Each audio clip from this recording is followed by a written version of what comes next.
Hello. Oh, whoops. Hello. Hello properly. Hello. Good afternoon. It is Sunday. Holy shit. Holy shit. When did it become Sunday? I'm not sure if that's correct, but I guess it is.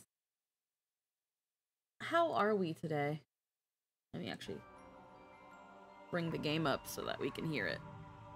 Hello. I hope everyone's been having a good weekend so far. I hope everyone has had a chill morning. Boop-a-doop-boop. It has been a bit. I'm still kind of like weird. It's like only 10 days into June. It doesn't feel like it. But either way, here we are. Hello. Now, yesterday we had to not yesterday. Last week we cut stream during a certain point because I was feeling heckin' really tie-tie. So we were getting an Ida signal. So let's make our way.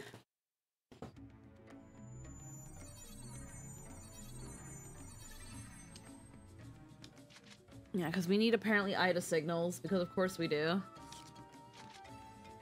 Okay, we're a pretty good level. But of course we have to go through all this again. So let us do as such.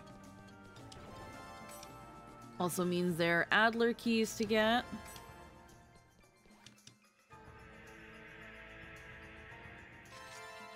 $18 Adler keys, wow.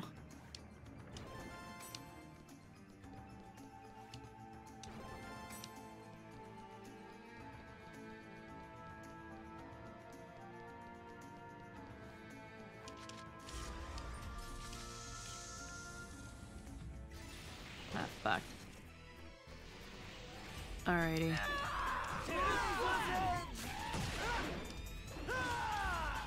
Let's just get straight to business. Wow.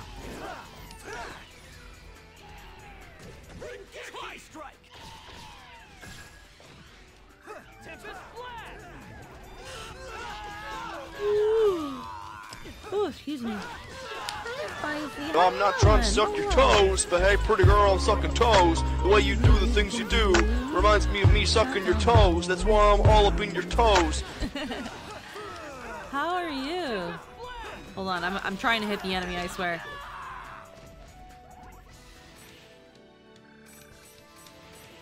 Oh my god. I fell asleep so late. I streamed till so late. I really gotta make sure that I don't let my sleep schedule get too fucked. That would not be good if it gets too fucky-wucky. Same though. You tell me when I got here? Yeah. Ah, fuck. Like, right now, I'm kind of just like... I've got a cold brew. It's a very small coffee. I haven't, like, made coffee in a while. Just some concentrate I bought from the store. Though I've been tempted to make my own, but a little bit hard when you don't have, like, coarse coffee grinds.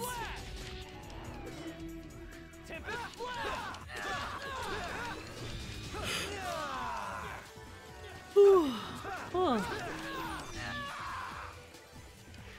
I've been having Folgers Colombian and it hits. Ooh. I haven't had like store coffee in a long time. Like again, this concentrate, this cold brew concentrate is just like a Starbucks cold brew concentrate. It's actually pretty good. But like the amount that the amount of like coffee in a serving of concentrate in a serving is kind of really small.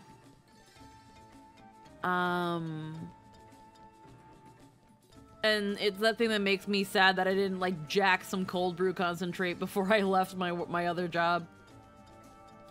But honestly, maybe that's a good thing because the last time I made cold brew in that place was about a week before I left. So if they went through it, it means somebody else made the cold brew concentrate, and while I know I taught them right, it doesn't mean they retained any of that information. So, you know. Because I made bomb cold brew. Because the coffee beans we used for our cold brew was specifically like organic and single source Guatemalan beans. Hey, what, Dunkin'? Oh, there's no Dunkin' in Canada, so it's just Tim Hortons. It's really easy to make cold brew. It's just you need, unless you have a means of getting coarse ground coffee, which a lot of ground coffee you'll get at the store isn't coarse grind. You'll have to find a way to do it yourself to get it just coarse enough. I'm wondering if you can do it with like finer grounds of coffee, but I know that with the cafe I worked at, we did coarse grind. So just put it in, again, it doesn't even have to be like absolutely cold water. It's just called cold brew because it's not hot water. So it could even just be room temperature and just let it sit for at most 16, at the least 16 hours, at the most 20. Once you get to 20, that's when you start getting like overseeped. And then bam. And I found my perfect ratio for that cold brew concentrate was like, I'm seeing a 2-liter jug. It was 800 milliliters of concentrate for 1200 milliliters of water. So then if we were to half that, it's 400 by 600. Half that, it's 200 by 300. Half of that, it's 100 by 150. But like, yeah.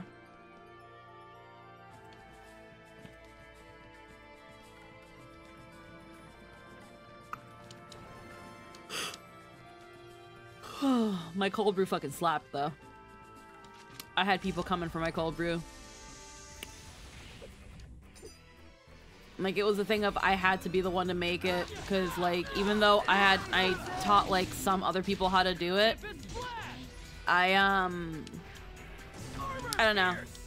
I would always tell people it was the love, because again, I also really loved making cold brew because it was one of my favorite drinks. So I was very particular on how I got it done and ensuring that you got every single drop of that concentrate and nothing went to waste. But they'll be fine. Coffee shop will be fine. They'll be in a rough spot for a while without me, as from what my sources tell me is already the case. But they'll be fine.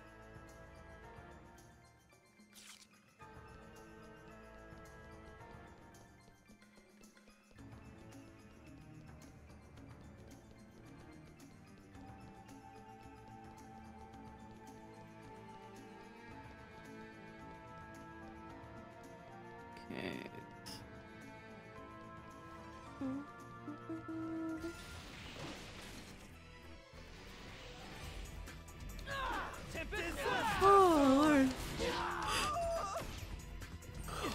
The only thing, and this is why I don't want to have like a coffee dependency, is that because even after drinking even just a small amount of coffee, I find myself not waking up.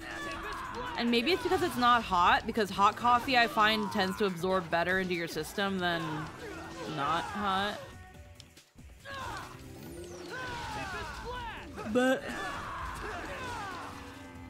Warm coffee.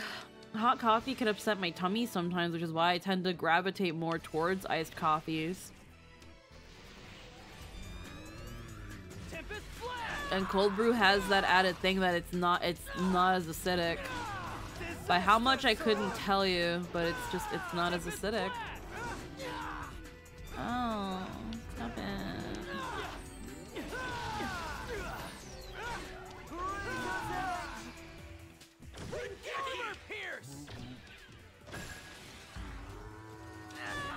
Cafe do be good af, but yeah, we tend to need stronger coffee after a while. Yeah. Like, Adler key.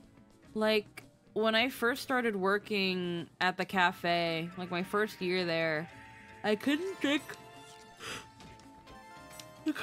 the drip coffee. I found myself gravitating towards Americanos and wanting the espresso.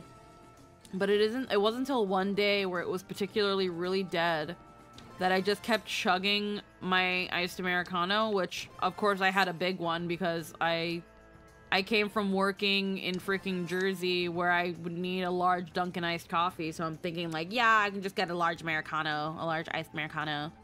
And it wasn't until one day that it was so dead that I drank through my first one, so I was like, I'll just make another one. So I ended up drinking 2 large iced Americanos, which collectively was 8 shots of espresso. And I had the jitters, and I was in full gremlin mode. Full gremlin mode, full jitters. Thankfully didn't have like a panic attack or anything, but I was pretty damn close from just how like on edge I felt. After that day, I was like, I'm done with Americanos. I'm not drinking this ever again. I'm not drinking espresso ever again. And I started kind of weaning myself off of it. Instead, I started having, I tried getting myself used to drip coffee again until my body can be like, hey, so like start noticing subtle flavors and stuff because we're not going back to bold, strong espresso. And eventually I found myself going back down to at least dark roast. And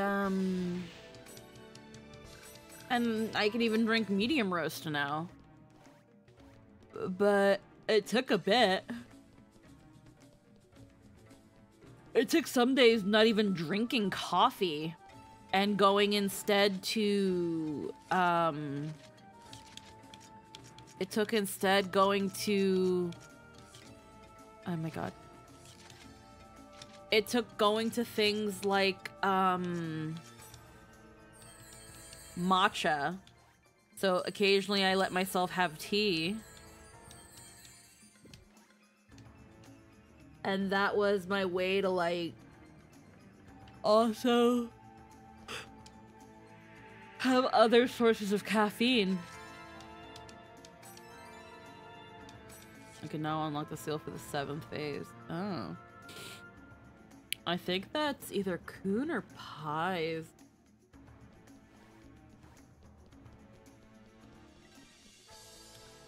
But, and in drinking more matcha and getting used to matcha's energy compared to coffee, which it is rather different because it's different. It's not caffeine like coffee. It's a different kind of stimulant that doesn't cause a crash. And that I found that whenever I was able to go back to coffee, I found myself not super missing coffee. And I guess, like, it made me kind of, like, appreciate it more, but also realize that I didn't, like, need coffee. And, yeah.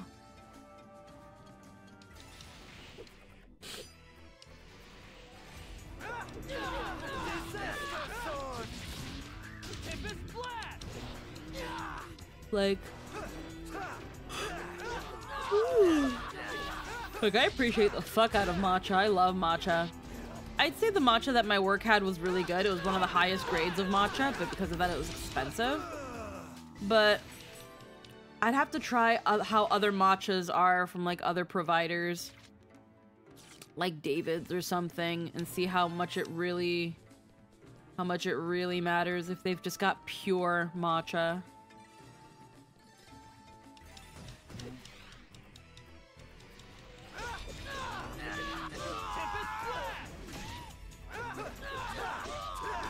Because I would love to go back to thing. Because I can do ceremonial matcha now. Like, I know how to prepare ceremonial matcha. Or at least what the place claims is ceremonial matcha.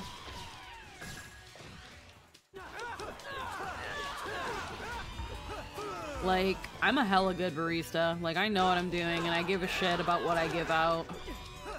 That's why, like, first off, that's why I was able to work my job for so long, and that's why I had so many very loyal customers who went just for me. Alright. Which is also what gave me so much leverage over, like, what my schedule could and couldn't be. I was just like, hey, if I walk out, so do a handful of your customers. So maybe consider doing things my way for a bit. But new owners did not want to do that until my foot was out that door. But I was like, como dice mi mamá, tu latte, tu latte, you're too latte. Which is really funny when you think about the fact that it's a coffee shop too. You're too latte.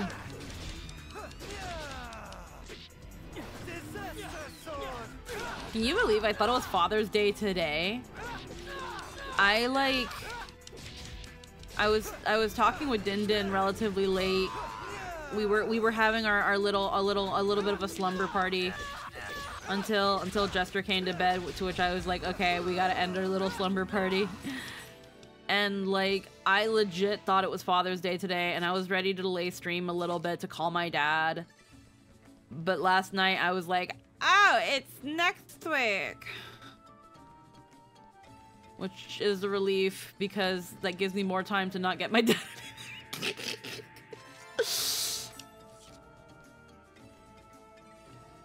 I hadn't done it in a while, but I used to get my dad Mac Weldon. I used to get him like the good underwear and like the good shirts and stuff like that. I would get him like a good like $150 worth of Mac Weldon. Like for the first few years of me living in Canada, I spoiled the heck out of my parents. Cause I was starting to make like relatively good money and didn't really have much to spend it on, so I was like, yeah. I also got my brother some Mac Weldons. I had bought so much fucking Mac Weldon for 2 men that like the website was like, yo, fucking gold membership, here you go, and I'm like, sure. Like, I haven't even bought Mac Weldon for Jester because I don't remember if they shipped to Canada at that time. I collected so many freaking discount codes from YouTube creators being like, you can use Mac Weldon code, and like, yeah, sure. And no, like, as far as I know, my brother and my father really enjoy it. I think I got them like so much that they were both able to get like a duffel bag full of shit.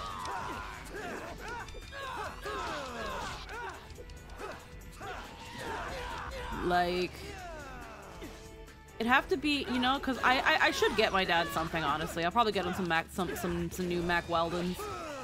I know, for Mother's Day, I got her, because my mom, she was kind of doing her mom thing where she was like, nobody came you know, you're not here, and your brother is so busy, so like blah blah blah, and I didn't really get much of anything, and we're having a really chill Mother's Day. Your dad's just taking me to like a little dinner, to like a little brunchy, blah blah blah. So while she was like talking to me, and like I'm on my computer and I have my mechanical keyboard, so it's freaking all tiki tiki tiki tiki tiki tiki tiki. My mom's like, "What's all this tiki tiki tiki that you're doing? What's all this noise?" And I'm like, "Oh, don't worry about it, Mom." And while she's talking to me about like how her Mother's Day is gonna be like a very relaxed one and stuff, I'm looking online for like any local flower shops that deliver close to her.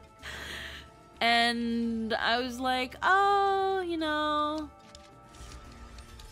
it's gonna be a very chill one. Aren't they like taking you anywhere? Aren't they getting you anything? Blah blah.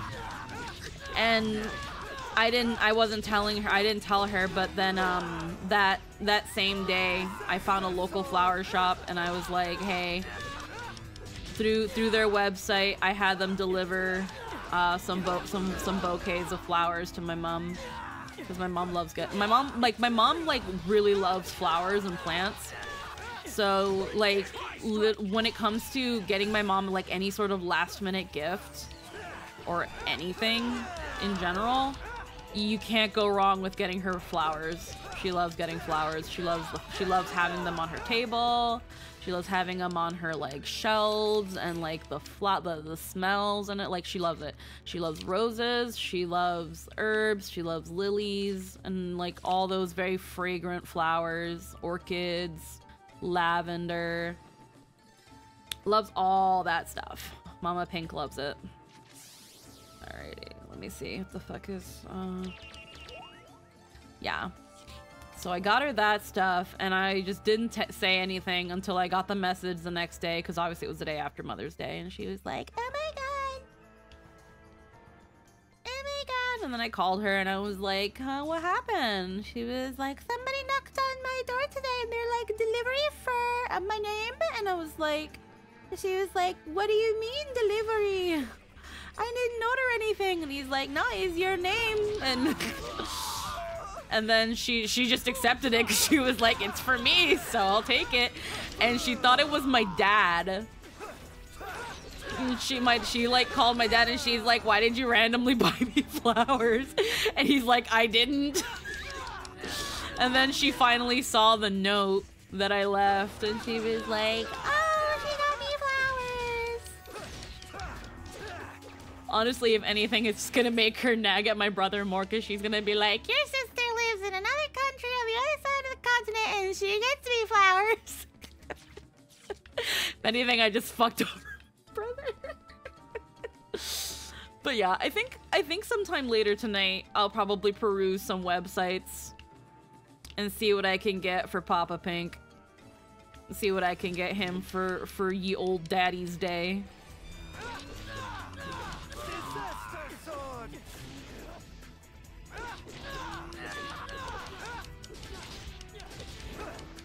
I gotta see what his size is. I gotta ask Mom. I'm pretty sure I know what size he still wears, because my dad hasn't really gained or lost much weight since I left. He's still in really good shape because he takes so much good care of himself now ever since his diabetes. And so he's probably still like a medium, or I'll just get a large and then they'll probably just shrink in the wash, depending on how my mom does the laundry. Turkey.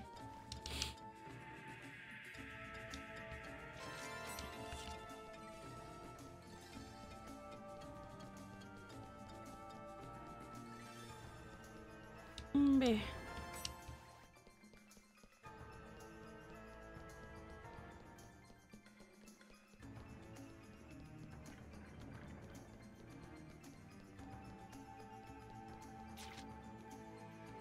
I do have to look into potentially visiting the States, but like, with everything going on, I'm like so hesitant.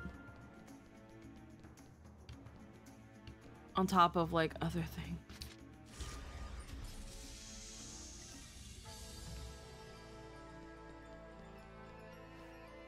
Like, Like, I'm pretty darn sure that before the end of the month I'll have a new job. Cause there's a place that is willing to take me. Like, pretty much as soon as possible, but I told them to, like, maybe sometime after the 15th, because right now I'm kind of dealing with, like, girly times, and it's kind of inhibiting me a bit. And, if everything goes well, which is very likely to, I'll be working around the same amount of hours, probably getting about the same amount of pay, obviously minus the tips. And,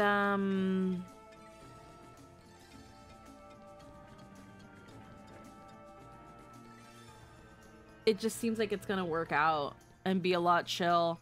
But because of the work hours, it shouldn't really affect streaming much. There might be days on Sunday where I get called in for whatever reason, so there might be Sunday streams that are canceled because of that. But Saturday and Monday should generally still be uninterrupted. Alrighty, so there's 4 Adler keys in here. Okay. Fuck.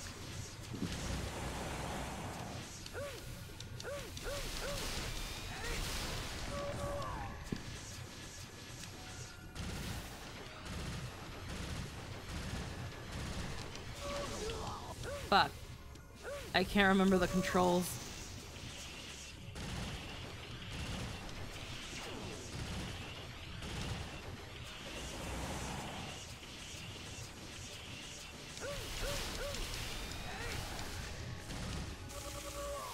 Ow. What the fuck?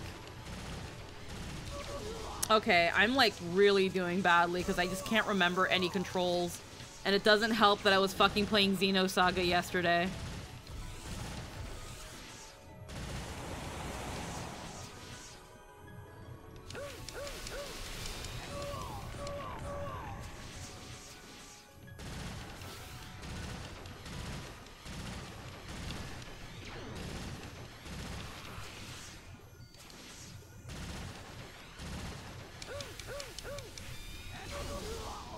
Oh my god. Man, I'm gonna die before I get to do anything here because I'm just doing so badly.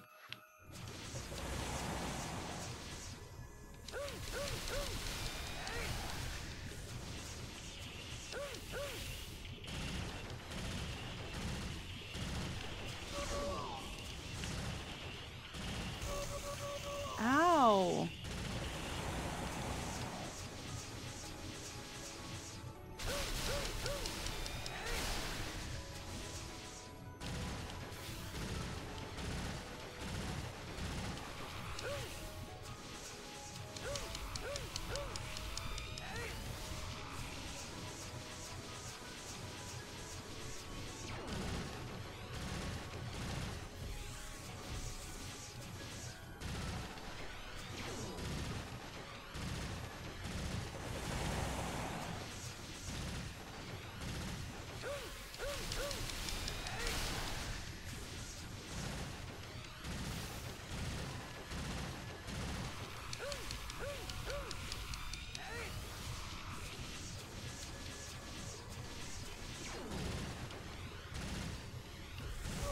Ow.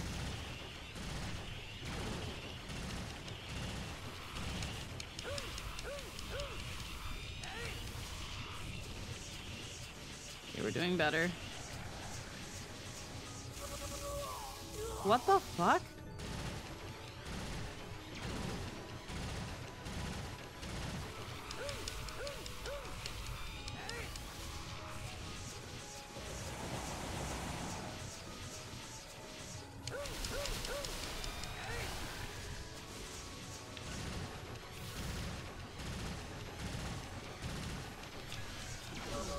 Fuck, I like literally went right back in there.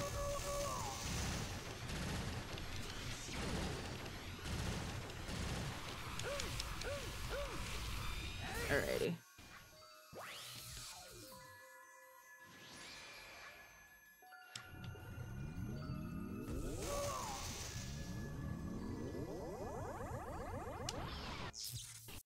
Alright. Data CG.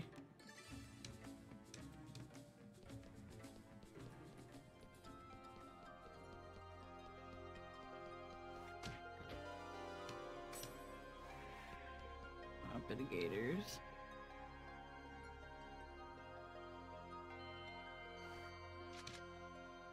Alrighty. New town. Brenya.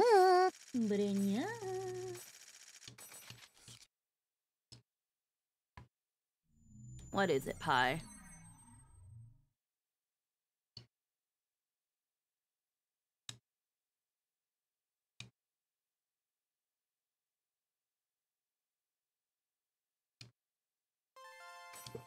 Oh.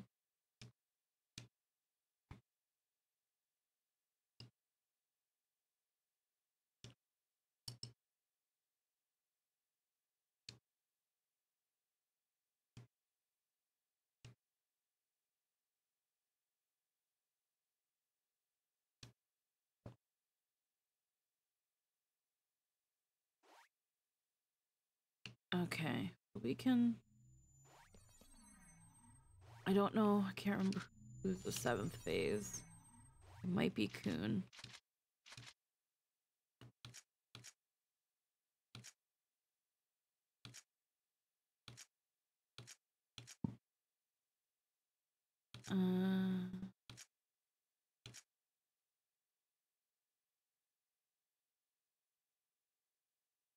Might be, yeah, it's right here. Let's go here real quick. I have enough for a sacrament.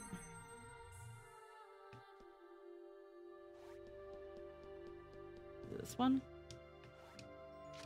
No. I could get this one though. This one's for Kun. I have 22 keys. That's Kun's.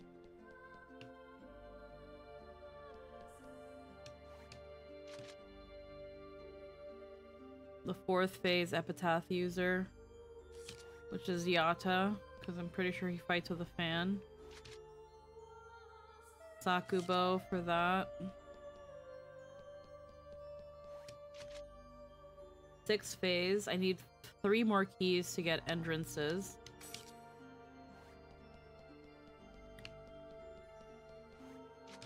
And then these are high. Okay. I can get Kun's right now. Kun's is only 15. That'll leave me with 7. Which then means I need 13 more to get pies. Or I can keep holding them so I can get entrances.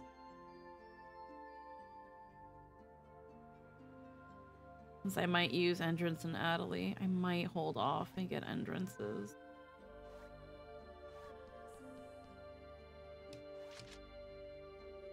I just need 3 more for entrance. I might hold off and wait for entrance. I don't use Kun that often. But what I might do... I might want to go back in that dungeon and see if I can farm some Adler keys really quick.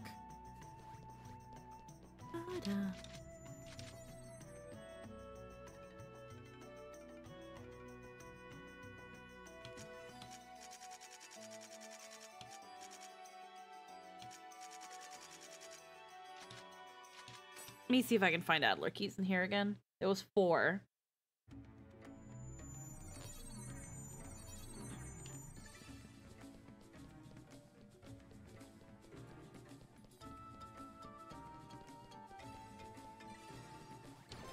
Yeah, it's like literally at the start.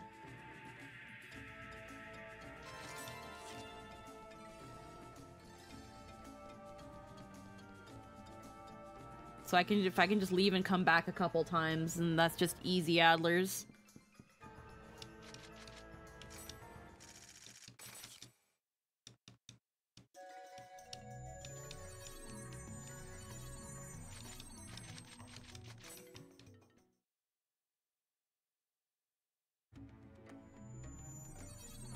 Because Kun's is 15, Pies is 20, so that's 35. Plus another 25 from entrances, that's 60 Adler keys. I would need to get all 3 of them. I could do that.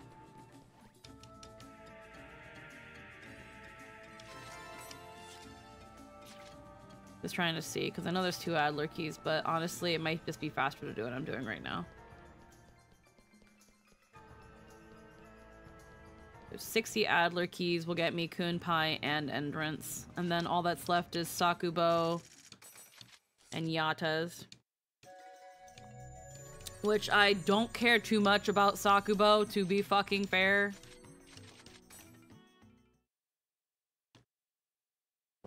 I could get it for Shigs and Chiggles.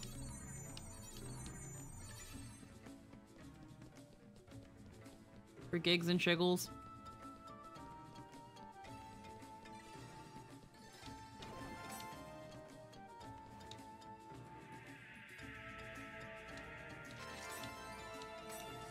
There's 6 phase. Okay, so that's entrance.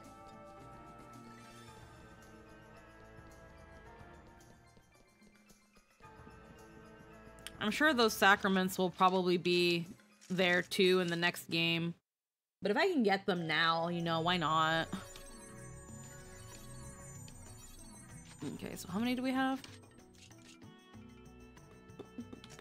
25. So yeah, 35 more.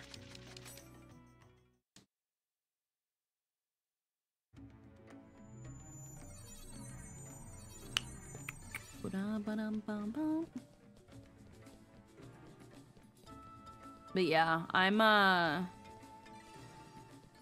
this little break that I've been having has been alright, honestly. I say alright, not like amazing, because not having a job has been giving me anxiety. It's made me feel uneasy and not too comfortable. It has stressed me out. Which sucks, because it's like, again, it's not like I don't have options for jobs. I do. I have, like, so many options. I have so many fallbacks. But for some reason, just the whole change to everything, like, when it came to working at the cafe, I genuinely loved my job. I really enjoyed it. Like, yeah, there were issues with, like, how my former boss was running things. And, you know, it wasn't perfect.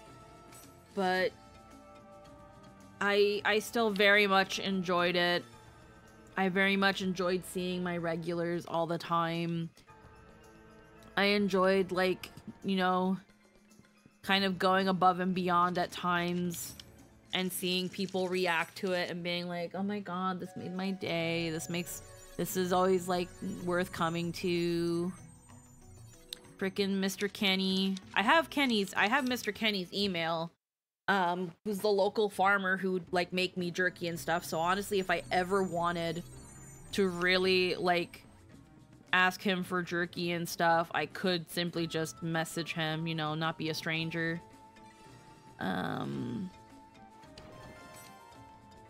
But, you know, just those sorts of people, you know, gonna miss seeing them all, because I don't want to go back to that cafe. It's, I'm not gonna say, like, it's a source of trauma or anything now, because it's not. I don't think so, but just the idea of going back to that cafe makes me really uncomfortable. But not because of the 7 years that I was there, because of the last month I was there. Like, some of the things that were said to me, like, just made me so uncomfortable. And just how much nothing I said was considered until my foot was out that door and suddenly it mattered and people wanted to know how I felt and what can be done to change, and nah. Like, actually fuck right off with that attitude. No, I didn't like it. And just the blatant disrespect. It was... Ugh.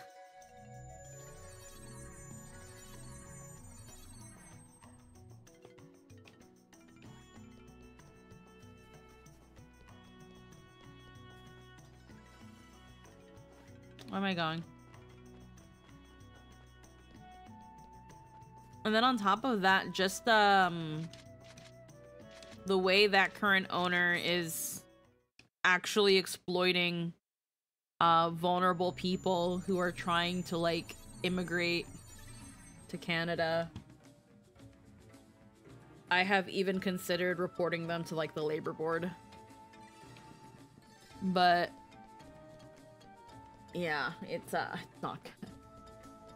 It's not good.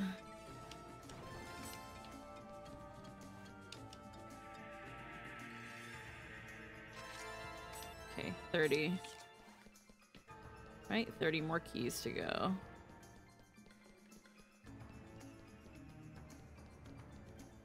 Okay, so that 30, that one unlocks Sakubo's. But we're not getting Sakubo, because Sakubo can eat shit.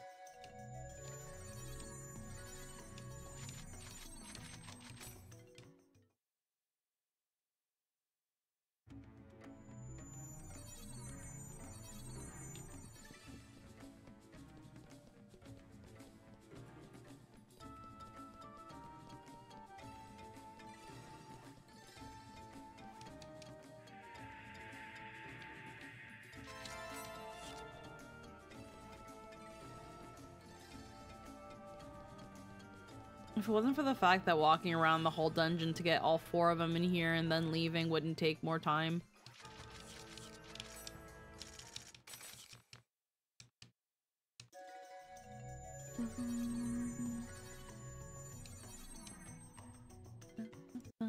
Oh.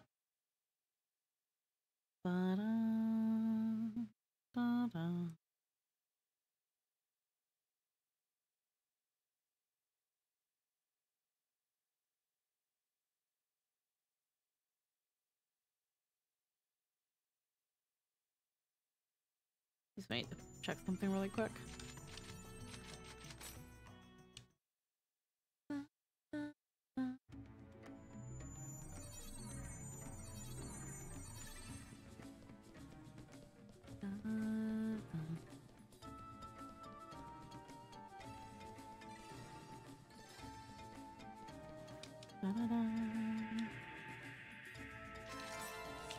Alright, 32.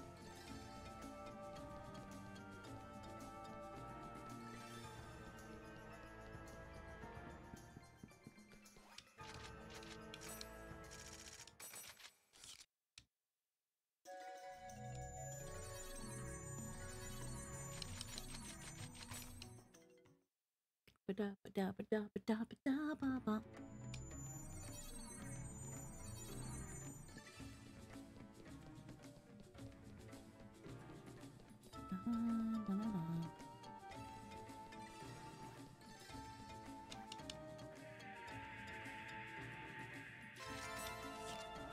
I wonder if I can time how long it takes me to get an Adler key. I'd say it takes about a minute.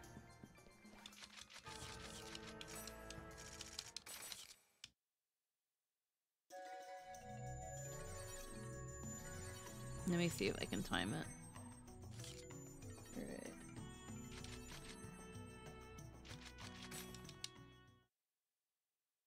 Okay, I started at 51 and 10 seconds.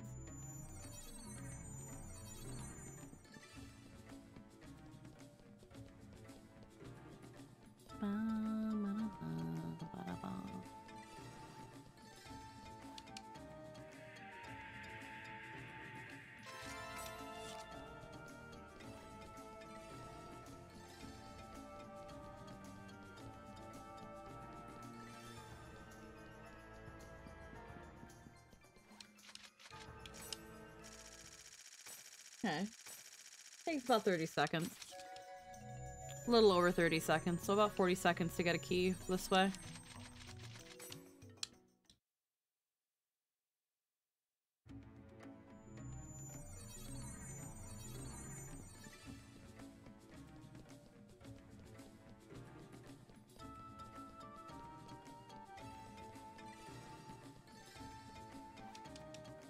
I think if I really wanted to, again, I could just run around this place and grind at the same time, but I don't want to. We're actually a couple levels over.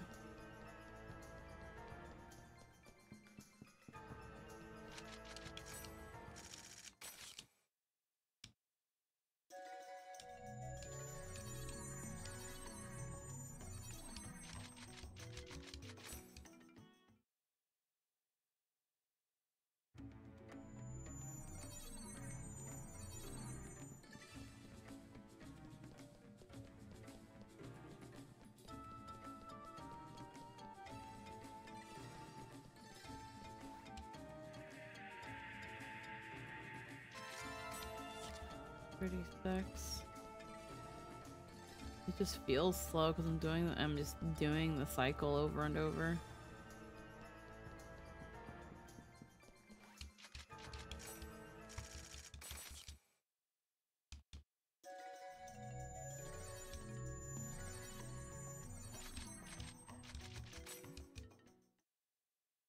This one will be 37, although we did start from like 22. So we have grabbed a couple. We started from 22.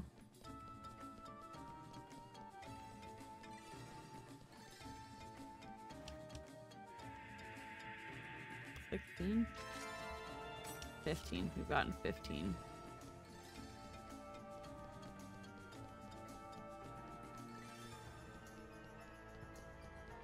So this is efficient, but if it isn't goddamn boring.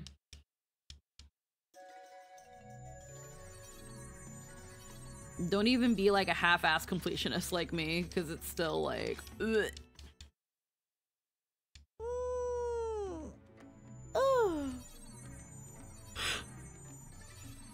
Definitely feeling the lazy Sundays. And this coffee's not kicking in. I don't know. I just don't feel it kicking in.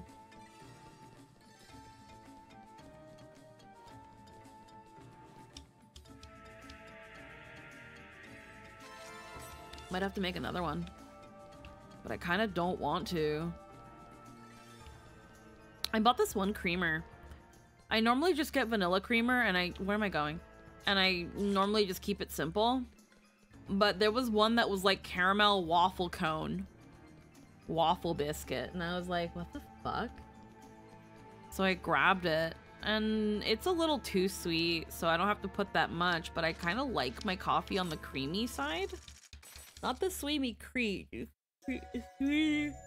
Wow. The sweetie cream side. But I like it on the creamy side, so I had to use like a little bit and then some vanilla, and it's better now. But like, I don't know.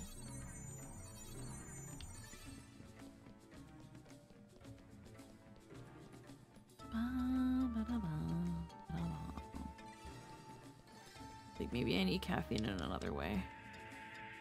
Doesn't help that like the stress has been like killing my back too.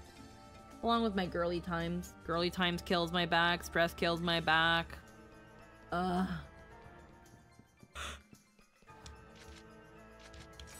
Whew.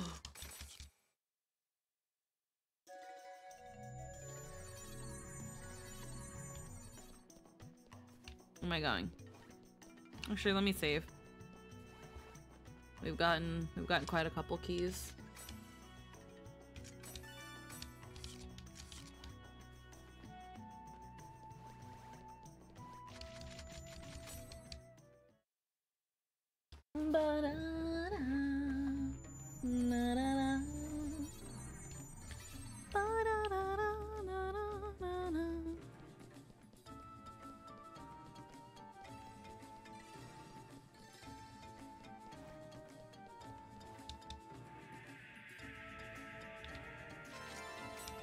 $40. 20 more to go.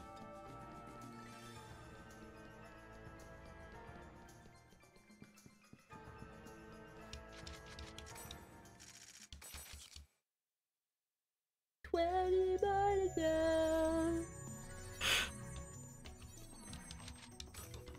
Not you.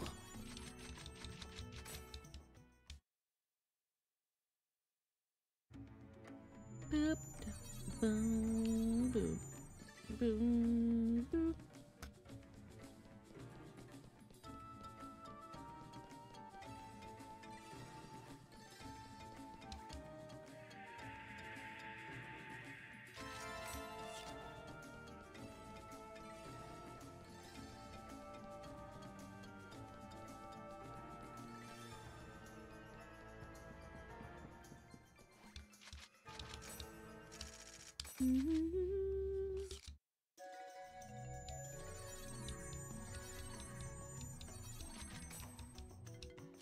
I'm trying to talk. Hey. Womp, womp, womp, womp.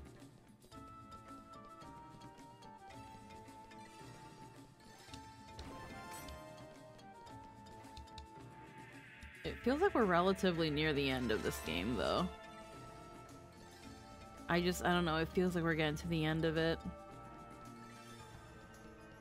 Which is why I also don't mind doing something like this to get these weapons. And just start the game with them.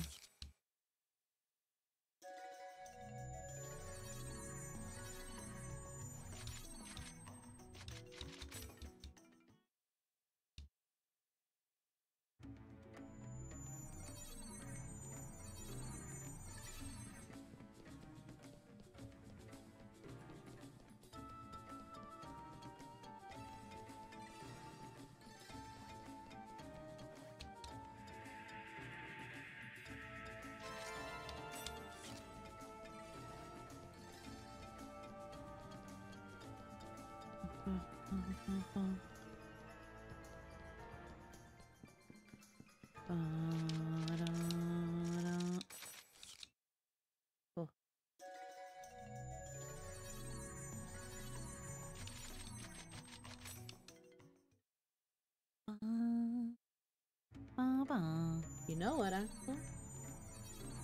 I wonder. Would it be dumb to put like a how it's made video while I do this?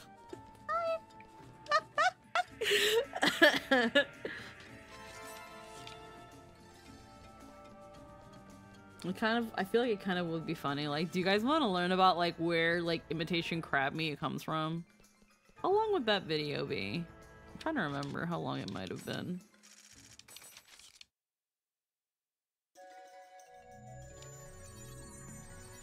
Like, the process in them making imitation crab is not as gross as one would normally think it is.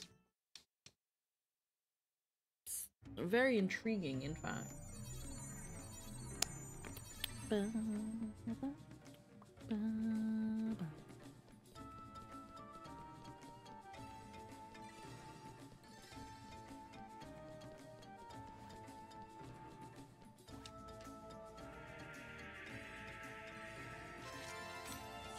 Adler's key.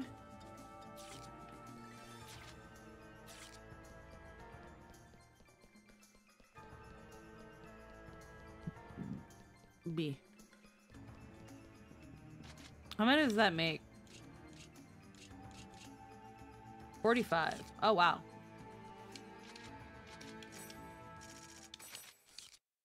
Let me see really quick something. Just really quick. I'm just so curious.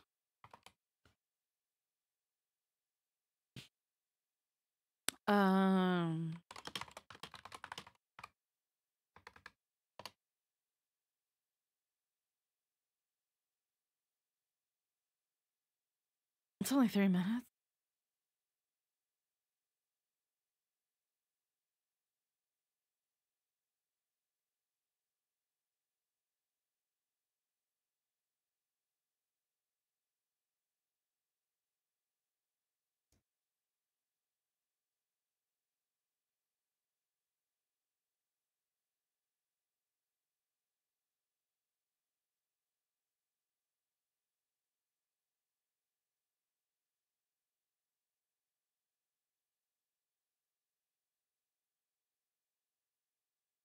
see.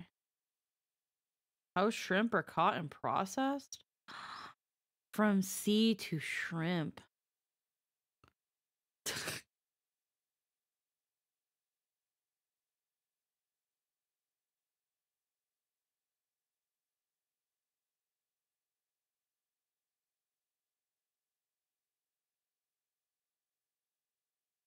Let's see.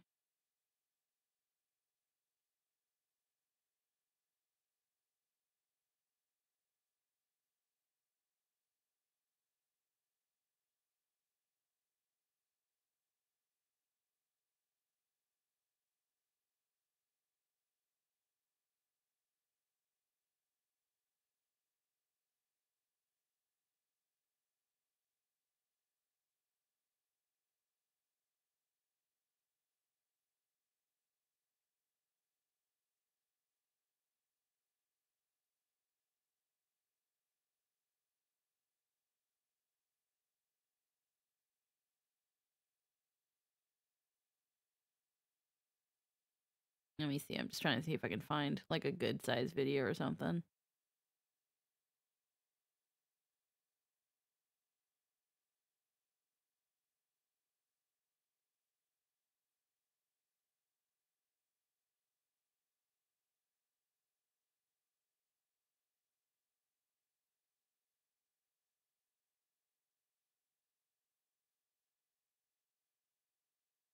Mommy.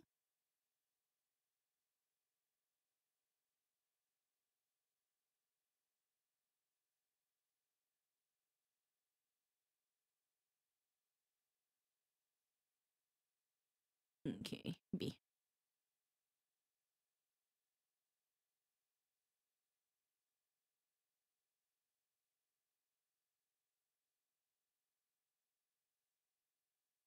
Alrighty. We're gonna do a quick thing while I try to grind Adler keys, because I can understand that this could be a little on the hemkin boring side.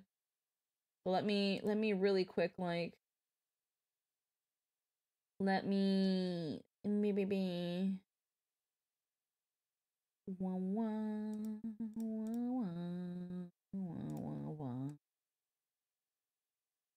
You guys want to watch a video on where imitation crab comes from? It's gonna be really intriguing. I'm just gonna mute this real quick so I can also do Adler key hunting while we watch a video about crab meat. I think it's intriguing because people shit on imitation crab meat when it's delicious and still comes from the sea. Alright. Considering it's got the word imitation in it, you really shouldn't be too shocked to find that imitation crab is far from the real thing. And yeah, that tightly packed red and white stuff you'll find displayed in the seafood section of the grocery store may resemble crab, but it's obviously not really made of crab at all. These are crabs! Fresh, local Delaware runoff crabs! Those don't look anything like crabs! Huh? They look like sea scorpions! Here's the question though, what is imitation crab meat made of? And more importantly, is it worth your money?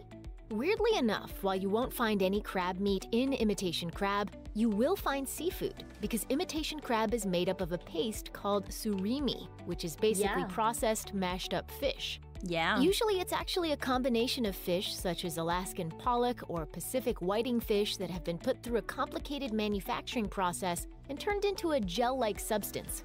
Obviously, seafood paste doesn't exactly sound all that delicious, so in order to create the right taste and texture, manufacturers add in starches, sugars, artificial flavorings, and sometimes MSG. However, all these additives significantly decrease the nutritional value of imitation crab, and they can even include gluten, so it's best to stay away if you're sensitive to that. It's probably no surprise that restaurants love this stuff because imitation crab serves as a low-cost alternative to the real thing. And that's where it first came from, too. Surimi was actually first created by Japanese chefs who were looking for a way to use their leftover fish. That creation eventually became the foundation of imitation crab, and since then, its popularity has only grown. But despite being good for restaurants on a budget, imitation crab meat comes with some fairly hefty drawbacks. For starters, real crab meat is just downright healthier than imitation crab. as it has more omega-3 fats, less sugar, and more protein, and vitamins such as B12 and zinc. When you dine on imitation crab meat, however, you will at least ingest less sodium than if you had a plate of the real thing in front of you, so that's a small bonus. Lower nutrients and higher sugar content aside, it's easy to see why imitation crab has become so popular. Nobody's going to argue that crab cakes aren't usually a little pricey in restaurants, and the imitation stuff works as a decent, quick option when you add it to a salad or serve it with dip. Yep. However, some ocean environmentalists say that this bargain seafood product has actually become a little too popular. In order to keep up with the demand and make enough imitation crab to go around, large amounts of pollock must be harvested, and this has some concern about the potential for overfishing. Making sure the fish used for imitation crab has that appealing crabby appearance also involves a lot of water to improve its color and the texture of the meat. This can lead to wastewater pollution if improperly discharged into the ocean. Of course, nobody's going to tell you not to enjoy a little imitation crab in your sushi or seafood salad. As long as you're okay with the fact that you're probably not consuming any crab at all, go for it. Especially if you don't mind that it's not all that healthy either. If you do opt for imitation crab meat over the real stuff, however, just make sure you're storing it properly, because while it does contain preservatives that help extend its shelf life, it still needs to be treated much the same way as normal fish. Most importantly, once it's been opened or thawed out, you'll have only around 3 to 5 days before it spoils completely. And don't worry, you'll know when that has happened. It will stink. It's the smell. If there is such a thing. I feel saturated by it. In the end, if you're looking for crab that's real and authentic, you ought to know that the only crab you should be ordering is the one that comes straight from the sea, not spit out of a grinder at a manufacturing plant. Check out one of our newest videos right here. Plus, even more mashed videos about your favorite stuff are coming soon. Subscribe to our YouTube channel and hit the bell so you don't miss a single one. You know something about bonito flakes too? Freaking... I remember me and Phantom a long time ago, we were freaking watching a bonito flake thing. This one's a really short. これが鰹節です。鰹からできてます。鰹節っていうのはね、世界で一番硬い食品っていうふうに言われてますね。で、このぐらい硬くなります。It's like rock. It's like fish, rockfish. Hard rockfish. 私は鈴木隆です。鰹節の製造を行っております。私は鰹節の製造を30年間行ってます。鰹節っていうのは日本食の一番元になるもの、ベースになるものじゃないんですかね。Well, I'm doing some Adler key grinding and it's really boring. So while I did that, I was like, I want to put some food videos on, and I'll have until I have 60 Adler keys. ご飯の上にそのままかけて食べる。冷ややっこにかける。いわゆるトッピングで使われてましたけども。So we watched one on how imitation crab meat, and now it's about bonito flake. I don't know what the hell I thought bonito flakes were until I saw like not this specific video, there was another one. Where I was like, it's fucking fish. この工場は株式会社山志と言います。この工場では鰹節の製造は月にだいたい70トンから75トンぐらい切ります。で、年間900トンぐらいの原料処理を行います。1本の鰹節を作るのにですね、長くて半年、生切りでおろしまして、煮て、それから熱を加えて乾燥させるわけですね。で、乾燥させた後にですね、カビ菌を鰹節に噴霧して、でだいたい4ヶ月ぐらいカビをつけて、それで鰹節が出来上がります。鰹節の職人っていうのは年々減ってると思いますね。で、それはなぜかというと、やっぱり機械化されてるもんですから、今正直言ってそのまな板も包丁もいらない時代になってるもんですから、我々みたいにああいう形で包丁で生を切るっていうのはどんどん減ってます。やはり日本食の伝統のベースになるものを我々が担ってるというような気持ちがあります。まあこれを頑張ってですね続けていこうかなというふうには非常に思ってます。Yeah. There was a different video that I saw. Wasn't this one? Like, I think it was this one, but it's like 24 minutes. We don't really need that. Made a knife with the world's hardest food. What's this? Napoleon fish. Turning sand into swords.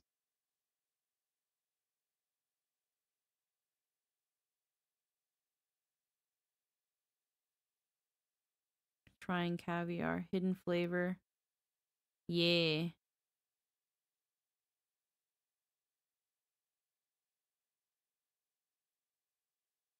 What's this? Oh, it's a freaking 2-3 hour video on cheese? Yo! Yo, watch later? Hold on, I'm putting this on my watch later. Freaking, do they have just like...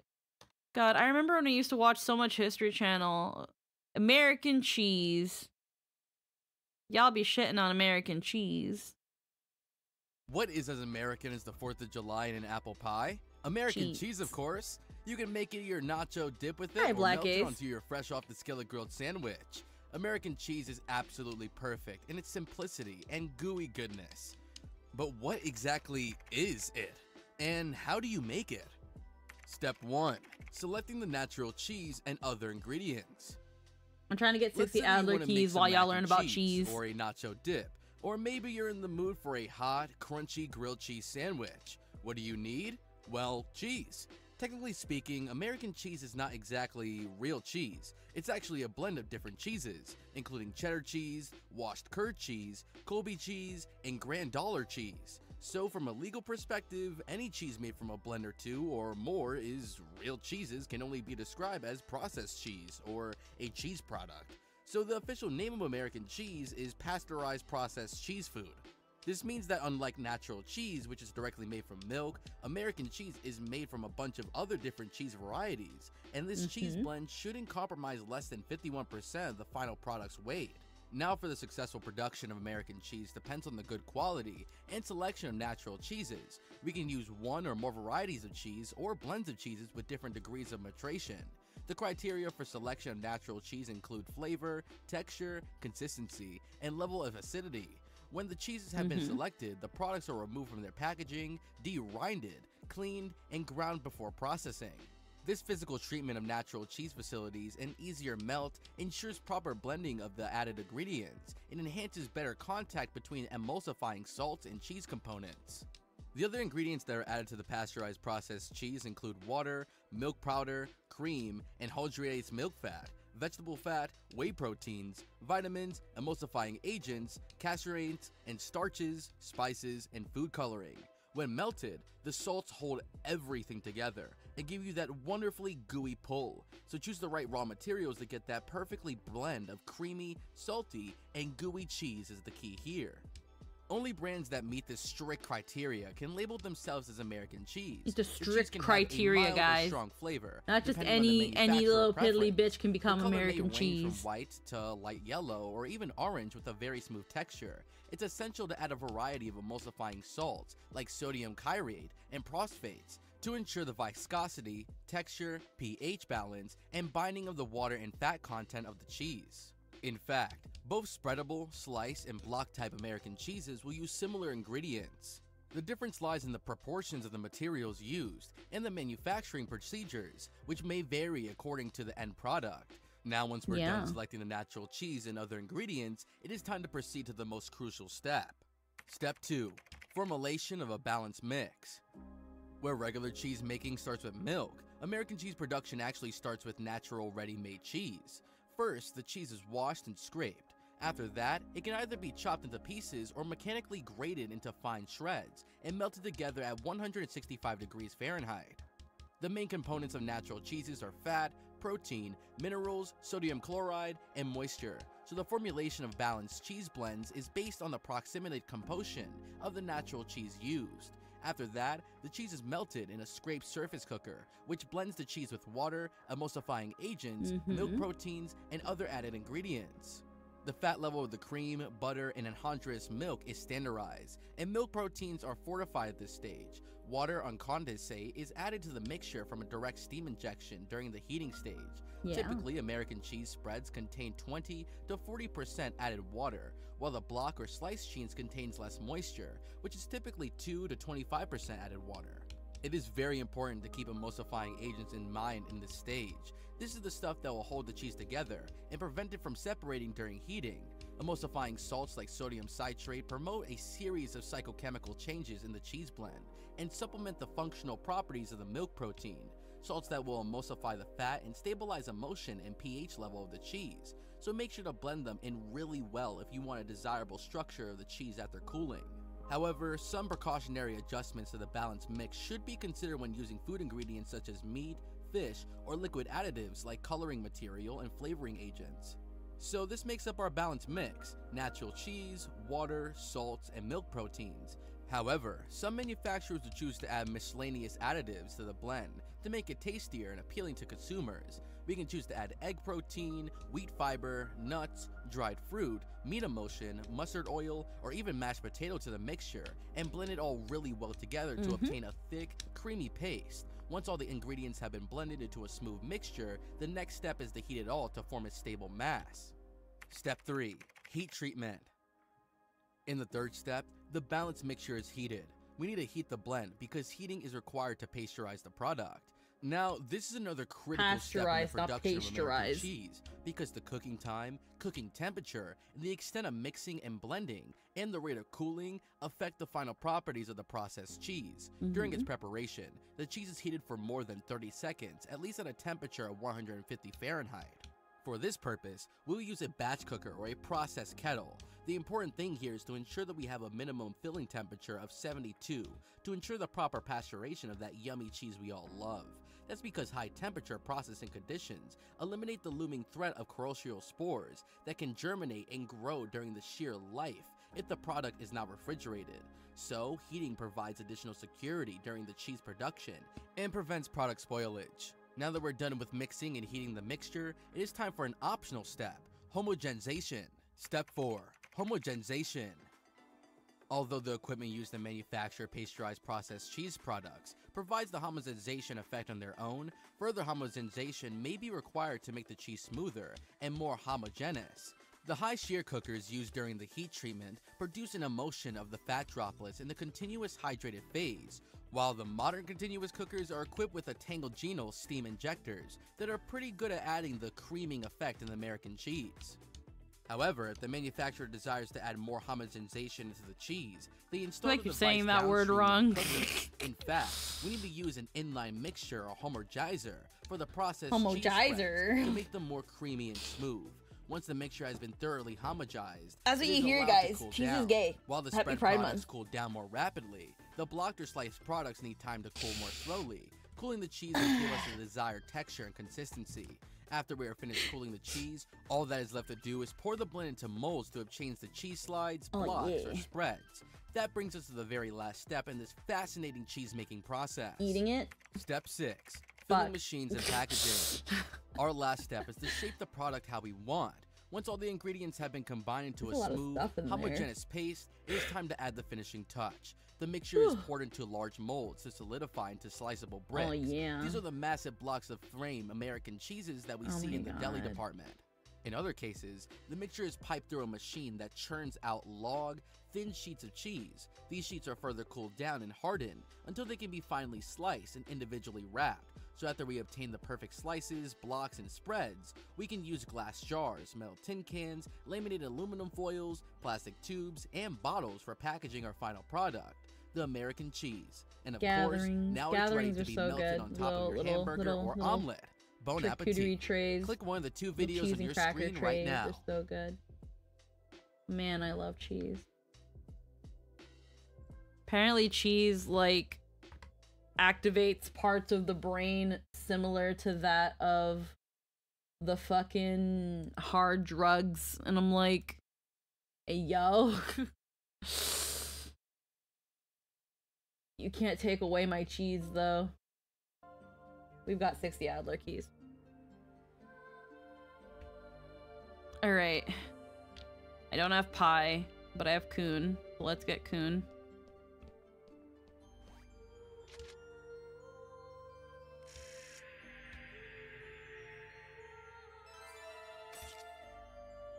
Third phase bayonet.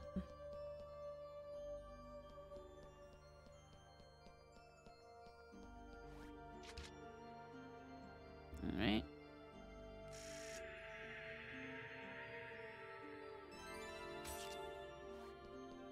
Let's get Coons first. Yeah, because pies. I need pie in my party.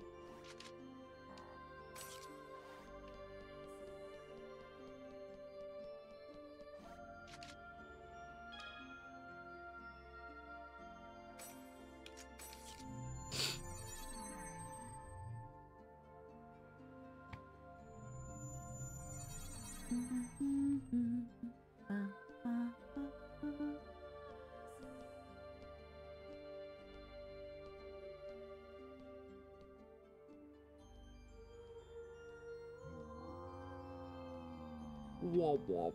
Womp womp.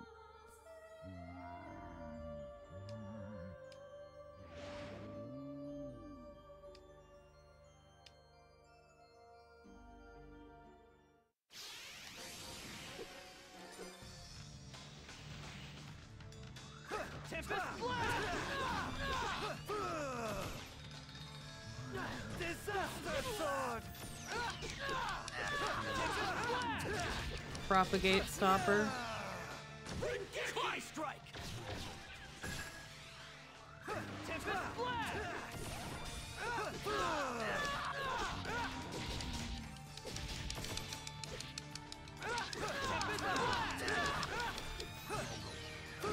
Try Strike! Disaster Sword!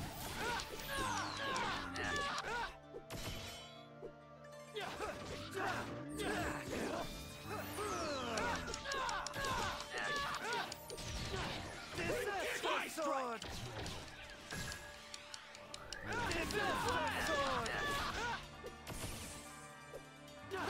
It's hardly hurting us. Try Strike!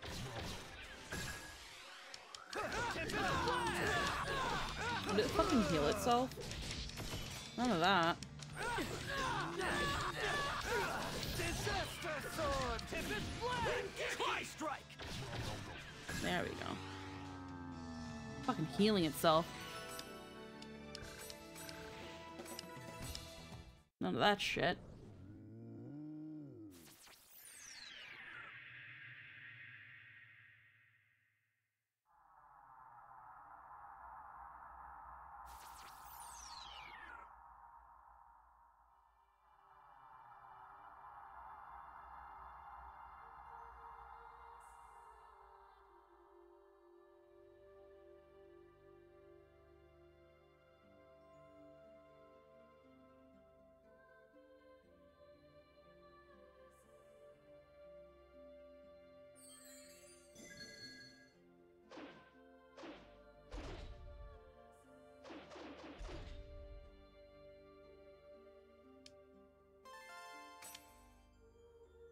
Silent Jade.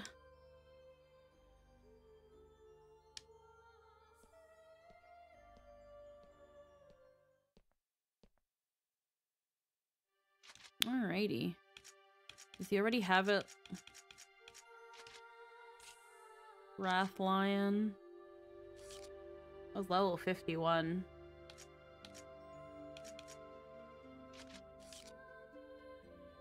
I don't think he can really, yeah. 75. Definitely.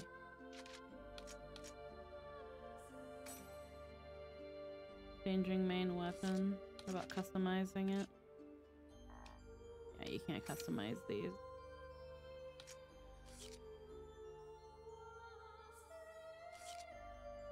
My entrance, let's get yours.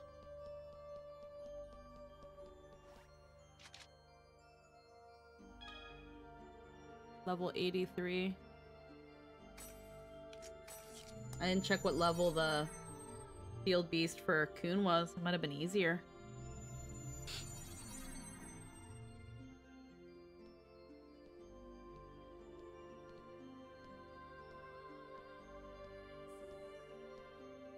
Okay, there's purple.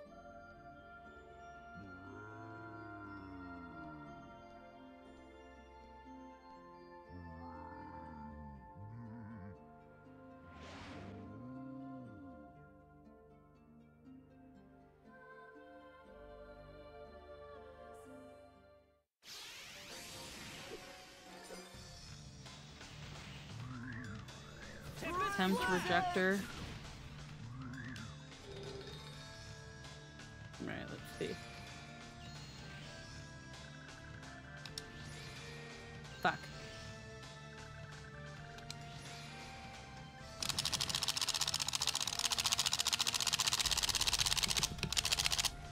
Not much there.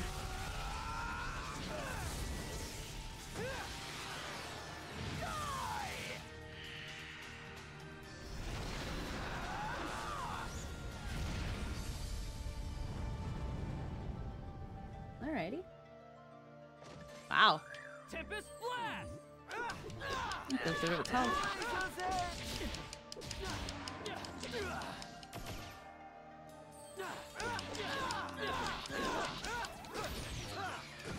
Tri-strike! Tempest Blast!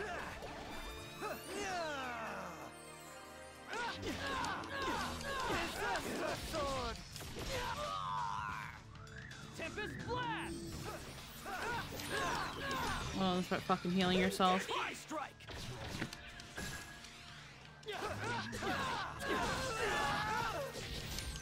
Tempest Blast!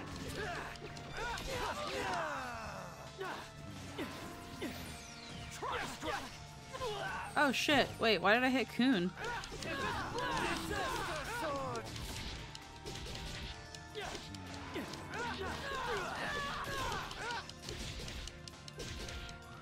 Tempest Blast! Tri-strike!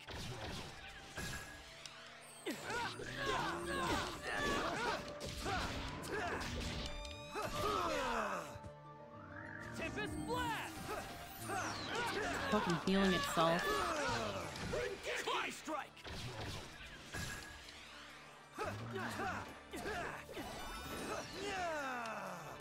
Alrighty, we'll have to do it again.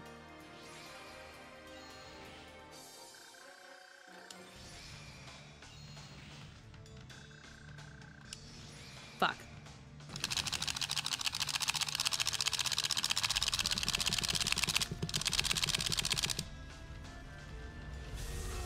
Alrighty, how much? That was like 1,000 something the first time. Oh, that's still pretty good.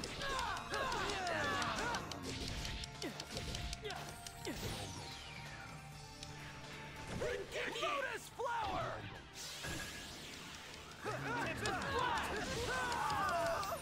Sounds familiar.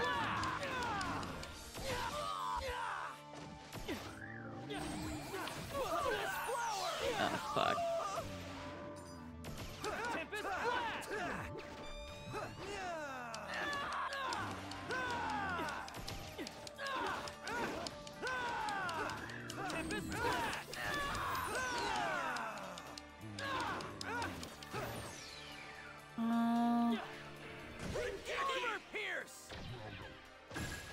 That's not a lot.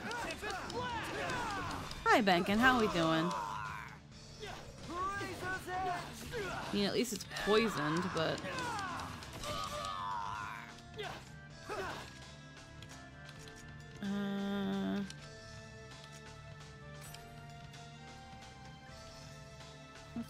Yokun.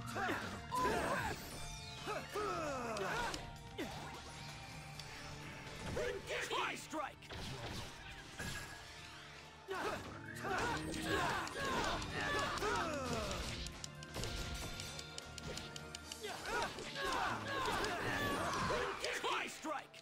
I be doing slightly above average? Oh, well, hopefully it gets a little bit better. There we go. We didn't even have to get it the third time.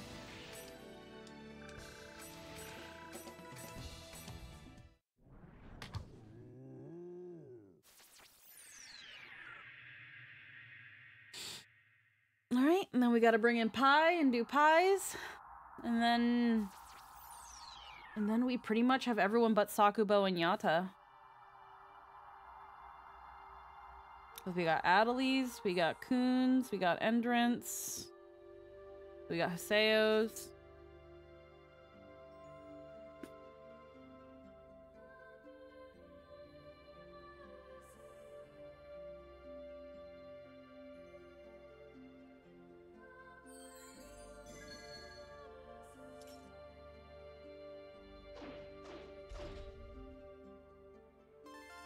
Tempting Rose.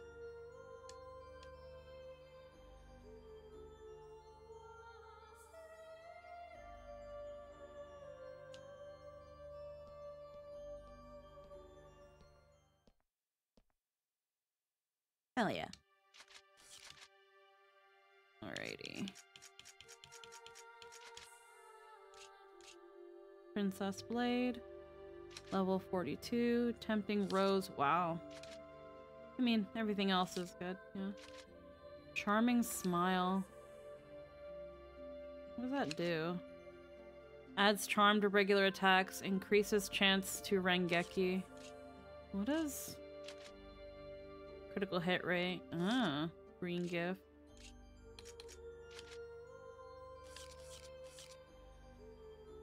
Alright, we got theirs. Yeah. Yep, just 3 phases left. Let's go to the platform. Let's grab pie. Well, let's save and then grab pie.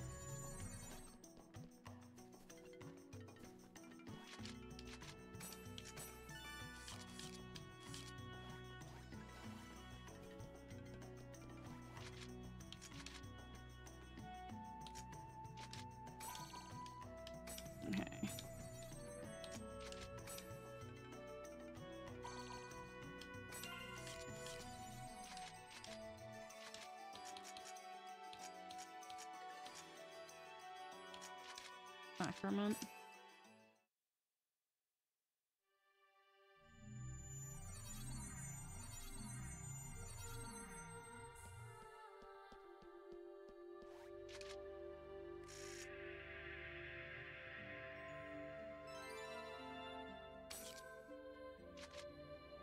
$81. Yeah, maybe the Coon's Beast wasn't that strong. So it's a green one, a purple one. This one gonna be pink. Yep. I love how they all just look the same though. They're just fucking color coded. I don't remember Adeli's color. I think Aseo's was red. Adeli's might have been blue.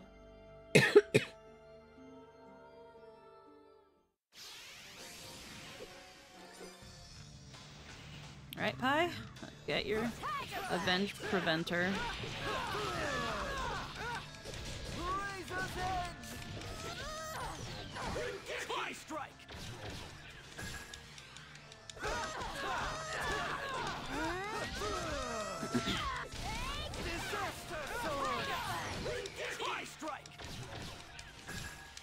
This thing is like hella charmed.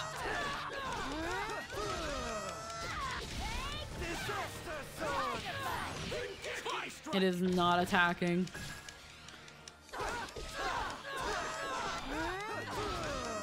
Oh, there it is.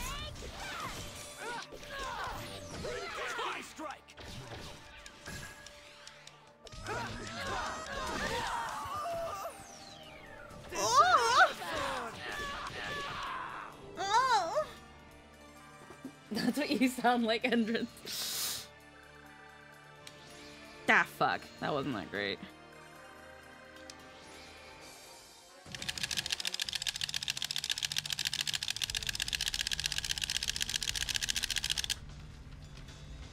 Could have gotten a probably a really good amount with Pie.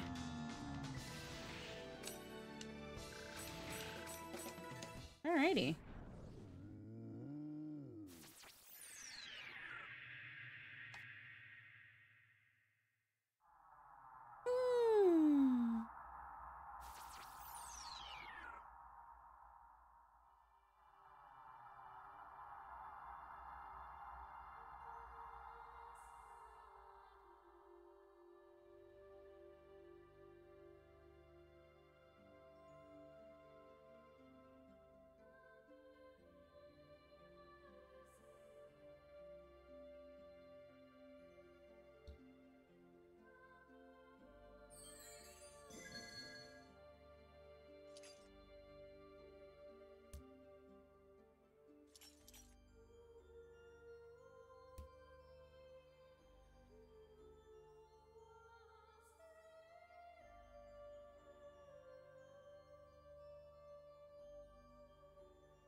Stained wing.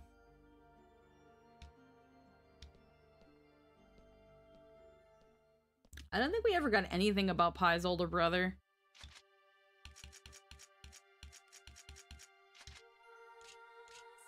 Okay, so that was Wind Fairy. So that one is a 66. 46. Only a little bit does it raise things by. I mean, her elements go up by a lot. Innocent Revenge. Adds paralysis. Increases critical hit by 25%. Okay. And then I didn't check what Adelaide's does. Probably just makes arts more viable. Okay, so all that's left is Sakubo's factor, which... that's 30 keys. While I don't care to ever use Sakubo, it is right here and it is just 30 keys. And then the fourth phase epitaph user, which is, it's gonna be Yata. I already know it's gonna be Yata. And that one takes 50 keys. But we don't even have him yet, so if we can't get this one in this game, it's probably the next one once we get Yata somehow. And Sakubo's is here. I can put on another food video while I grind out Sakubo's factor. Because I might as well get it for completionist's sake. Since I know where I can grind Adler keys, and it takes about 30 seconds to get a key, so it'll take about 15 minutes to grind out Sakubo's.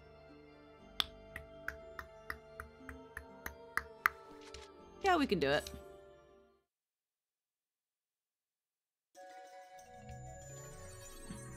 We're gonna be working at a disadvantage because I do not use Sakubo, though.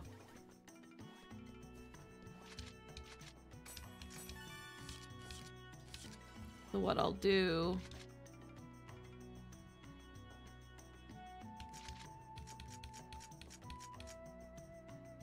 Saku or Bo. They're both the same, so it really... I don't know if there's any actual true difference between Saku and Bo. I guess it just depends on which one you want.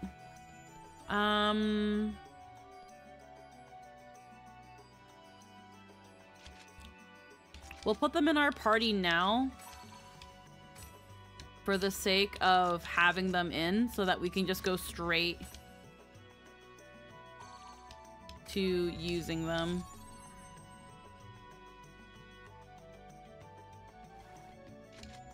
Alright, I'm gonna look for another video about food so that we can grind out some more freaking Adler keys.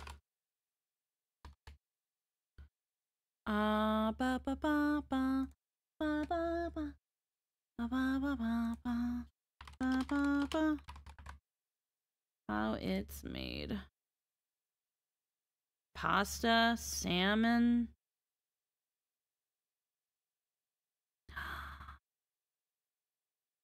Toothbrush, tweezers, toilet paper, and other hygiene products. How it's made. Lava lamps. I'm kind of curious on how lava lamps were made.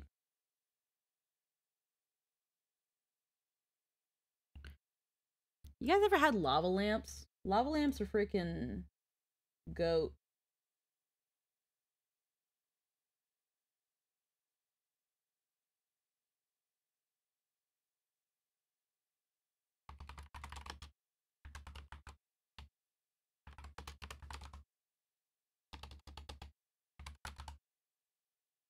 Okay, let me just change title real quick. Let me heckin' mute game audio so I can have this going while we do stuff. Let's learn about fucking lava lamps. Like, what do you mean?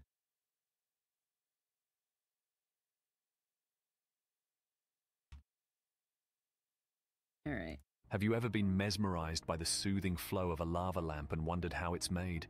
In this video, we'll take you behind the scenes to show you the intricate production process of these unique decorative items.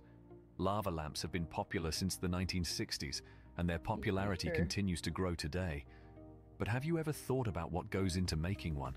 No. From the materials used to the production process, quality control, design, and sustainability efforts, we'll cover it all. So sit back, okay, well, relax, let's go to 30 and let's dive into the world of lava lamp manufacturing. To make a lava lamp, you'll need 3 main components: a glass bottle, wax, and liquid. The glass bottle is usually made from high-quality borosilicate glass, which is heat-resistant and can withstand the high temperatures needed for the lamp to work effectively. The wax used in lava lamps is typically a mixture of paraffin wax and microcrystalline wax. This combination creates a dense, blob-like shape that rises and falls in the lamp. Different colors can be achieved by adding different pigments to the wax mixture. The liquid used in lava lamps is usually a blend of water and a special solution that contains various chemicals. This solution is responsible for the unique, lava-like flow of the lamp. The chemicals used can vary, but often include sodium or potassium salts, and sometimes even antifreeze. It's important to use high-quality materials in the production of lava lamps to ensure a safe and effective product. Poor quality materials can lead to safety hazards, such as glass breakage or leakage of the liquid and wax mixture. Additionally, lower quality materials may not produce the desired lava flow effect or may not last as long. In the next section, we'll dive into the intricate production process of lava lamps to show you how these materials are used to create the mesmerizing effect we all know and love.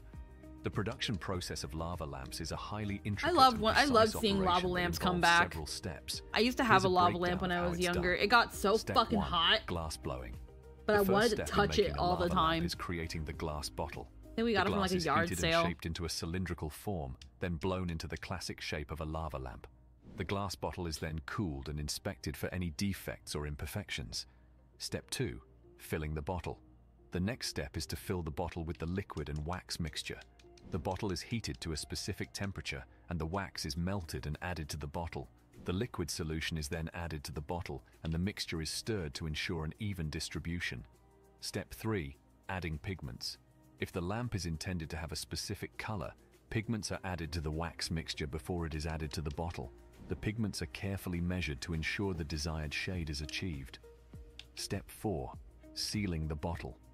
Once the mixture has been added to the bottle is sealed with a cap.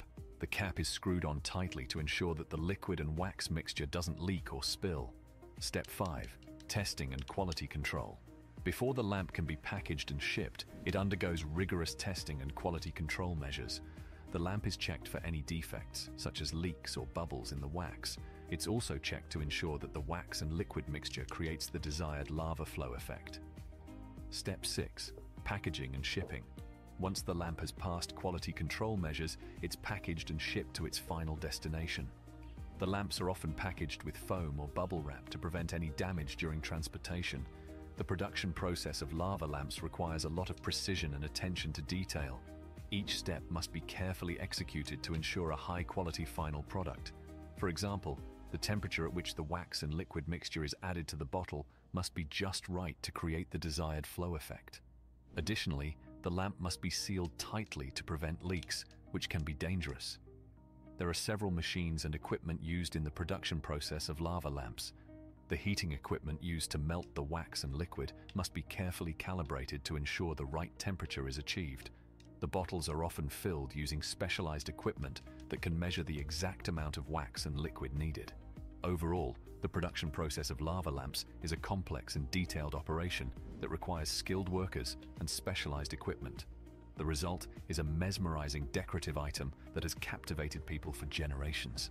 In the next section, we'll discuss the quality control measures in place to ensure that each lava lamp is safe and effective. Quality control is an essential part of the lava lamp manufacturing process.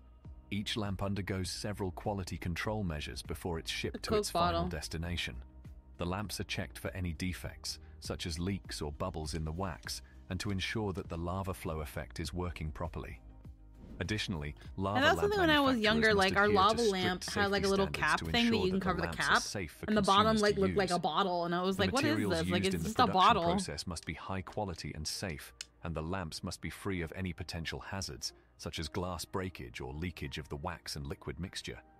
Manufacturers often use specialized equipment to test the safety and efficacy of each lamp. For example, lamps are often subjected to various temperature conditions to ensure that they can withstand extreme temperatures without breaking or leaking. In addition to safety measures, manufacturers also implement sustainability efforts to reduce waste and environmental impact. Many manufacturers use recycled materials in the production process and implement energy-efficient measures to reduce their carbon footprint. Overall, quality control measures play a crucial role in ensuring that each lava lamp is safe, effective, and environmentally friendly. Manufacturers must adhere to strict safety and sustainability standards to ensure that their products meet the highest quality standards and provide consumers with a high-quality decorative item that they can enjoy for years to come. One of the most appealing aspects of lava lamps is their unique and eye-catching design. The classic lava lamp consists of a glass bottle filled with a liquid and wax mixture that creates a mesmerizing lava flow effect. You've said this However, like 5 there are many times. Is this an variations of AI the reading classic this design, shit? and manufacturers continue to experiment with new and innovative designs. Some lava lamps feature unique shapes and sizes, such as triangular or square-shaped bottles, while others have a more minimalist design. Some manufacturers even offer customizable lava lamps that allow consumers to choose the color of the wax and liquid and the design of the bottle. In recent years, manufacturers have also incorporated new technologies into their lava lamps. For example, some lamps feature LED lighting, which allows for a wider range of colors and effects. Other lamps have Bluetooth capabilities, which allow consumers to connect their lamps to their phones and control the lighting and lava flow effects. Manufacturers are also experimenting with different materials to create new and exciting designs. Some lamps feature a metallic finish, while others have a frosted or textured glass design. Some manufacturers are even incorporating natural materials, such as wood or stone, into their designs to create a more rustic or natural look.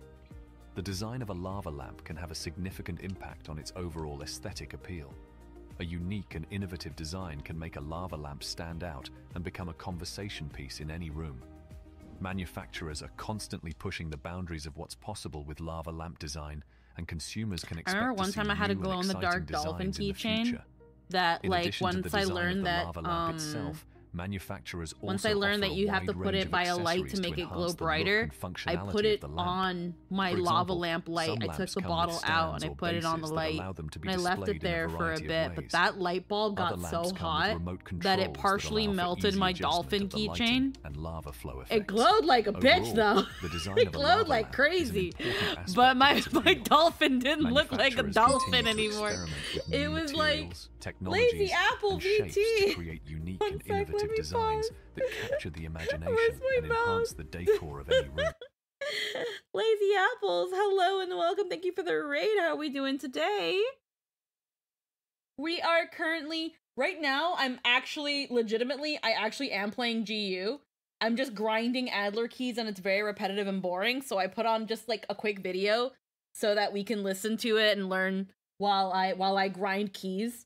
And I'm just kind of telling about how when I was younger, I had an old lava lamp that I took the bottle out of because you can usually remove the bottle if you have to like clean the lamp or replace the lamp bulb.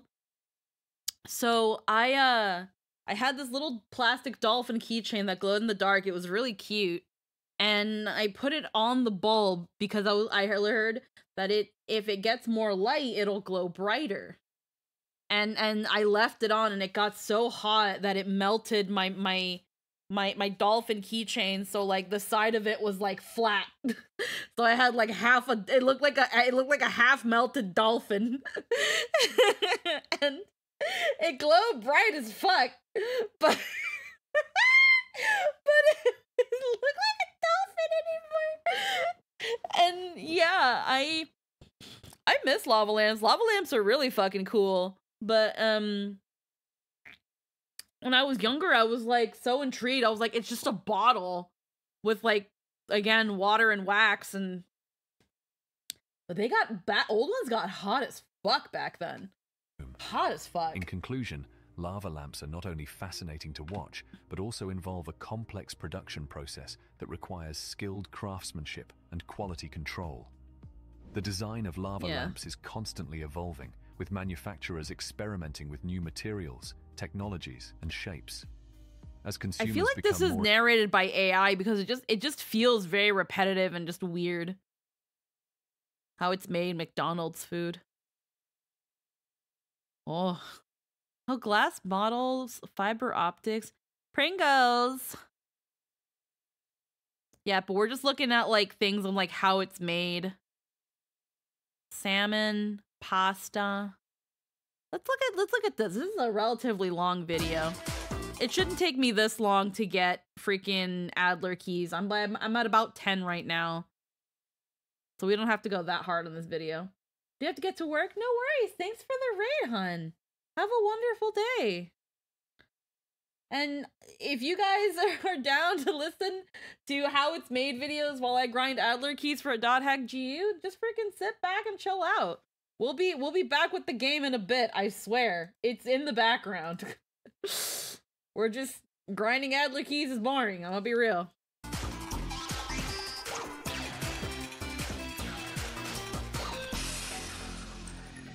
They say chips were invented when someone sent back his fried potatoes, complaining the slices were too thick. The insulted chef cut them paper thin and fried them to a crisp. So pride, not necessity, was the mother of this invention. I love fucking potato chips have since become the consummate snack food. They have to be made with fresh potatoes, no more than 24 hours old. Otherwise, the chips will have black spots. After a brushing machine removes the dirt, the potatoes travel along a water canal to the peeler. They tumble around and around against the peeler's abrasive rollers until the skins come off. This machine can peel 12,000 pounds of potatoes per hour. Wow. Next up, a machine that separates the potatoes by size. The small ones fall below to be rinsed. The larger ones stay on top to be cut. Hell yeah. Then they fall down to the rinser too.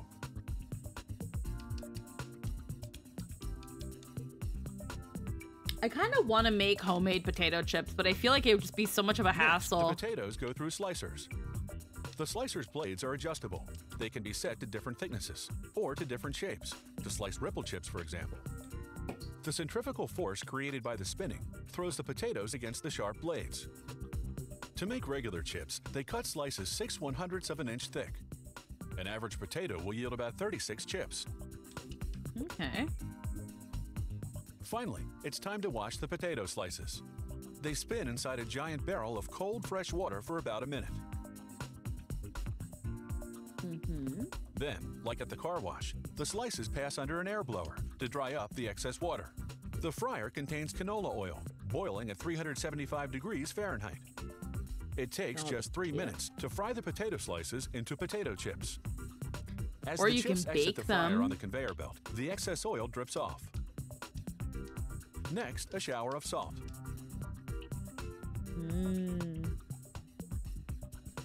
The chips then move on to the sorter. An electronic camera identifies any chips that have brown spots or other defects. The camera then triggers the thin pipe directly above that bum chip to blow it off the conveyor belt with air pressure.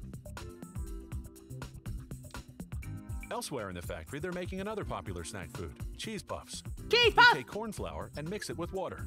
An extrusion machine forces the mixture through round holes. When the snake-like streams come out the other end, a knife cuts them into pieces. The heat in the machine then causes the flour in those pieces I gotta to get explode, banned. creating I get slightly banned curled for puffs. moaning over They cheese spread the puffs. puffs with a mixture of canola oil, powdered cheese, and natural colorings. A revolving drum mixes it all together. Oh yeah, makes that cheese.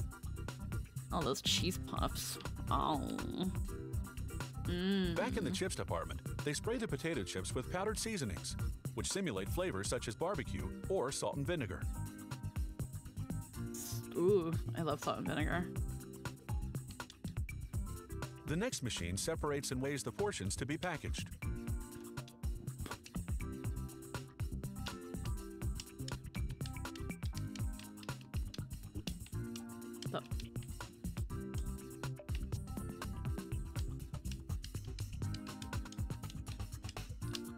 The chips drop into bags that are then heat sealed. It's taken about 15 minutes to go from raw potato to potato chips. A lot longer than it takes to eat them.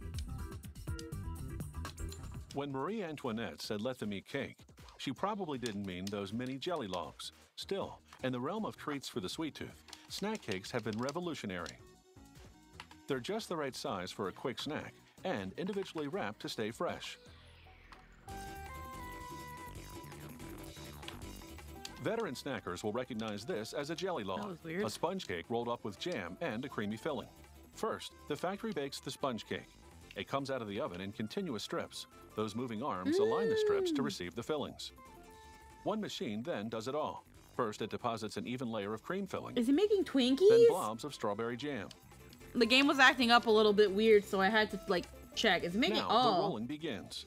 One side of the cake is it strip making runs roll against the metal cakes? guide. This lifts and folds over the edge. Oh, I fucked so hard with Then the cake those. strips run I haven't against a had them in second so guide, which rolls long. it over some more. There's a thing called a billet log here in Canada. They're Now the so machine cuts the good. continuous strip into separate cakes. Then an automated roller completes the logs. Oh my god, look at them. They're so cute. Meow. Meow. The jelly logs go onto a conveyor belt that positions them closer together, aligning them for the next phases of production. Look at that. They travel through a waterfall of strawberry-flavored syrup. This sticky coating acts as a tasty glue to adhere the shredded coconut that showers them next. Ah, they're just The billet conveyor belt logs! shakes off the excess, which, like the excess strawberry syrup before, gets fed through the machine again. Now, if all this doesn't have your sweet tooth tingling yet, the So next snack cake yummy. will. They're billet It's logs! a Those are chocolate cream billet cake logs! covered in a chocolate coating. No, those aren't as good. Production begins in the mixer, where they combine eggs, a vegetable oil mixture, flour, sugar, water. God, I'm having like the Glucose, a pregnant liquid pregnant sweetener, cravings like hard, and and I'm not cocoa even powder. pregnant. The mixture Because blends this is the kind of ingredients stuff at that I high start speed for craving 1 when minute. I have Then like it pumps the batter when to a something's machine wrong called with the me. automated depositor, which squirts the batter into cake molds. Ah! The conveyor belt transport the mold pans to the oven. The batter bakes for Transfer 7 you to the minutes. fucking To oven. achieve just the right texture, there's a very specific heating pattern. Mm-hmm. Once the pans exit the oven, a robot flips the cakes upside down onto a conveyor belt. It stacks the empty mold pans onto another conveyor that sends them back for more batter. Now, the cakes flip right side up onto a wire conveyor belt. Air circulating between the wires cools the cakes. The next machine aligns the cakes in position for the next phases of production. First, thin blades saw the cakes in half. Then, suction tubes remove the tops and place them next to the bottoms. We're halfway. Next, the machine drops a portion of cream filling on each Blip. bottom. The cream is about Blip. the consistency of margarine. Blip. As the feeder tube above Blip. each cake delivers it, Blip. a wire cutter splices off Blip. a piece about 1/4 of an inch Blip. thick. I don't know why. Then That the just suction sounded in my tubes put head. the tops back on. Oh yeah. I don't know what these are. Now the cakes pass through a shower of hot chocolate-flavored liquid. This coats the top and sides. Chocolate flavored liquid, so it's not actual At the same chocolate, time, or it's the at least cakes it's travel made with through a chocolate, bath but of not liquid. chocolate enough to be This considered coats the chocolate. underside.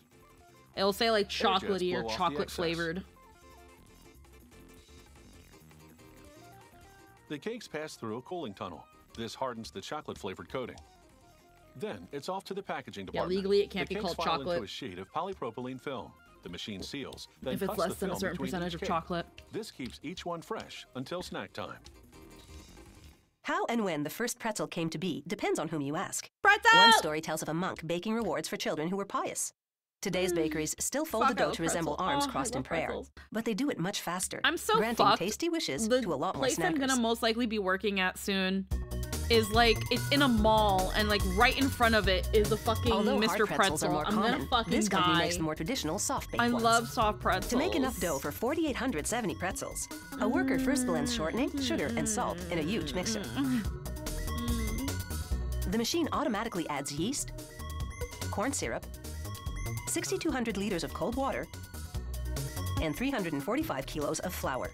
The cold water helps make the dough elastic, so workers can shape it before it hardens. A worker then opens the mixer and slows the blades to help the dough fall out.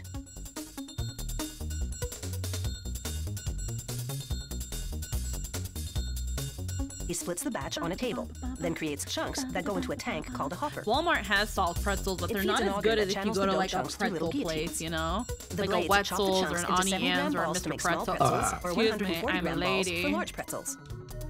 Two conveyor belts squeeze them into 40-centimeter long segments called noodles. Noodles!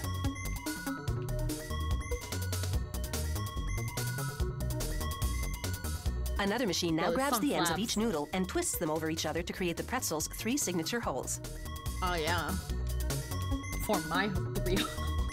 To keep this knot from unraveling, the plate then gently flips the pretzel dough onto another plate below. That plate carefully flips the doughy creations onto a 36-meter-long conveyor belt. The raw pretzels now travel on the conveyor for 14 minutes, the time it takes for the dough to rise. Oh yeah.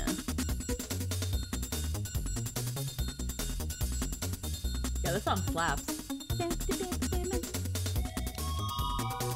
Next, they move through showers of liquid sodium hydroxide, Like, heated to 82 normal degrees snack Celsius. pretzels are fine, That but seals soft in the moisture, pretzels so are the just pretzel will be chewy when you eat it.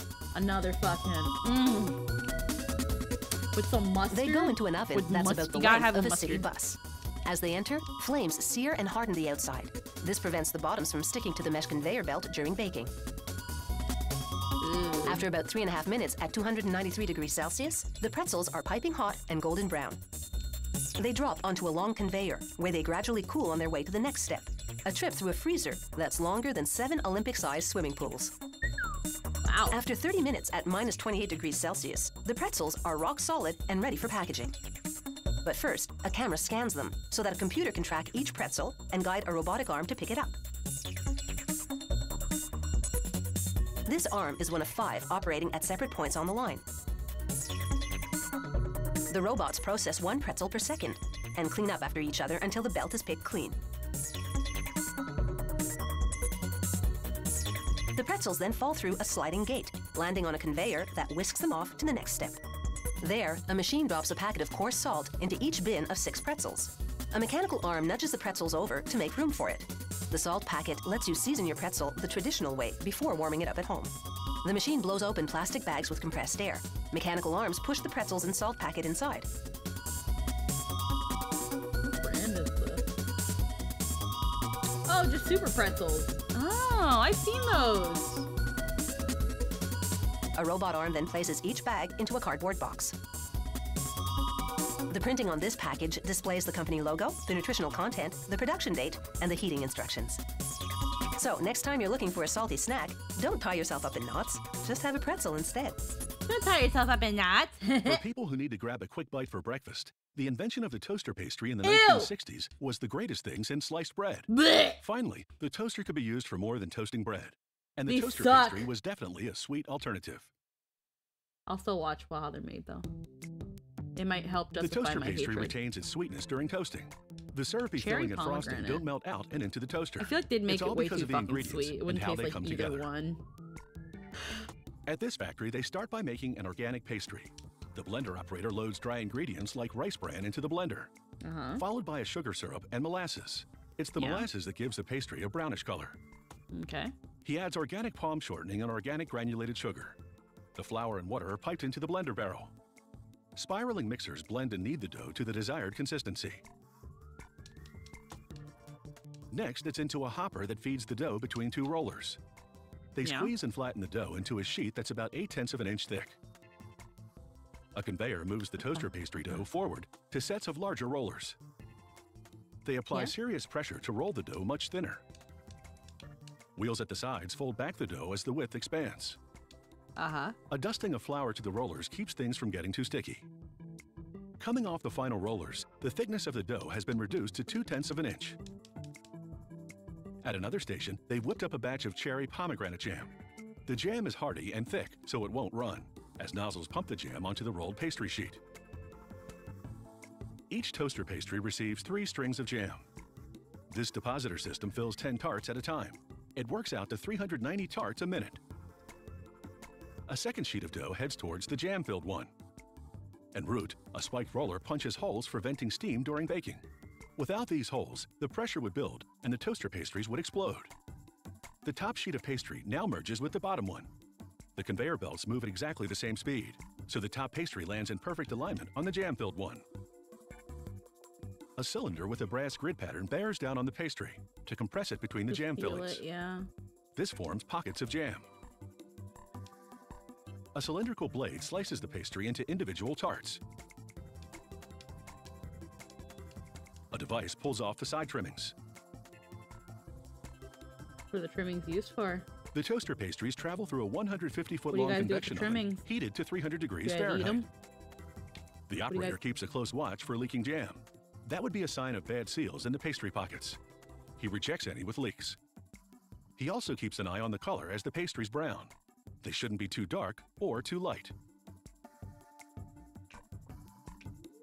Fresh out of the mixer, the pink frosting now flows onto a revolving belt that spreads it onto the toaster pastries at just the right thickness. Oh yeah, pink frosting. Too bad. They've added a bit of starch to the icing. And it's this starch that allows the icing to harden and set, so it won't melt and drip into the toaster during toasting.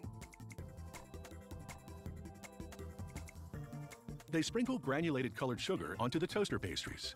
They call this topping the crunchlets. The crunchlets add both flavor and texture to the pastry. The crunchlets.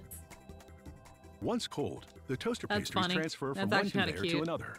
A breaker roller snaps them at the crimp line to separate them into groups of 2. The completed tarts head towards the packaging line. They look like phones. An operator does a visual inspection as they pass by. Has anyone ever done? Someone has to have done that yet. Wrapping. Hot rollers seal up the wrap like at the a fucking. This wrapping preserves the tarts for 8 months. No preservatives needed. Fucking. Suctioning arms grab and a open phone case that looks like a Pop-Tart. Pastries. Someone has to have done this before. If not, I just gave you an idea. It takes about an hour to manufacture Free money. a box of toaster pastries. And now it's time for a toast. Yeah, I'm just not a fan of. This is how to artificially manufacture love. No one-night stands needed. Fuck. Damn it, I only need one more Adler key. Or I could, like, go to Walmart. What do you mean? Don't you want to factory order your cookies online? Yeah, they got waffles? Fuck. Too bad it's my last Adler key. I can't put on another food video. Alright, now we've got 30 keys. Okay. Hold on. How to open every shellfish. That's a ice cream cones, waffles, peanut butter, and more. You know, I do have to grind 50 Adler keys for Yata eventually. How it's made. Learn the secret behind irresistible food creations. Do you have to? Well, here's the thing. I don't have to grind the Adler keys. They're just for one of the better weapons in the game. I'm thinking they're the better weapons in the game. They're ones that you have to get the items for. And I found an easy farming spot. I just go in and out of this level. I go in, go to the first room, kick the key, leave, and just rinse and repeat. And I've done that 30 times. But it's very boring. Oh, Linkster, thanks for the head tap. But because it's boring, that's why I've been putting on how it's made food videos. So it takes me about half an hour to grind. So yeah, it takes about a minute to get a key. So yeah, a half-hour video. Although to be fair, it was like a 25-minute video and I had it to 1.5 speed. So it only took about 20 minutes. So that took about 20 minutes to get 30 keys. And then I gotta go fight a boss, and then I have the weapon. So let me go... Hidden Forbidden Sacrament. Let's go fight the boss. But yeah, then I can... So we've got this one. Where is it? Here it is. So we've got this one. This is the one we can get now. It's a grimoire for this bean right here.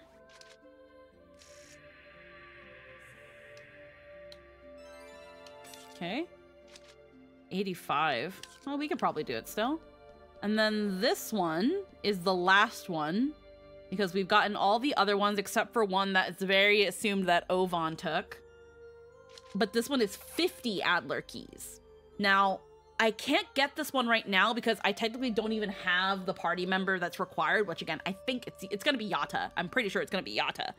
But I am going to need 50 Adler keys. I can farm the 50 Adler keys. It's going to take about half an hour. And it's going to be very boring. So I can literally switch. I think I'm gonna do it. I think I'll do it. Because if I grind them now, I don't have to do them later. Whether we get Yata in this game or not. And then I'll just change the topic to just chatting and put on a fucking food video. And then y'all can watch me get banned for having an orgasm watching food being made because I'm a fucking hungry bitch. Alrighty. Let's fight this boss first, and then you guys can learn about waffle cones. You guys want to learn about waffle cones, right? Okay, what color is it? Okay, it's pink and blue. This one might be hard simply for the fact that I don't use Sakubo. But I still have Endurance, and Endurance frickin' hits hard and also moans in my ear. It makes me uncomfortable.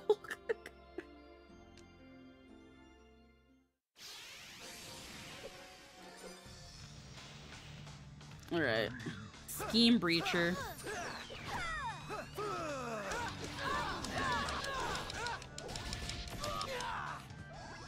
Yeah, it's literally just all recolors of the same boss. With Endurance, though, he can charm it, which makes it just not really fight for a bit, and then I get more Rengekis. Please stop.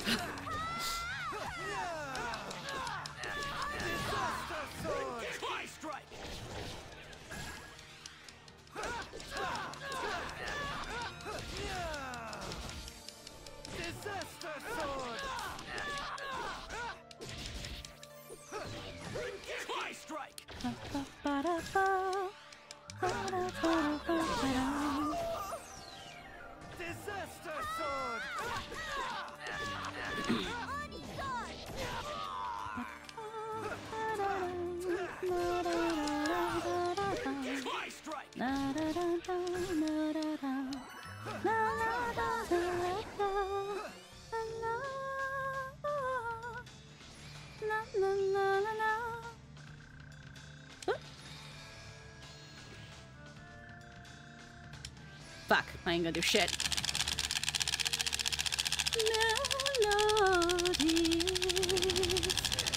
Doesn't even let me fucking do the fucking flick the buttons. Of life.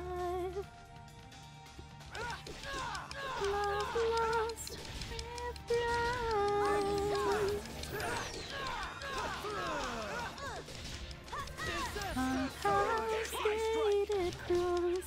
though I cannot say this right. We held on fast. It's fucking healing itself!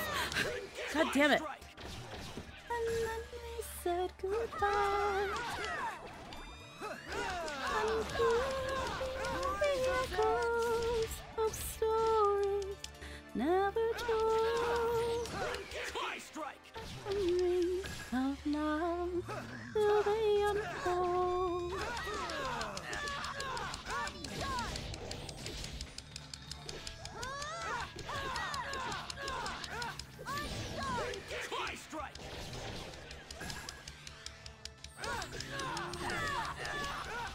Need to continue playing this game sometime. Oh, I can do it again.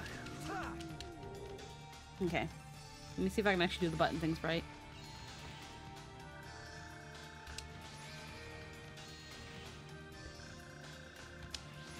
One bonus second. Okay, well that's not really much.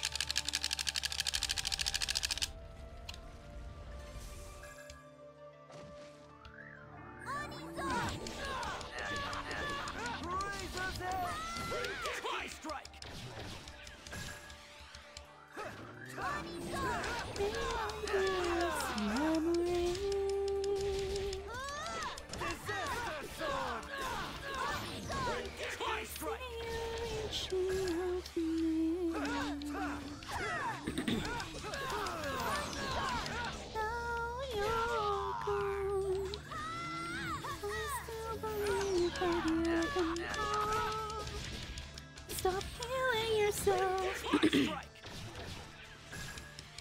What's yours and mine, adding up the layers of harmony, and so it goes on. Fuck. That could have been 6 more seconds. And so it goes on and on. Melodies of life. The story beyond the flying bird. Forever and beyond. I'm gonna have to heal myself.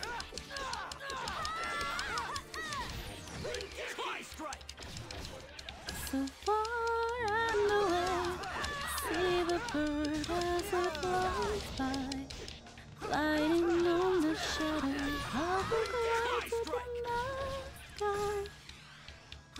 I live memories and dreams upon those wings. It's almost dead, guys. Even now, I see what tomorrow brings.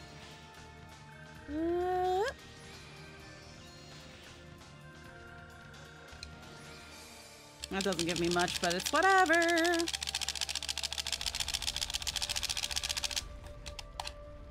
It's dead now. It's dead.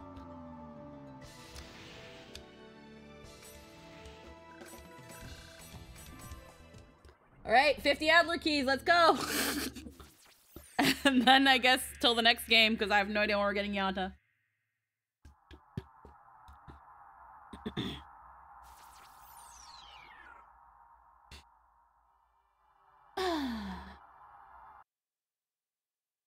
Oh yeah, I forgot that happens when I do that. Let me really quick, like...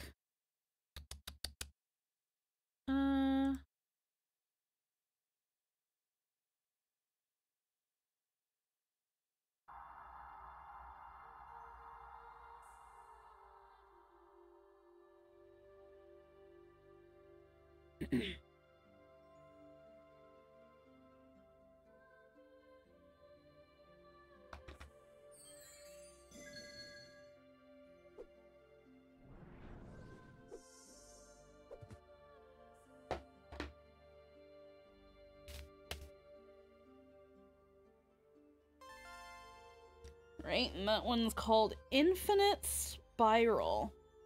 So it takes on Bo when it's Bo, and probably Saku when it's Saku. Which makes sense, it's kind of a Gemini thing.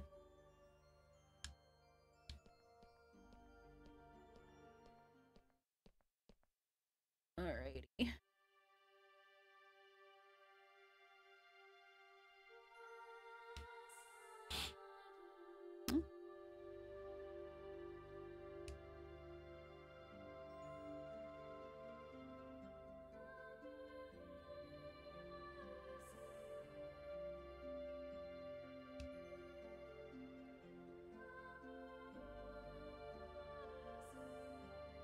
Aseo. Whatever you do, don't lose sight of your hope or yourself being happy in the future. Good luck.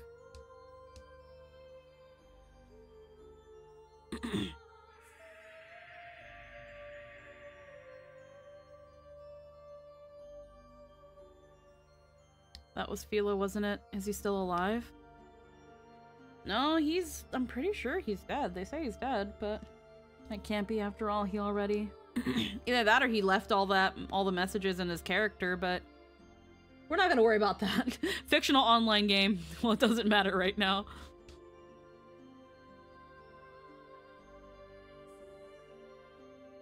Rest in peace. I heard what you wanted to tell me.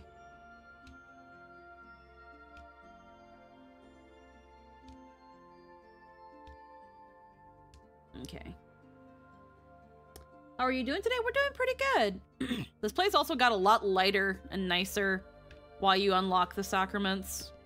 So this, and again, I don't know what it is with Pi and the whole thing of like her older brother, because we don't know shit about Pi. So this is 50 Adler keys.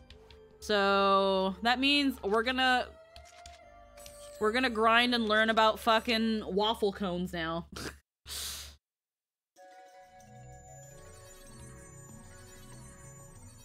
Okay, we're gonna do a quick save. Man, I get my dot hack and just chatting streams. Fuck yeah. All right. 50 Adler keys, about half an hour. So let me just freaking with food videos. We're gonna change this to just chatting, just so that people that normally get butthurt over things that don't matter can be well aware. Mute the game. I want to learn about this. I want to learn about that. Oh yeah. I want to learn about this. Alrighty. Ba-ba, ba-ba, ba-da-ba-da-ba, 'cause I do what I want. Alright.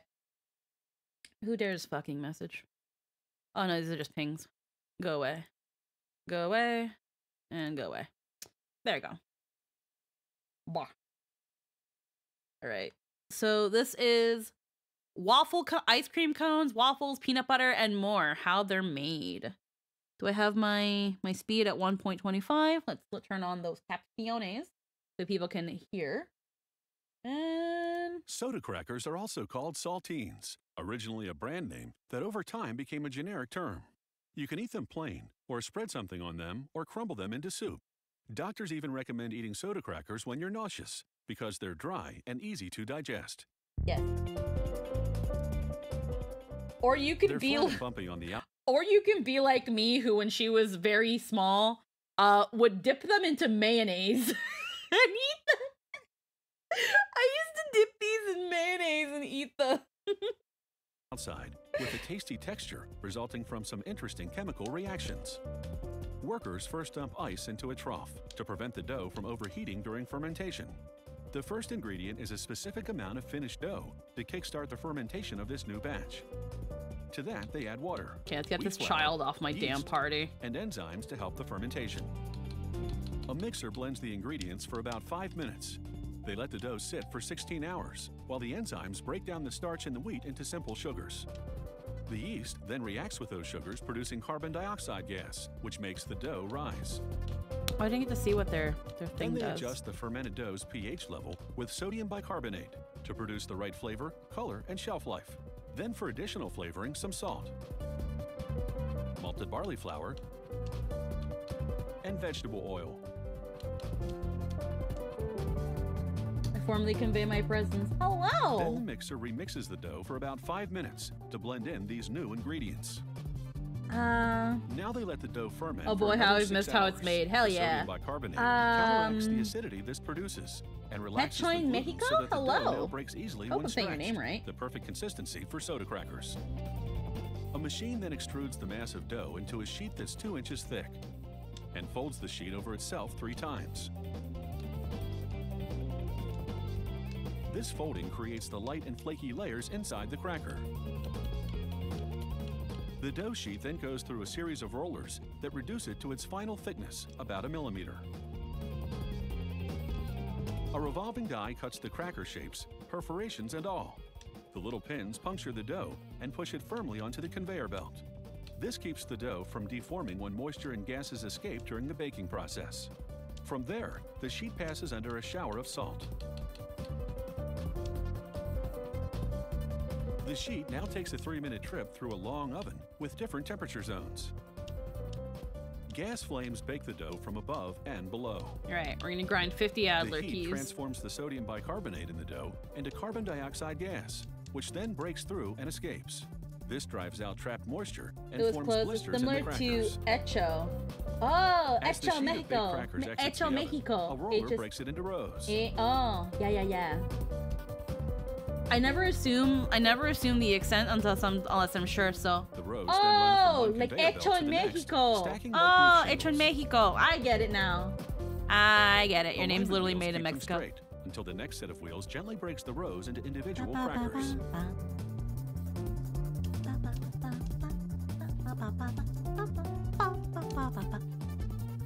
Each row makes its way through a series of gates that guide it onto a track that leads to the packaging equipment. I fuck with saltines so good. The crackers are upright now, and the machine begins dividing them according to the number of crackers per package. In this case, those little 2-cracker packs you often get with soup. I didn't start doing that until I moved here. When I saw like whenever you would order enter the wrapping soup, machine, you would get which crackers, and I sandwiches never them between a understood sheet of why. printed plastic film. And then it's like, oh, you're supposed to A wheel dip then them or like simultaneously break up seals and the cuts the cracker in wrapper the between soup, each and I was pair. like, what? This all happens That's what at an that's astonishing for? rate I would of just eat the 525 crackers and then packages have per my minute. soup. And that's the way the cracker crumbles. Yeah. The ice cream cone is the original edible container. Invented over a century ago, it adds crunch to the melt-in-your-mouth taste of ice cream. And it's one container that doesn't end up in the trash can. So you could say it adds a bit of virtue to the guilty pleasure of the double scoop. I've never really had to have The it first myself with the ice cream cones saltines were and rolled soup. waffles, Yeah, it's just not one I and grew up today's with. cones are simply modern versions of that. I would just eat them and dip Waffle them in cone batter mayonnaise. starts with a lot of dark brown sugar. Caramel coloring is added, along with some secret flavoring ingredients. Secret Water is flavoring. piped It's into the sugar. blender. Just It's ice fuck cold ton to of keep the sugar. batter from getting too sticky. A computer controls the addition of flour from a tank on the floor above. Vegetable oil is added as a giant beater mixes all the ingredients. The batter then flows out of the blender and into a refrigerated tank. An agitating blade keeps the blend at the That's maybe consistency the of oyster pancake crackers batter. with clam chowder.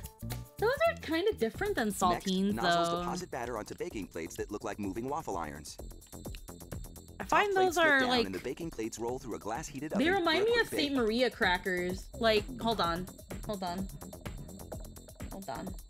Pause. Like, cause like there's oyster crackers, which are these, yeah. I've seen the ones that look like little round biscuits, like this. I've seen them like this. And these remind me of like Saint Maria crackers, which are like these. But then there's some that are like tiny. Yeah, there's like Maria cookies, and then there's like tiny ones.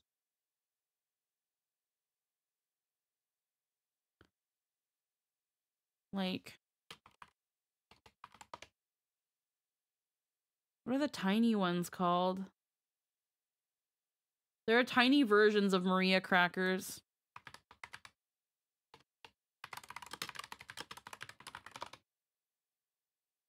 Yeah, so like there's minis, but not quite like this.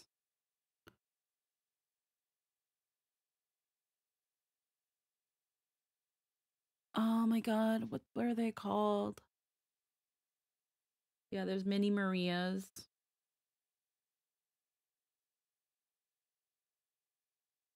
I can't remember. I thought they were Maria cookies. But the mini ones don't look like this. I'm thinking of another one.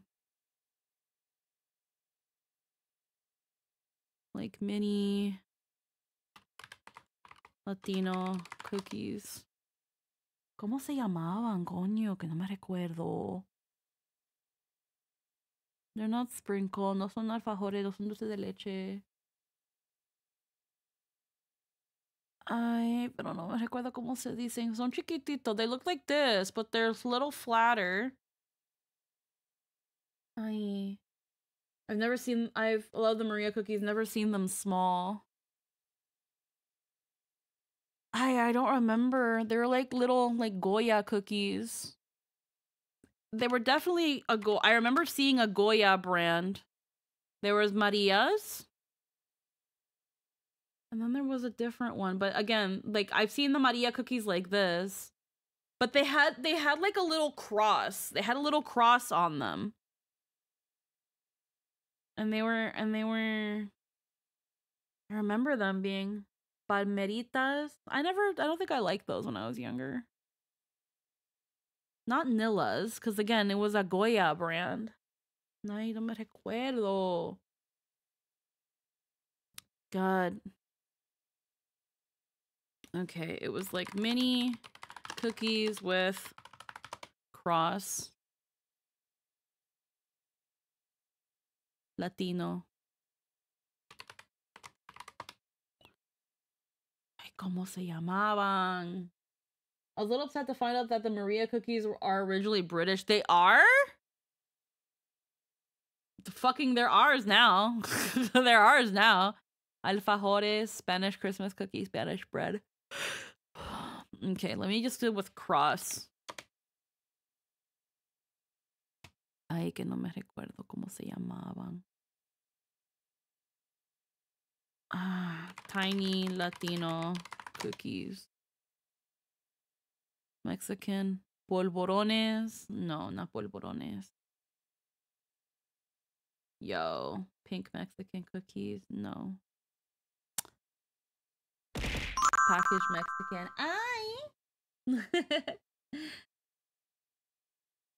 Whoops, my hand slipped. No worries. Thanks for the follow. Mira, it's gonna bother me. 7 cookies. That's alfajores. That's not what I'm looking for. I'm pretty sure it was like a short. It definitely was like a shortbread cookie. Because it was pretty soft. And like... Ugh.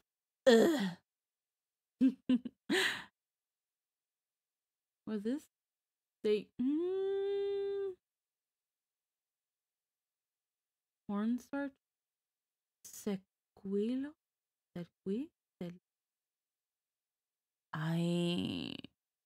Mexican wedding cookies? No. Close. But they would have like a little stamped cross or a star on them. I remember them being more like stars. Okay, so... Sequijos?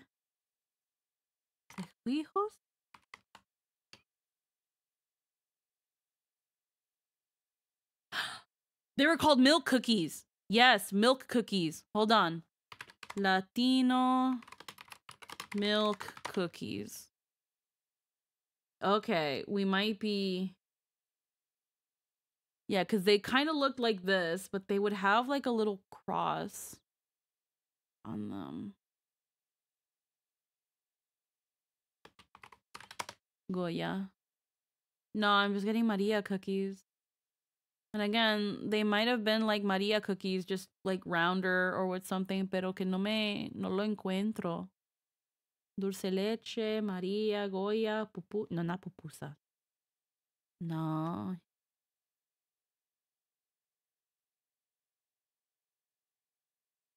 Sabor leche condensado. Lime. Cornstarch. Brazilian. They look like these. But they had a little like stamp cross on them, pero no me recuerdo cómo se dice. And yeah, they're usually like, see like these little dots. And they were probably de leche condensado. These look more like it. De leche condensado. And sometimes they put like a little cross. Mocha. No. No. La Lechera.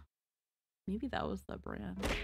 Milk Valley. Ah! The bread is here! Cerberus, hello, and thank you for the They were just about sub. to throw all this away. What a waste. It might have been these. It might be these. Galletas con lechera. It might be these, but I'm remembering them like being smaller with like the little stamped cross. De leche condensada. No, no se encuentra. No se encuentra. Pero se parecían a eso. Se parecían así. They look like this. And they were like little finger cookies, little teeny finger cookies. They look like that. But yeah, that's what they looked like. And I remember oyster crackers reminded me of those. These were sweet, whereas oyster cookies were savory. That was all I wanted to say. Oh my god, a booby. Yeah. Oh, that's a cute little booby emo. One sec. Oh, you also have a booby emote. That's awesome. Hell yeah.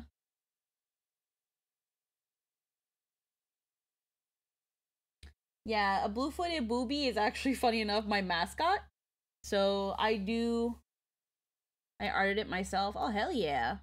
Yeah, we have a blue-footed booby. We have a blue-footed booby emote as well.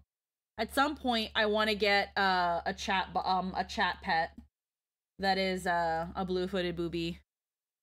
I just gotta find someone to make it for me. The top plates lift up, revealing the cooked waffle patties. Automated arms help transfer the patties to rolling tools. Hell yeah.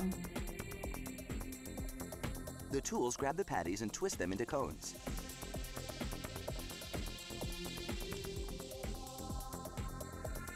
The cones fall down a chute and ride an open elevator up and down to cool and harden. The waffle cones slide down another chute and move into lanes on a conveyor. Automated fingers help guide them into paper jackets.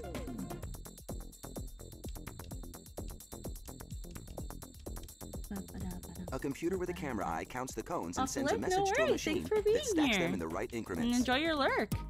Here, a technician activates a device that pushes on a ball inside a cone to test the cone's breaking point. Looks like this waffle cone can hold up to some heavy licking. Over in the sugar cone department, the baking plate system is designed differently. It makes patties that are fan-shaped and have a flat edge. This shape, along with a firmer batter, means sugar cones are stronger than waffle cones, so they're a more popular choice for hard ice cream. Packers stack the cones in styrofoam trays. Then the packages travel through a curtain of high-density polyethylene film. A heated sealer finishes the wrapping job. An X-ray machine sends information about the contents to a computer that counts the cones and alerts inspectors to any problems. Next, automated arms pick up cartons and open them so the packs of cones can be inserted. But there's still one more cone variety in the works: colorful cake cones. Cake cones are less sugary than other varieties and have a more cake-like texture. Batter is pumped into upright molds. Cake cones are shaped differently from waffle and sugar cones because they have flat rather than pointed bottoms. Metal cores plunge into the molds to complete the shape. This action also enhances the cake cone's flaky texture. The cones are baked as they pass by a gauntlet of gas heaters. Then it's down a chute and off to the packaging station. I've never seen those. Unlike the other cones, cake cones come out flaky and crispy without a cooling down period. Maybe I have and I just don't remember because I don't eat ice cream a lot. Or I thought those were waffles. A mechanical arm picks up paper sleeves I and drops thought them in these front were of the waffle cones. cones too. Oh, excuse me. These cones are now on their way to an ice cream stand near you, where they'll be used to scoop up ice cream. Okay, lickety yeah, split. I've had those then.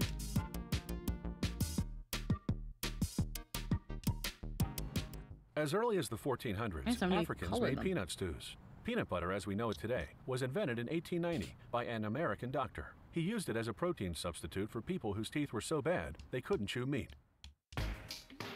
The best peanuts for making peanut butter are runner peanuts. Because they're uniform in size, they roast more evenly than peanuts that vary in size. They arrive at the peanut butter factory already shelled. Peanut butter. To make an 18-ounce jar of peanut butter, it takes 20 ounces of peanuts. That's about 1,100 peanuts. Ooh. The first step is to roast them. The nuts travel through a hot air roaster, heated to 399 degrees Fahrenheit. Roast those nuts. The shaking motion moves them around so they roast evenly. Almost 4 tons of peanuts go through this roaster per hour.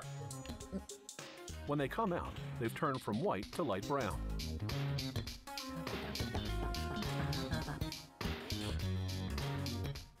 Next, they go into another machine, which fast cools them at room temperature, using suction fans that circulate air quickly.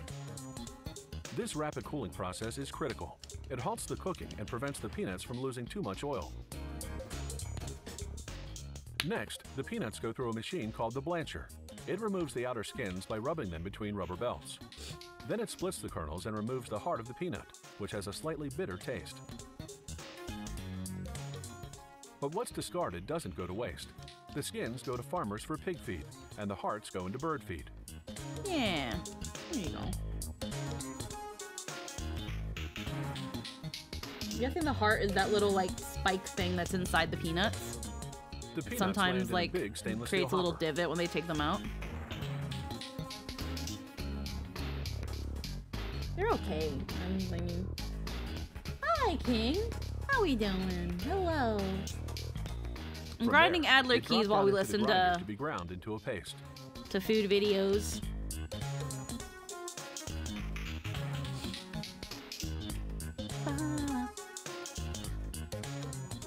At this point, the other ingredients go in: salt, sugar, or another natural sweetener, and a small amount of hydrogenated vegetable oil, which acts as a stabilizer to keep the peanut oil from separating and floating to the top of the jar. Peanut Unless butter you buy all contains no natural artificial peanut butter. coloring or artificial sweeteners. It has no preservatives either, yet doesn't need to be refrigerated. You don't have to The peanut refrigerate butter is peanut finally butter. ready. All that mixing has heated it up to 140 degrees Fahrenheit. It goes through a cooling system to bring it down to 100 degrees. Now it can go into jars. Peanut butter is a healthy, protein-rich food with plenty of vitamins, minerals, and fiber. It has no cholesterol, but it does contain fat. The good news is that more than 80% of that fat is unsaturated. In other words, good fat that may actually help lower certain cholesterol levels in the blood. The bad news is that the rest of the fat content is trans fat, or bad fat. It comes not from the peanuts themselves, but from the hydrogenated vegetable oil that's used as the stabilizer to keep the peanut oil from separating. If you Yeah, want to unless you avoid get all that, natural. you can eat all natural peanut butter, which doesn't contain a stabilizer. You'll just have to stir the peanut oil that collects at the top of the jar. Once the Or jars are you can filled do with what peanut butter, Hayden told they me go through the and capping store machine. your jar The upside caps down. have an aluminum seal inside. As the caps pass through a heat machine, the seal drops down and adheres to the top of the jar, creating Which, an like, I airtight never seal. thought of doing it upside down, so then all your oil's at the bottom. A machine prints the production date and the expiration date. These unopened jars of peanut butter What I will used stay to do fresh is I for would just one put a whole year. napkin on the top and soak up the oil, but it wouldn't really work as well. Hey, Donuts Ada, used to be how? called oily cakes because they were Donuts deep fried suck. in pork fat. When Dutch pilgrims first brought them to America, they were ball-shaped. But then someone found that removing a nut of dough from the center helped them cook far more evenly. And so, the donut was born. I'm not a big fan of donuts. In the world of donuts, there are two basic types: yeast donuts and cake donuts. Yeast? The batter for cake donuts drops from the mixer right into boiling vegetable oil. The nozzles shape the dough as it passes. The donuts fry for about a minute and a half.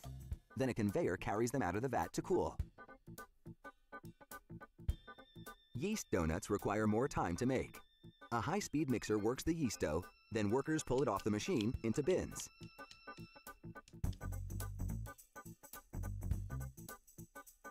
From there, it goes into a hopper that extrudes the dough as a sheet.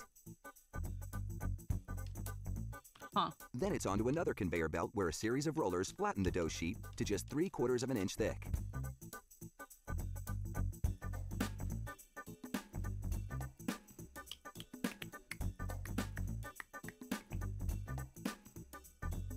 The sheet passes under a shower of cinnamon, then hits a rotating cylinder that rolls it into a log. A small metal rod sprinkles the dough with water. This keeps it sticky enough to hold its shape while going under another flattening roller. Okay. A dusting of cornstarch keeps the dough from sticking to the blade that now cuts it into There's like pieces. Boston cream donuts and Tim Hortons Timbits. I like Boston cream donuts and I like jelly donuts. I like donuts that have stuff in them. A retractable arm drops the blocks of dough 4 at a time onto wire mesh trays. Then it's off to the proofer, a machine much like a large bread box in which heat and humidity help the yeast dough rise. This leavening process takes about 20 minutes, during which time the trays, over 300 of them, go up and down and then out to the I'm fryer. all about maple cream-filled donuts. Those are a bit too sweet A for gate me. slows the donuts Thank you down for just the before the gallon. drop, so they slide in without splashing hot oil. Gas burners keep the oil at a constant boil. Anything less, and the donuts would come out partly raw. Halfway through, they get a flip, so they'll cook evenly throughout. Flip them. Yeah, flip them. After 2 minutes, the donuts leave the fryer and move through a curtain of sweet glaze. Hello, Oda. A strong Hello, air how are we current doing blows off today? the excess. Mwah. And these fry cakes are ready We're to just eat. grinding some Adler keys and gradually .hack cool as they GU, spiral but through the production I'm area doing on their this way in to the packaging. background while we have some just little fun educational Now let's food see how they make videos donuts playing with because I filling. love how it's made food. A machine separates the yeast dough into little And blobs, then grinding sends them Adler rolling keys is down very plastic boring and I have tunnels. to grind a fuck ton of them, so. This shapes them first into pucks, then into round dough balls. Yeah, no, I've never been too big on donuts. I find them too sweet.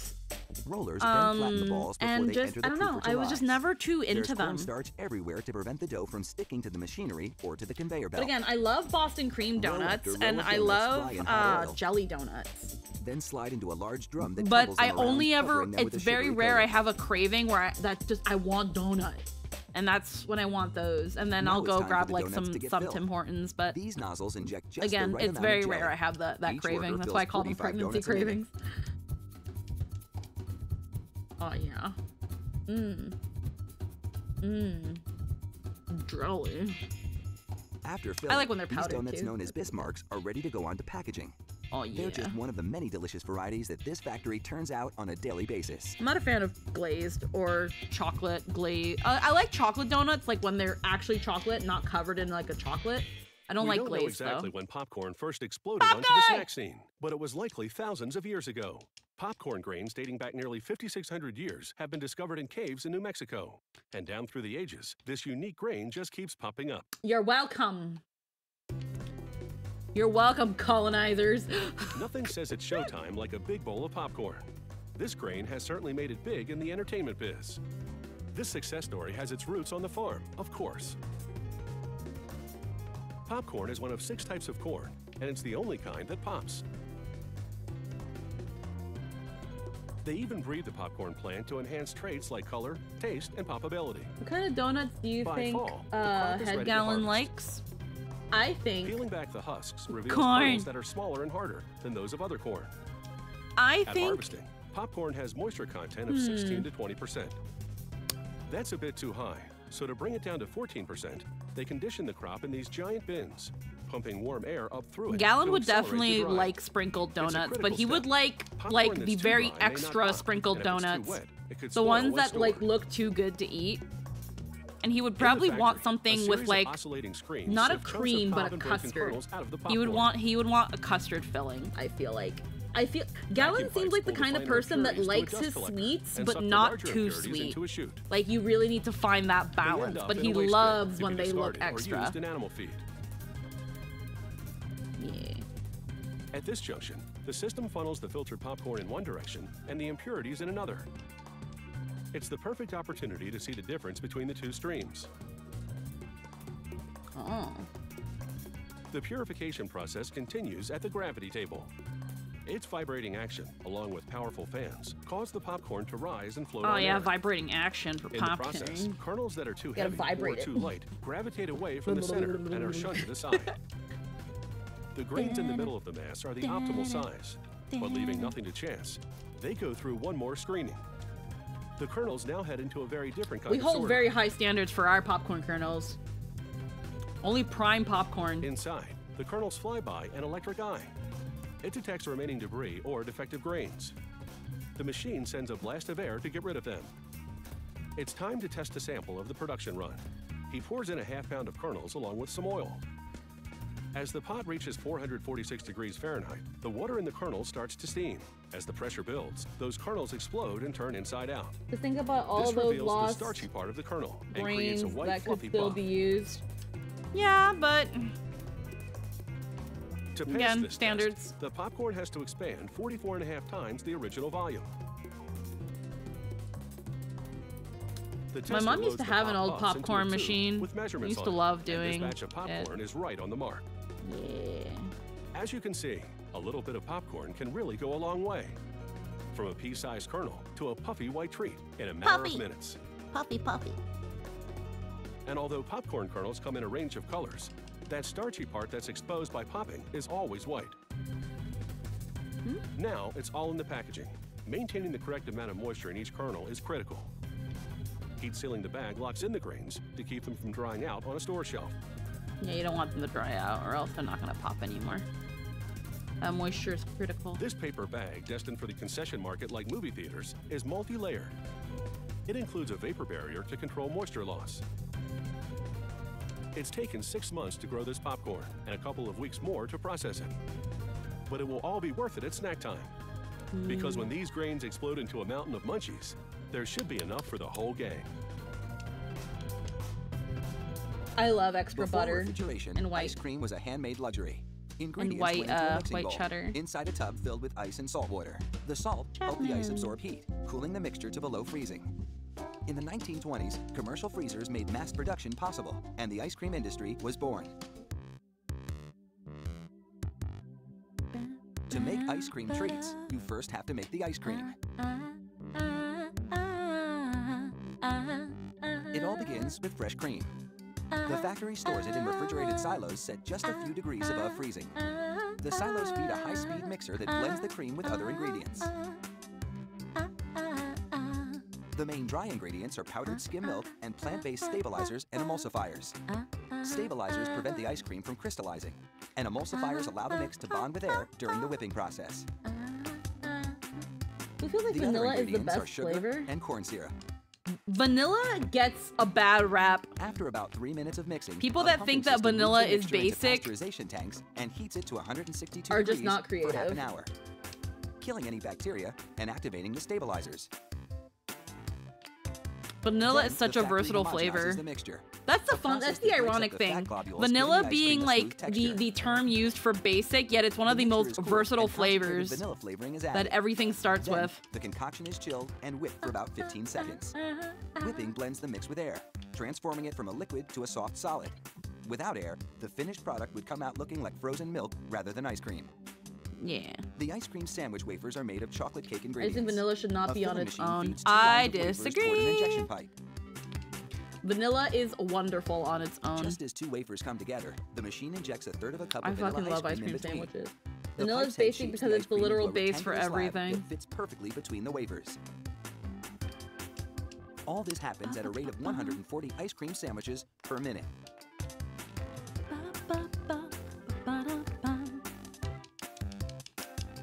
But again, because sandwiches it's move on the to base of packaging, everything, the filling is because still ice it's cold so from the freezing versatile, it's phase, classic. So there's no threat of a meltdown. And sometimes you just gotta The have a packaging vanilla system raises day. each There's sandwich bad into a vanilla ice wrapper, cream, but then it's just folds bad and ice tucks the cream. ends. Yeah, that's when it's like way too artificial. The next machine counts the sandwiches and inserts them into boxes. Once sealed, the boxes go directly into a storage freezer at minus 22 degrees. Okay, we're almost halfway through Adler Keys. On another line, ice cream cone production is underway. A feeder drops pre-wrapped sugar cones into holders on a conveyor belt.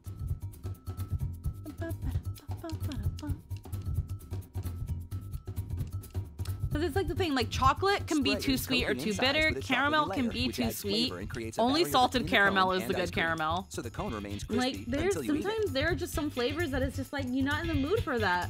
But it's hard to not be in the mood for Nozzles squirt in the vanilla. ice cream filling. One production line, 2 flavors. One row of what? cones gets vanilla ice cream, the other row chocolate. Again, it's so Now for a tasty it's so hard surprise to in go the wrong cone's with core, vanilla. an injection of liquid caramel. This factory also makes ice cream cones with chocolate and strawberry sauce inside. Like depending on how sweet the vanilla is, it can really bring balance to chocolate that's too chocolate-flavored bitter liquid topping. or caramel that's too Then, sweet. the crunchy It's finishing just touch, a wonderful a layer of equalizer. chocolate-coated puffed rice. Unless it's done wrong.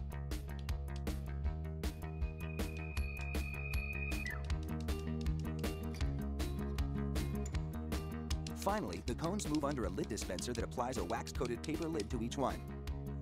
A heating element instantly melts the wax, sealing the lid to the cone's paper sleeve. Chapman.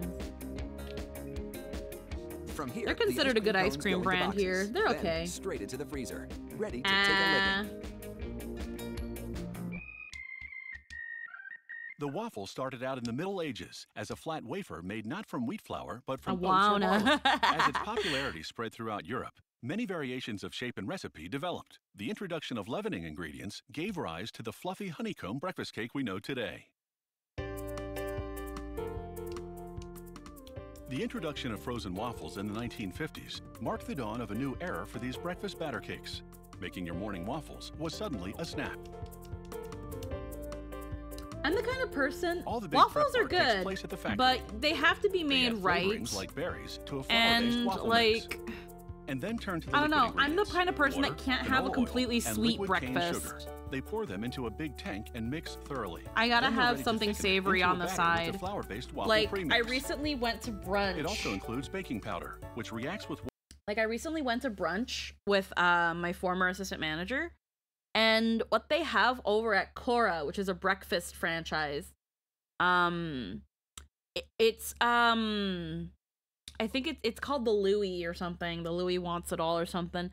But it's essentially some bacon strips, 2 eggs, however you want them, and a fruit crepe, usually filled with chocolate hazelnut sauce. But I asked for custard because their custard's not sweet. It's a very, very low sweet custard. That I really enjoy, and with like a little bit of whipped cream and a teeny sprinkle of powdered sugar. And that sweet crepe is so good after having like the salty egg and bacon, and I usually have it on toasted sourdough. And like I'll make like a little mini like breakfast sandwich with my toast and my eggs and my stuff, and they're always on the side with like seasoned potato wedges, which are also really good. But after I have like all my savory, hearty, protein-rich breakfast, then I have my fruit crepe, and that's like almost like a breakfast dessert. But like when it comes to waffles and pancakes, it's like having dessert for breakfast.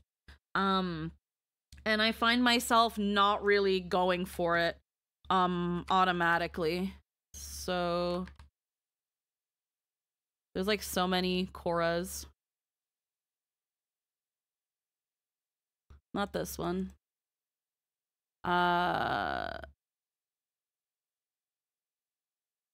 Let's see. Block. So, let's see. Where's the menu for Cora? Sweet and salty.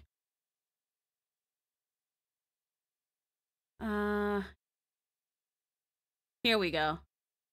It looks like this. It's right here. It's called Louis the Undecided. But I changed that chocolate to a custard. And that's it.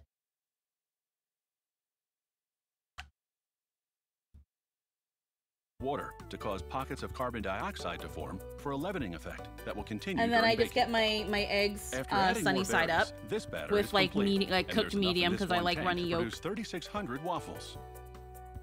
Hot waffle irons move past a sprayer for a misting with a non-stick coating. Wrong way.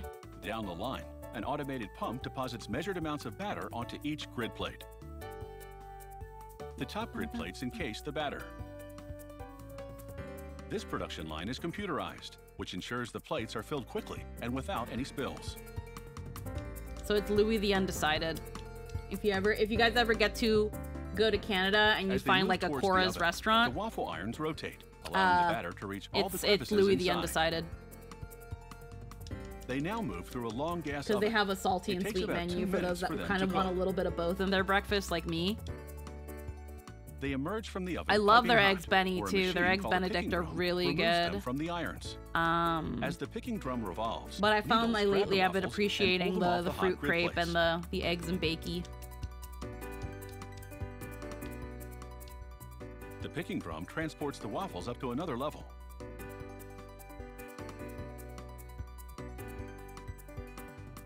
The needles retract, transferring to a series of conveyors.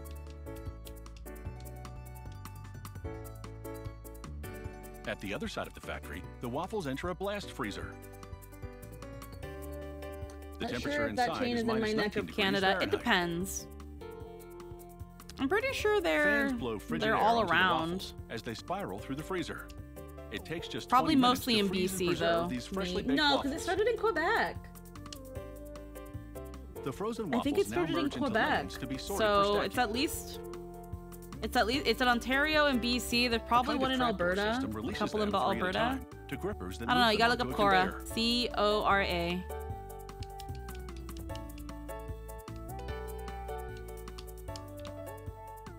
The conveyor lane narrows, which forces the waffle stacks into a single row. A sensor-activated gate releases the stacks, 2 at a time, to the packaging station. It takes just a second for the 2 stacks of frozen waffles to be wrapped and sealed in a tight cellophane packet.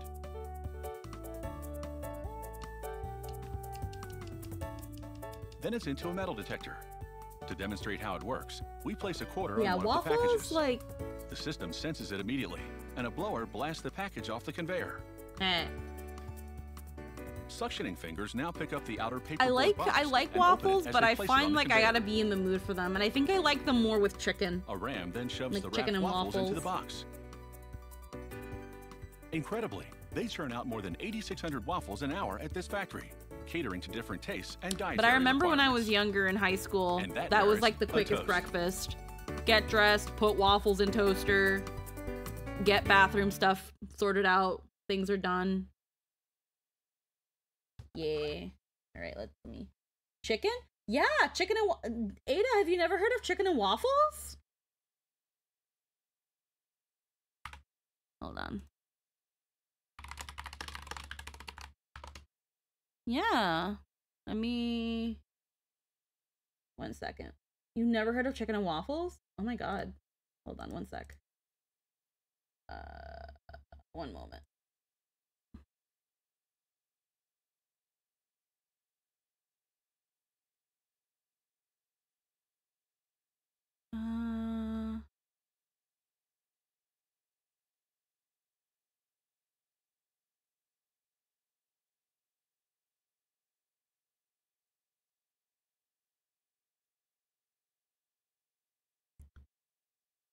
One second.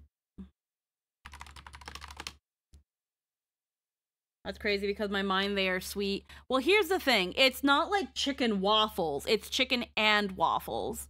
So let me really quickly.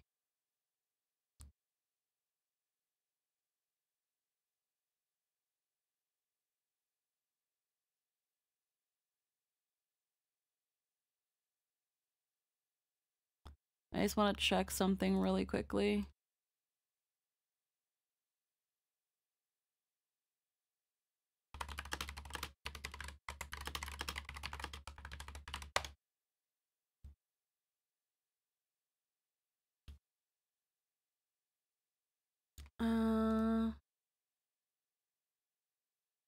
Something I want to just quickly check out.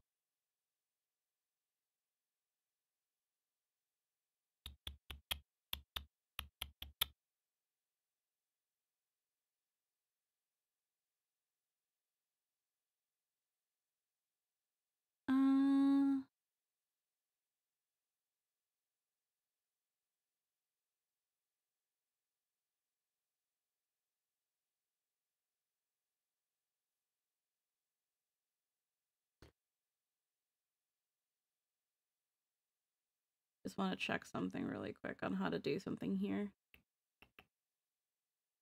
Here we go. How do I do it through here?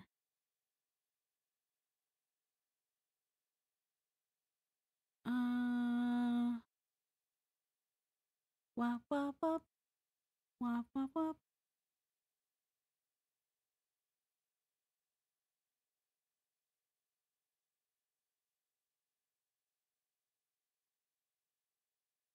Not this one.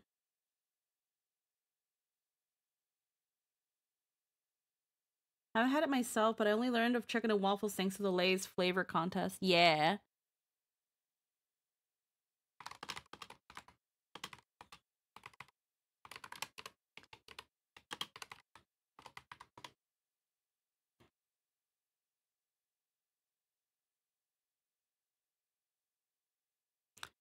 Not only do it through this.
Okay, let me look it up again.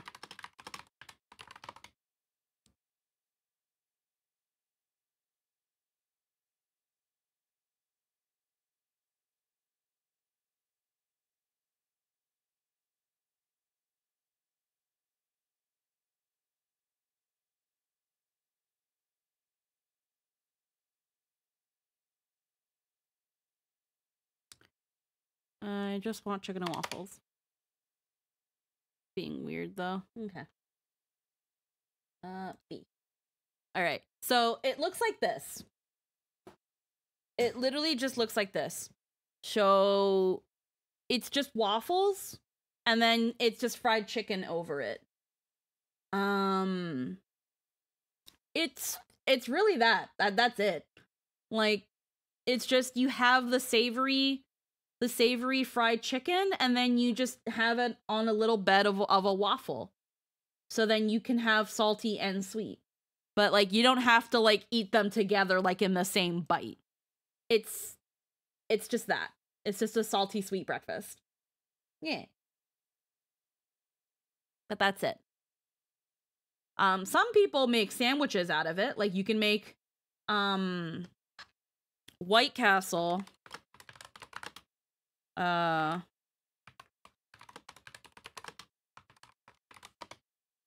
White Castle had these Belgian waffle sandwiches.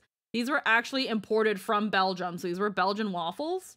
And then there was sausage, egg, and cheese, chicken and waffles. So they had like a chicken breast on it. And then, yeah, a bacon, egg, and cheese. And these were really good, actually. And it was like a white gravy. So it was like a white gravy with bacon bits. Yeah, no, these were really good. Yeah, wanted for excessive use of white gravy. Yeah, white gravy is really good with this sort of stuff with like chicken, biscuits, like more kind of like slightly sweetened dough like these. And then yeah, you could even get like strawberries and cream waffles and stuff. Yeah. I don't know if White Castle still does this. It's been a long time, but these were really, really good. For fast food, it was really good. These fucked so hard. Alrighty. Let's see. What else did we have for how it's made? We had the lava lamp, glass bottles, fiber optics, solar panels, and more. Do they have a playlist specifically for food?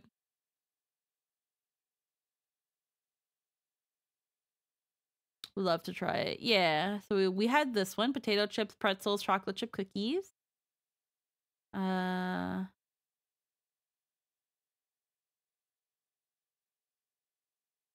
this is just all recent uploads. No, where's how it's made?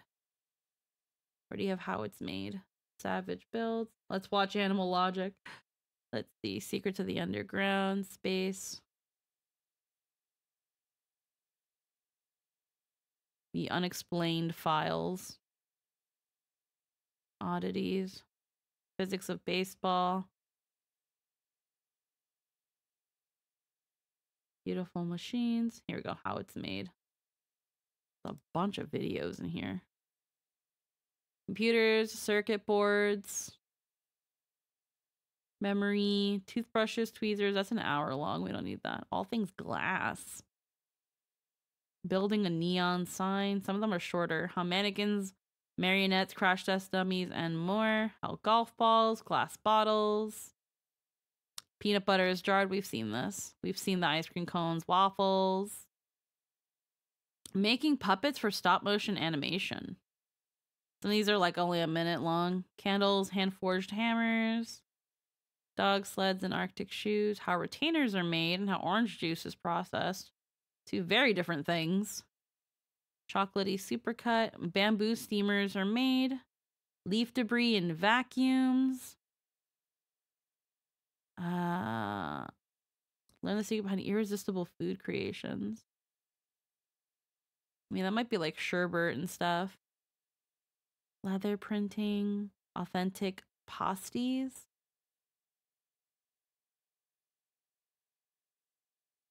Unveiling the tastiest food creations on season 15. How it's made. Steel bicycles. Thermoplastic fire helmets. Honey candles. Art conservation. Gel capsules and playground. How frozen shrimp and Thai rice boxes. Oh. Skateboard wheels. Diving helmets. Latex swords. Cocoa beans. Class and championship rings. Awnings, telescopes, dashboards, pedal cars, chocolate coins, beet sugar, lasagna, apple pie, mayonnaise, hot sauce, cheese graters, nonstick cookware, sticky buns, blueberry turnovers, sandwich crackers, piñatas, lipstick, tea. Some of these are shorter. Some of these are shorter. These are really short. Sundae cups, cactus pear puree, glass sculptures. Wow, cotton. How it's made. Food. Pringles.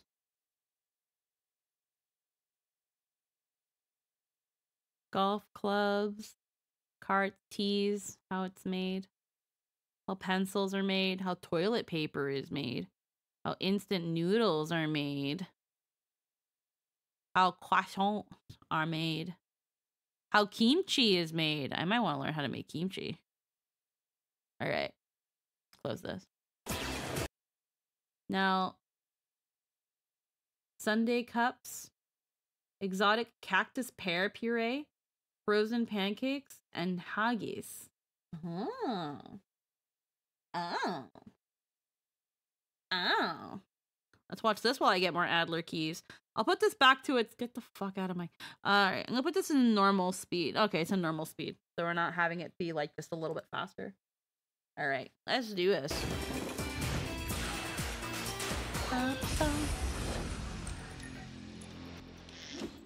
Several American towns claim to be the birthplace of the sundae. Sundaes first appeared in the 1880s when the sale of ice cream sodas was banned on Sundays. Instead, soda fountain operators poured soda syrup on ice cream, added toppings, and called this new treat the sundae. Today, ice cream sundaes come pre-made and frozen in individual servings. There's no need to wait. This decadent dessert can be served up in an instant. At the Sundae Factory, production starts with something called the white base mix. It's a pasteurized blend of fresh cream, milk, and a variety of sweeteners. A worker adds a blend of yellow coloring to the white base mix, and this takes it from bright white to an off-white.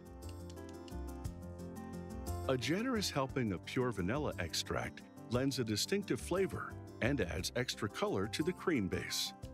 Yeah. After a final stir, the mix is ready for a freezing process, during which air will be added to turn the mix into soft ice cream. It's time to cue the containers. 2 at a time, individual-sized sundae cups move forward on the production line. Oh, yeah. They meet up with the ice cream dispenser.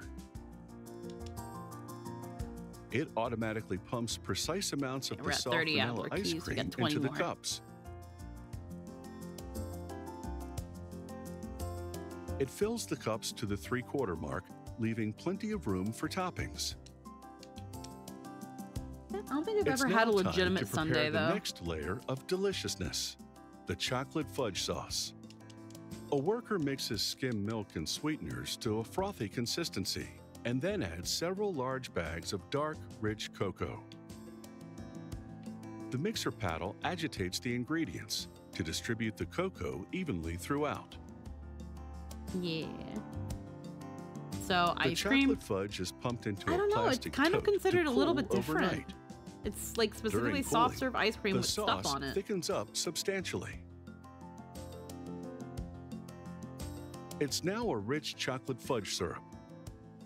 Velvety smooth, the chocolate syrup flows out of the tote and into a big tank. From there, nozzles dispense the chocolate fudge syrup onto the vanilla ice cream in the cups. Next, a worker pours a liquid topping blend into a high-speed mixer system that beats it to a whipped consistency. Yeah, and then you have like whipped cream on top. Nozzles deposit the whipped topping onto the syrup-covered ice cream. Now it's time to add some chocolate crunch to the smooth, sweet sundae. The system sprinkles semi-sweet chocolate chunks onto the whipped topping. And then It's they'll the put final like touch. nuts sometimes too. And like These that's it. single-serving chocolate sundaes have been prepared almost entirely by machines. A conveyor now sends them through an icy blast of air for Full a quick dessert. freeze. Yeah, that's it. It's just ice cream, chocolate, Exiting whipped the freezer, topping or whipped the frozen cream. sundaes travel forward, shielded by overhead guards for food safety reasons. And then like The just a little sundaes funnel topping. into a single file lane. This positions them to receive lids. The lids slide down a chute and land on top of the ice cream sundae cups. Rollers press the lids down on the rims. A revolving apparatus deposits plastic collars around the lids. Moving forward, And some the kind of- machinery sorts the sundae cups in rows of 2. This allows a robot with suctioning arms to pick up 6 at a time and pack them into a cardboard box. The boxes travel under and over packing tape to seal the tops and bottoms. Incredibly, this factory produces 1,440 ice cream sundae cups every 15 minutes. Wow. And it's all thanks to the magic of mechanization. This company also produces tubs of flavored ice cream, so there are many mouth-watering choices to be Fudge swirl. made at dessert time. Bread leaf. It's a fruit known by many names: cactus pear, cactus fruit, and prickly pear. It grows on several species of cacti, which are native to parts of North, Central, and South America. Some growers, in addition to selling the fruit, produce a puree, which they sell as a flavoring. Prickly pear martini, anyone? Cactus pear fruit is high in fiber and rich in vitamins and minerals. Ew. It's sweet and delicious eaten as is, or as a natural flavoring in foods and beverages. Yeah, it just looks a little funny. In the Yeah, no, I've Salinas seen Valley in people like California, the harvest cactus them and pear eat them harvest straight from begins there. around late August I wanna and try it. continues through early April. Yeah, I've seen videos where The they fruit just is like ripe when its skin begins turning red. The yeah. harvesters wear thick leather gloves to protect their hands from the thorns, and safety glasses to shield their eyes from loose thorns that blow through the air. Yeah, I've seen them open them Tractors haul and the then just cactus like pears to you the just processing peel plant. the stuff back and then you've Fruit got like first the passes sweet over red brushes and fruit. into a vacuum that removes loose dirt. Then through a shower of chlorinated water, which I kills remember off Mountain Dew bacteria. had lemonade with them, was The delicious. fruit I want enters to a try cold it. air I heard it's dryer really for good. about 5 seconds. And I Then heard they smell passes through lovely. a hot air dryer for 20 seconds. The fruit exits completely dry. A quality control team removes any with bruises or other cosmetic defects and transfers those cactus pears to the puree line. Ah, no The waste. fruit that passes inspection falls into what's called a singulator. a machine that lines them up in single file. The singulator deposits each cactus pear into a cup on a computer-guided weigh and sort machine, which Refreshing looks good, classifies but the each footage didn't fruit look by appealing. size, Yeah. then applies the grower's price code sticker. The fruit then travels on the conveyor belt. I have to see if my leads to the supermarket padded has tub that. designated for its weight classification. A worker stationed at the tub packs the cactus pears into a lined shipping box. So I've tried dragon fruit and it was okay. It wasn't that great, Another worker but removes like any I'll try less than prickly pear. perfect fruit that managed to slip through the previous checks. Those also go to the puree line. I like that the ones that don't On look the puree nice, line, they don't just the throw it dumper away. They drops just the put it in the cactus puree pears line. onto a conveyor belt system, which transports them to the crusher.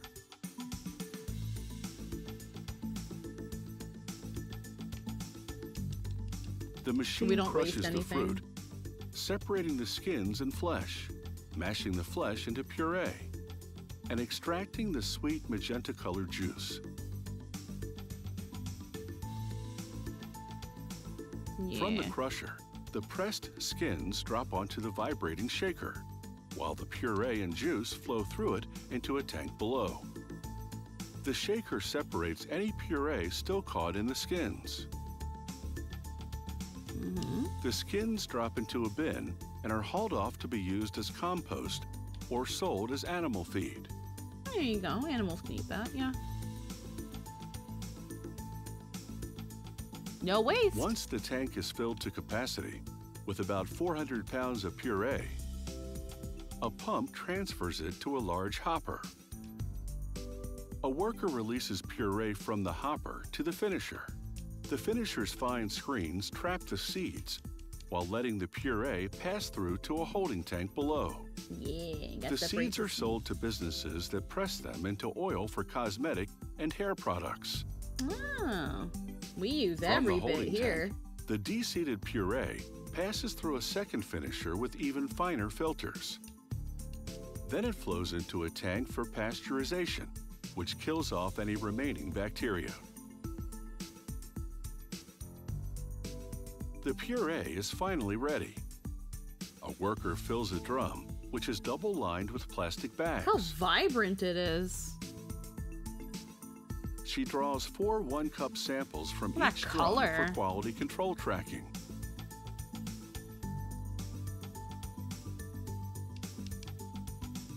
Once a drum contains 400 pounds of puree, the worker zip ties each bag separately, closes the drum with a lid, safety seals the lid with a lock, then puts the drum in the freezer.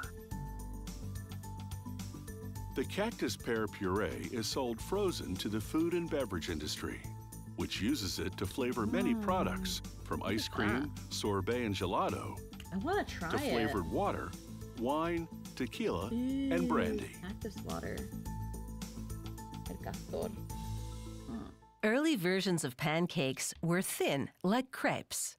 By the 1780s, American cooks were adding a leavening agent for a fluffier, more filling pancake. That's when pancakes transitioned from side dish to main course for the first meal of the day. Not Call them filling, hot though. cakes, griddle It's a cakes, bit more filling, flapjacks, but or yeah, but pancakes. it's like There's I get nothing like hungry a after a heaping couple helping hours. of them splashed with syrup. And with frozen pancakes, whipping some up for breakfast has never been easier. Nah, I still like to make them. Pancake production starts off with the leavening agent, the baking powder. They combine salt, whey, and various flavorings in a big blender to create a dry ingredient premix. Something that Jester and I Since these liked will be to do when we buttermilk first moved pancakes, here they add powdered is buttermilk I would, for flavor. if we had a day off together, I would wake up and I would make us pancakes and They I'd get pump a liquid smoked ingredients ham from storage tanks and into I would, a huge blender. I would saute some smoked ham and we would have pancakes These with include ham. water and eggs, sweet cream, Nice little like liquefied couples sugar, breakfast. and soybean oil. They add the I dry haven't done it in a premix while and because we don't flour really get until days the off batter much reaches anymore. the desired But consistency. I think while I've got An employee while I've got a tests the couple more batter's days off viscosity before I eventually by start my pouring new some in job, a device with a little I gate. probably might do He a opens the pancake, gate a and pancake measures morning. the flow down a ramp. If it runs too thick or too thin, it won't produce pancakes sometimes that are Jester's the also not as desired hungry as diameter he used and to be in the uniformity. mornings. He doesn't have an appetite all the pancake batter time. passes the viscosity So I have to test. also like think about like when They he release wakes the up batter and if from the he's holding hungry. tank, and it flows into a depositor system. The depositor has 9 nozzles.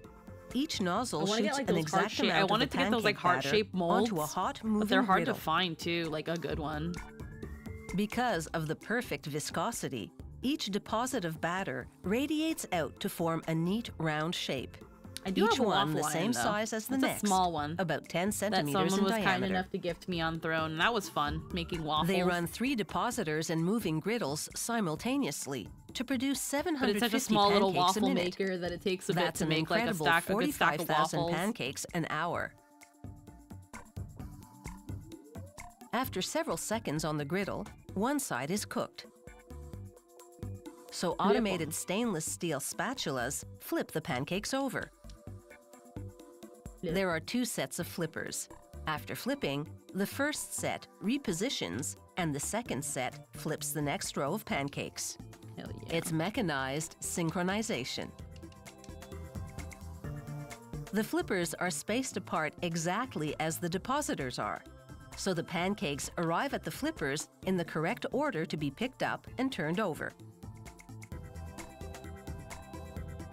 Once flipped, the pancakes continue along the cooking conveyor and the other side is cooked. I do really like It's a pancakes, short though. ride I for want to these make like the pancakes really to be fluffy completely ones. cooked. How many Adler keys do I have now? From dollops of batter to 43. Ooh, we're uniformly close to be- rounded we're and close. cooked pancakes, this process has taken just 90 seconds. Wow. The pancakes somersault off the cooking griddle and over a roller to land on the next conveyor. This somersault exit has a purpose. It keeps the pancakes from folding over so they land flat. Hot off the griddles, the pancakes cool down on the ride as all 3 production lines merge and head into a freezer.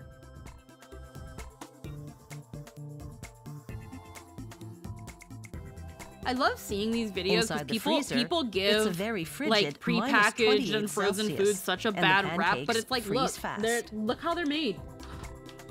This now is it. It's over to the packaging line. It's just then it's This put is in a where the freezer and then you uniformity get of it these at the grocery pancakes store. pays off. Their similar diameter means they can be neatly packed in groups of 6. Like, are they still as good as making them at home? No, they're considerably thinner and smaller, but like... Machinery seals 2 stacks of 6 frozen Some people don't got pancakes time for in that. one wrapping. It has taken less than 5 minutes to prepare, freeze, and package these pancakes. At home, prep time in the microwave should be mere seconds. Just Sometimes I add forget that syrup, food is and made in this big story has a factories. sweet ending. And then, yeah, Aunt Jemima. Aunt Jemima brand. Haggis is There you go. Scotland's national dish Haggis. made from I've never minced had lamb haggis. and beef, encased in beef intestine. While quintessentially Scottish, historians believe haggis actually originated in ancient Greece and eventually made its way northward with the Romans Give to me that Britain. French sausage. That's good, Haggis actually. is traditionally served with mashed potatoes and turnips. I don't think I've ever with had the Scots haggis. call neeps and tatties, I'm pretty sure. along with a glass of Scotch whiskey Neeps to and wash tatties. it down. At the haggis factory, the production process begins with beef fat. They put it through a mechanical chopper, and a guillotine blade slices it up. I know about it because of Samurai Jack. Hey. The chunks of fat go into a large cook tank.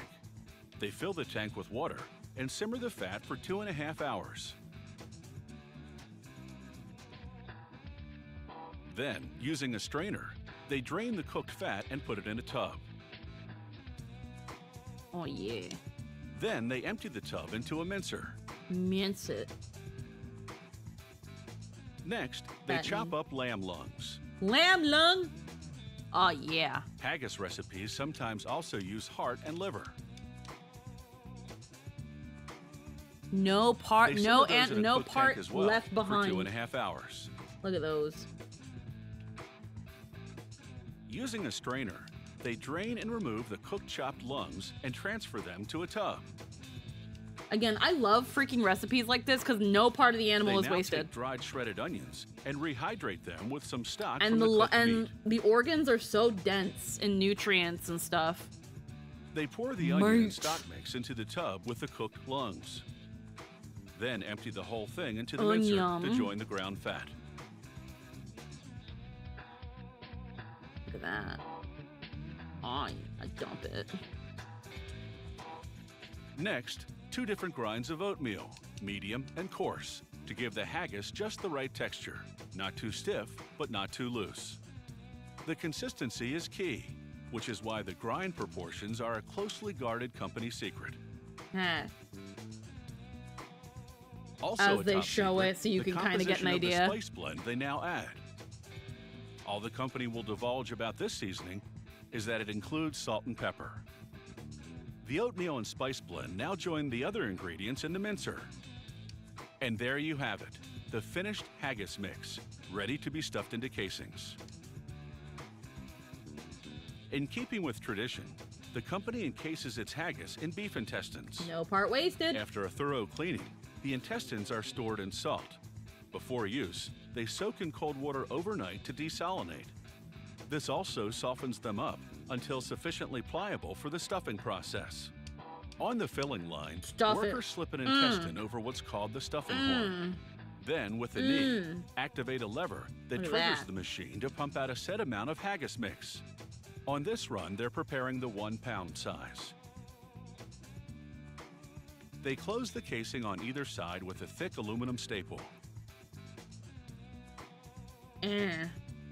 Now they spread the haggis out on cooking trays and pierce each casing to let air escape as the casing shrinks during cooking.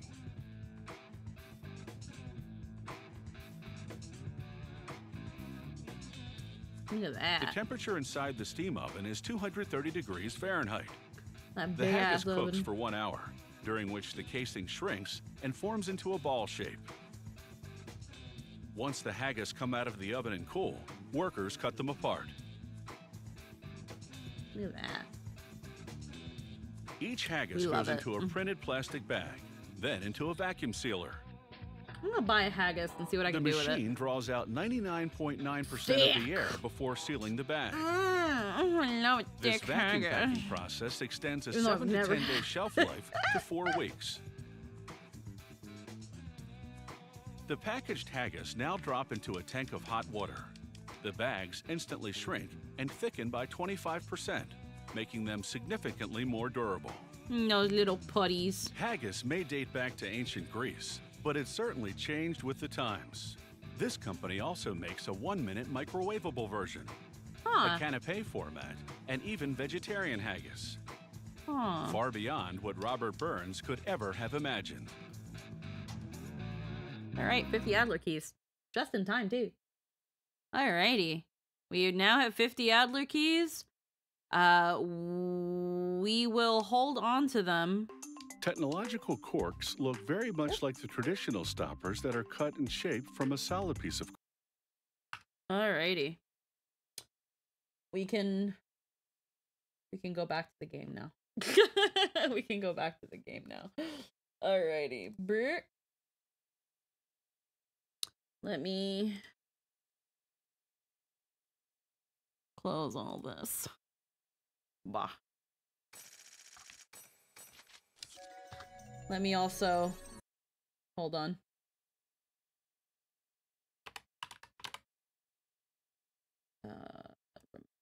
There we go. We can play the game. We can go back to playing the game now. Bah bah.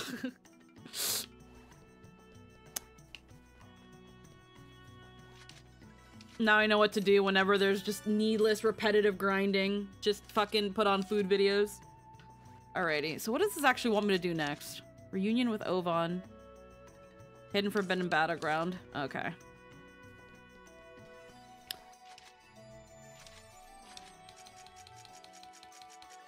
Hidden Forbidden in Heat. Hidden Forbidden Battleground.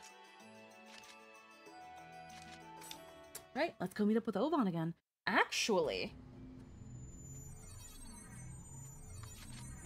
we're actually gonna do a quick potty break, and then we'll be right back. So 1 second.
Alright, we're back.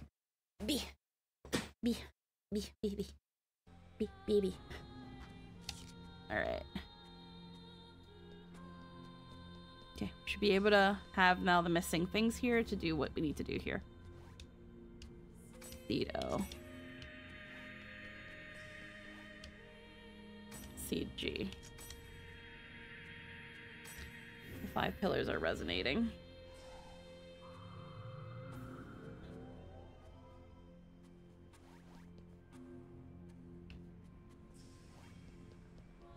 Now, what I'm always curious is, so why is there's two platforms. There's the one we came from. Like, there's 2 here for some reason. Yeah, okay. Warp point.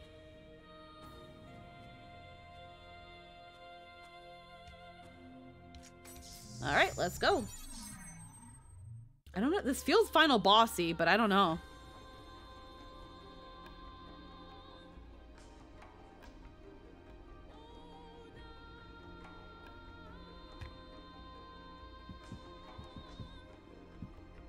Okay.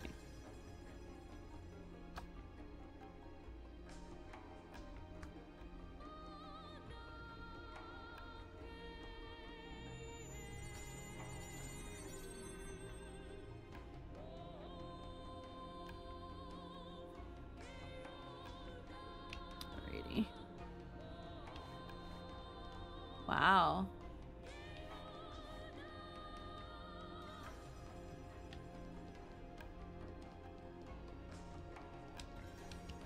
Just making sure there's no map or anything, so it's gonna be pretty direct.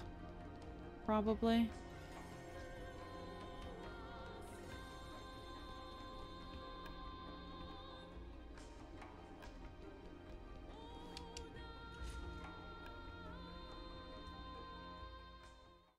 Alrighty.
They could have gotten like a little bit of the CG bit for that little bit, but you know, it is what it is.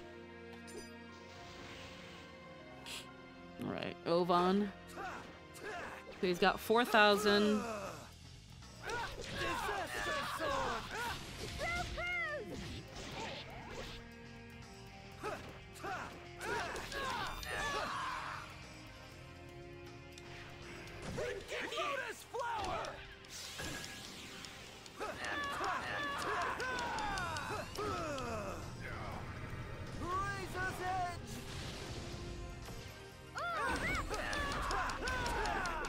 Reject neighbor.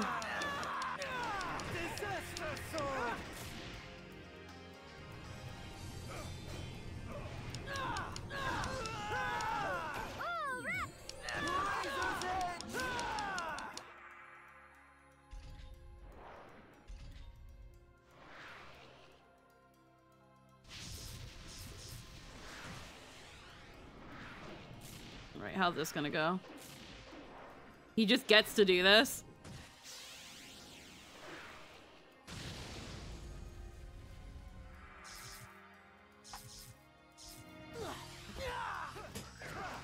He just gets to do that?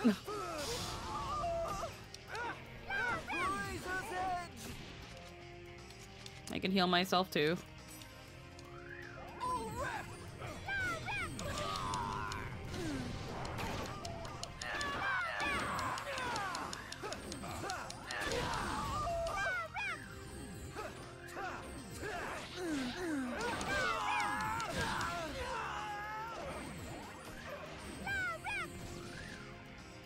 Let's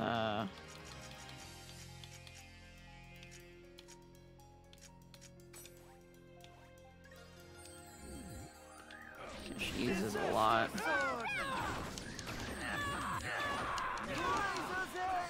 Be healing.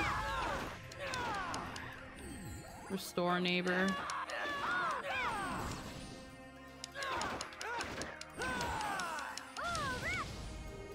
Alright, let's see if we can do this right.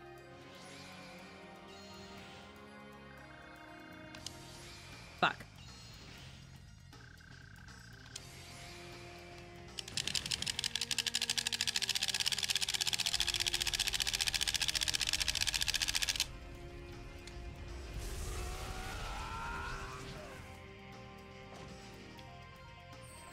Get rid of those balls too.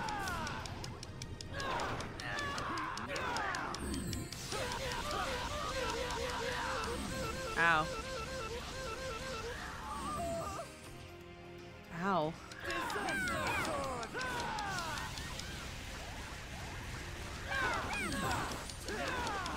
Get rid of his balls.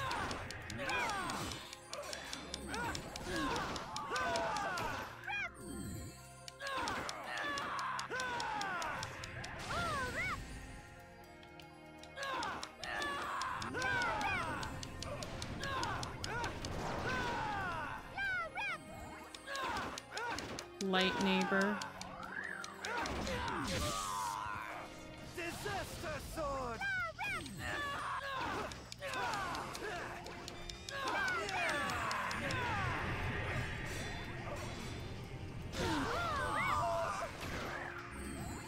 Not being able to Rengeki a lot with this.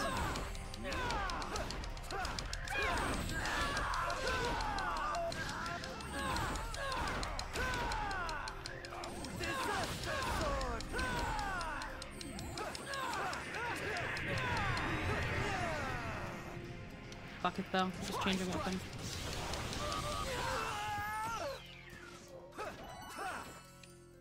Alright, let's try this again. Okay. Fuck! It's so hard to get it when it's like so narrow.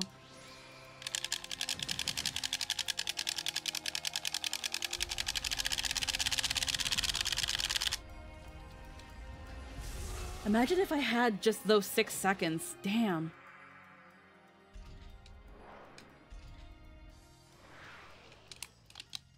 Can I, like, skip this? God damn it.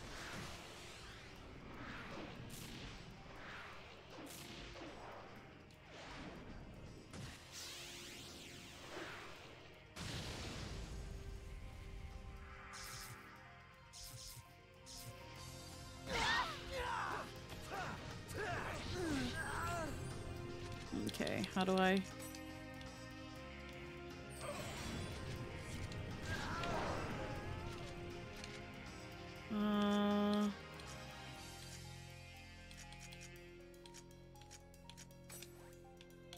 Adelaide's like used all of her frickin'...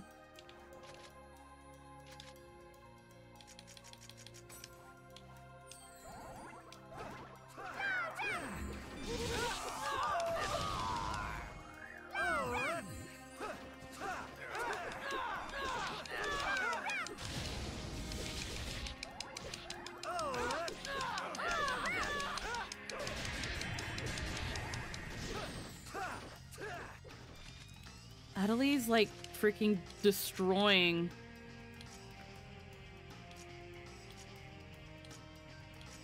I don't have anything.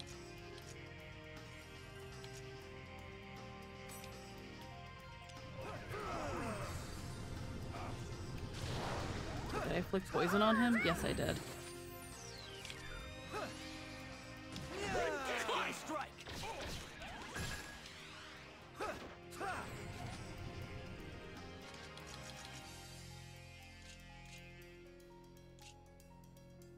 I should have given her items to...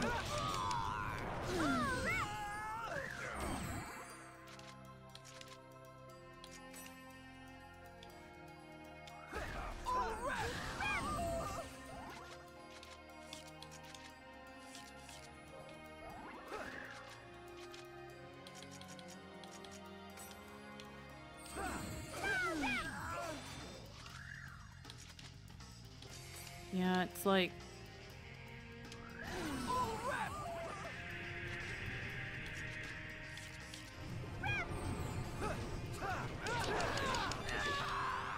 Okay, let me see if I can really try to get it perfect.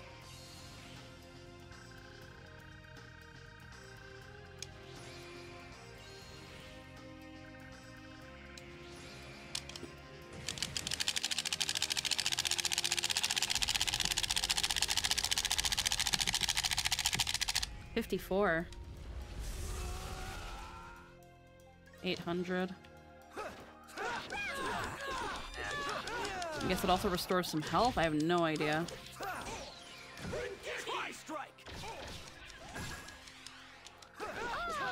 There we go.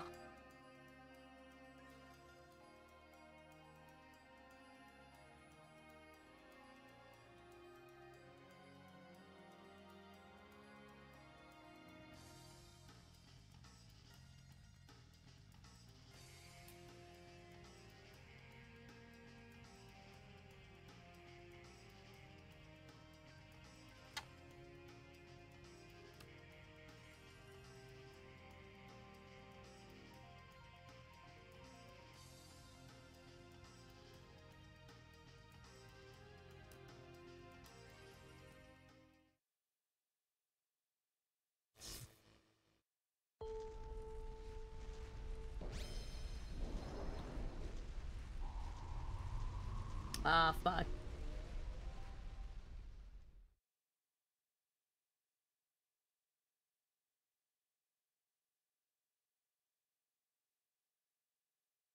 All right. Come on. It just cuts to this. God. Right here.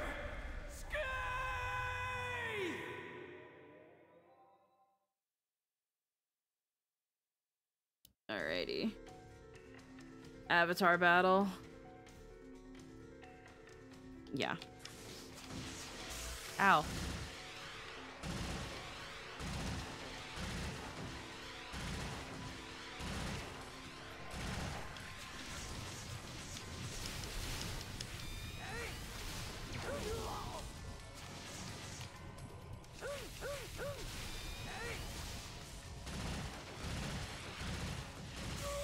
Ow. Cinch needle. Ow. Fuck, fuck.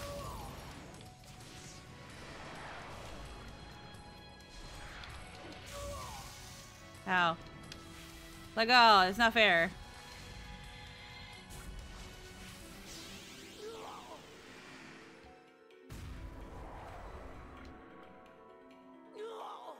Ah, fuck.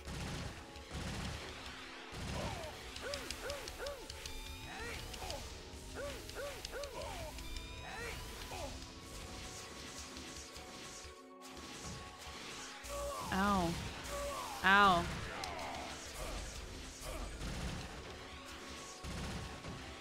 We're so small compared to him.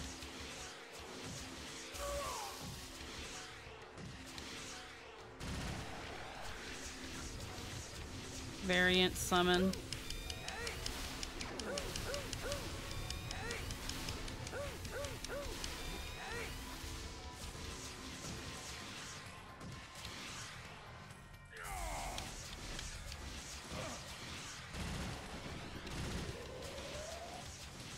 Like, please don't catch me with that, please.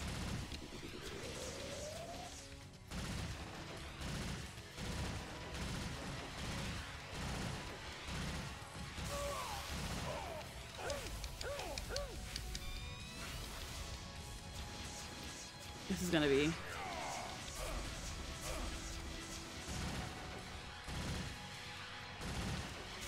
Ow.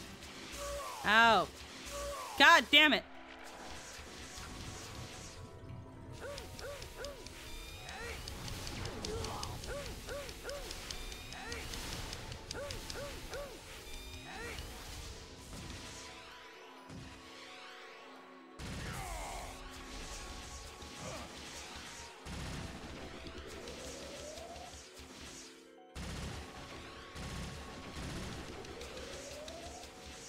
God.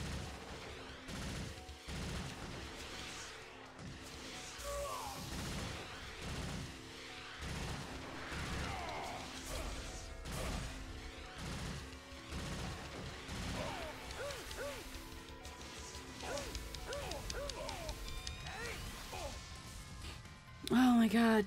All right. Fuck.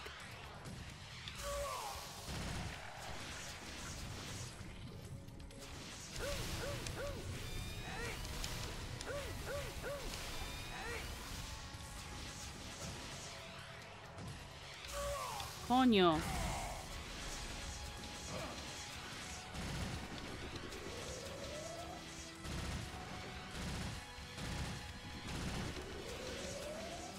I cannot get captured by that shit.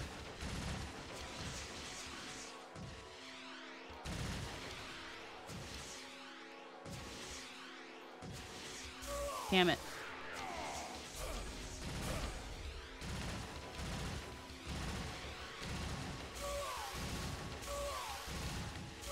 Damn it!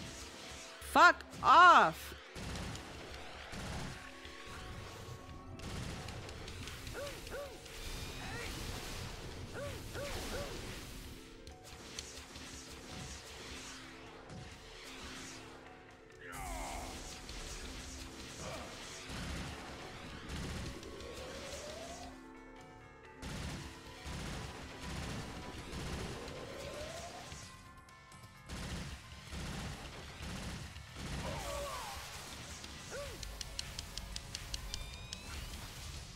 Oh my God. I've taken way too much dumb damage.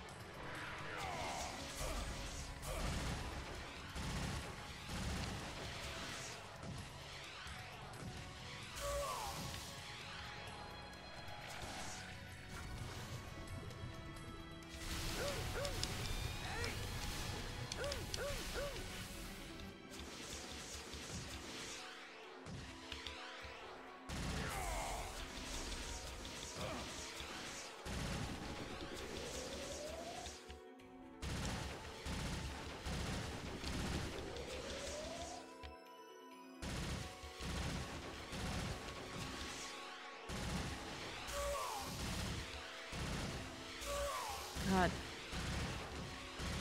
Why is my shit not hitting? Ooh, that was close. Can you, like, aim? Oh my fucking God. He's a fucking spam whore.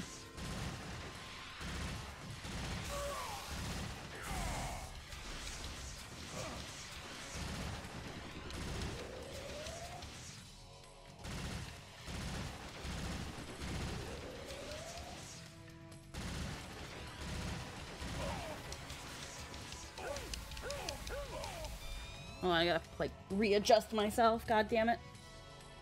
Okay.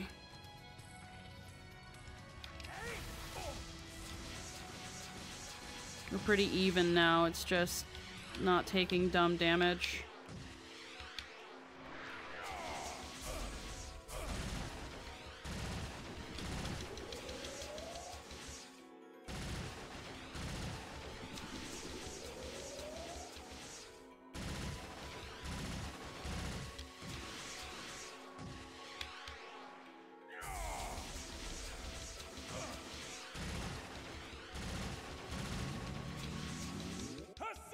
Oh my god.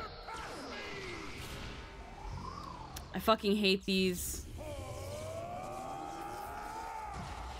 That unavoidable shit.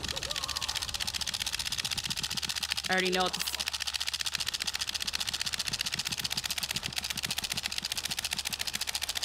This is gonna be fucking annoying.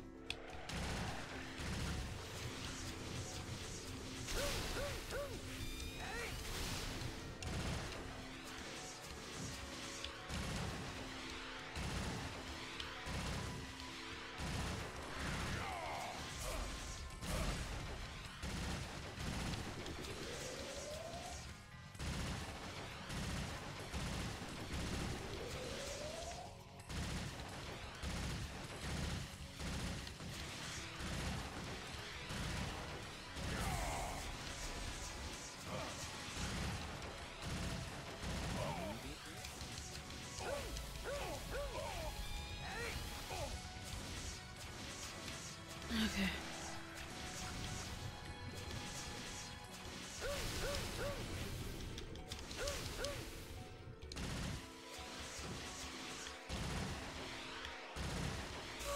Ow. Fuck.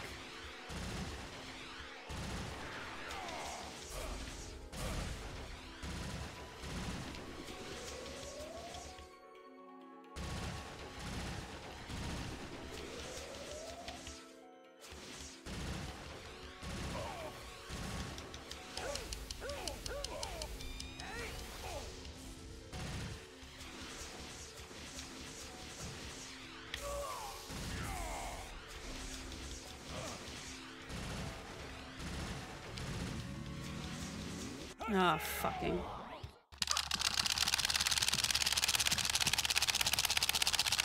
None of that shit. Oh my god.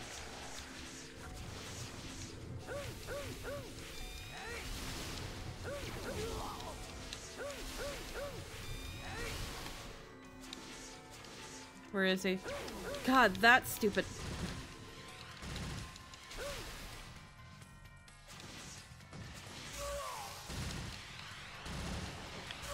God.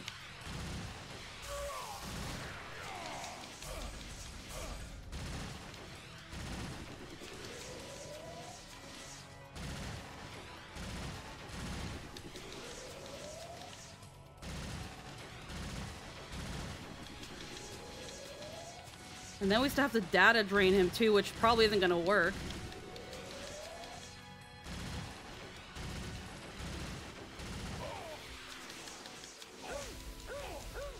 Alright, protect break. Oh my god, now we gotta do this shit. I know what to do.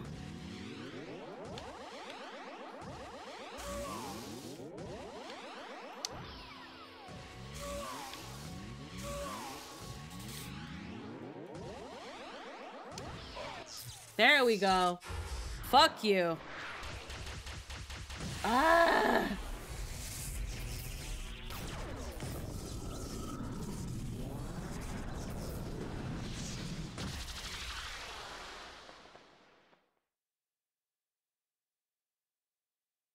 Ah.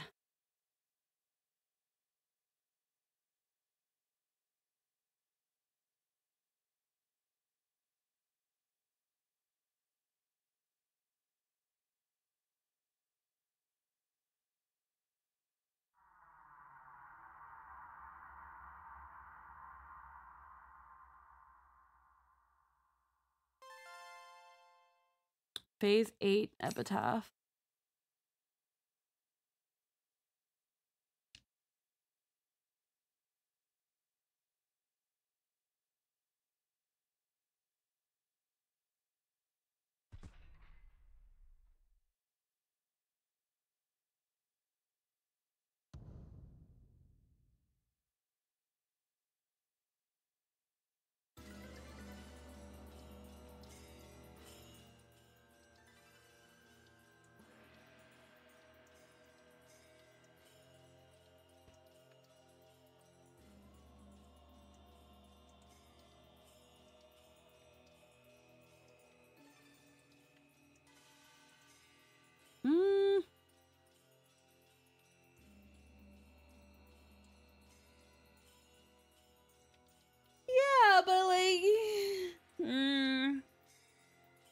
It doesn't answer why. I kind of know why, because I saw the movies, but like...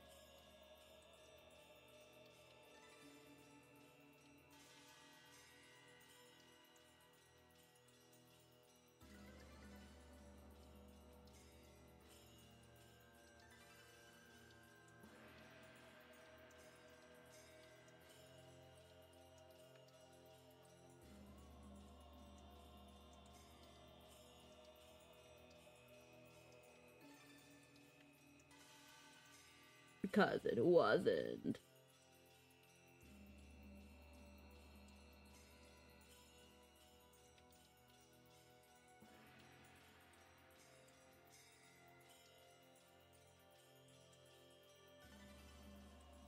One second. Let me just... Bah, might as well. We'll be wrapping up in another hour.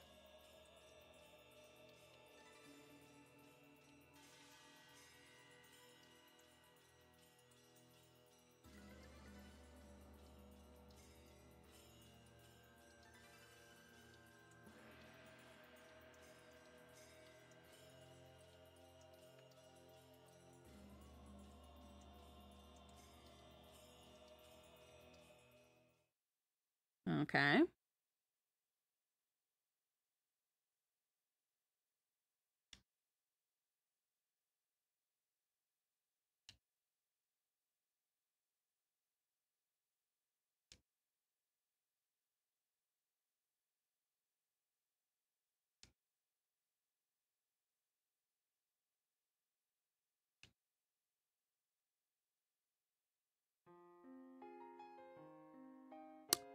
Oh, that's it.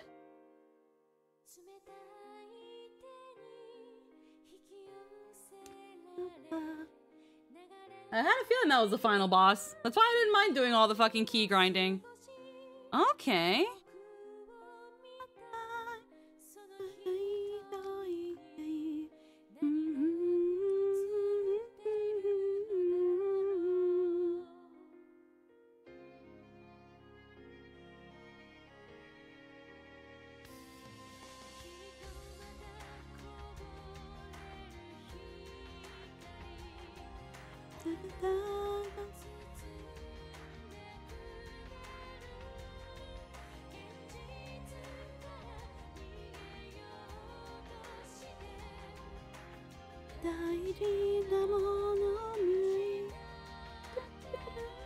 I wish I knew the Japanese lyrics.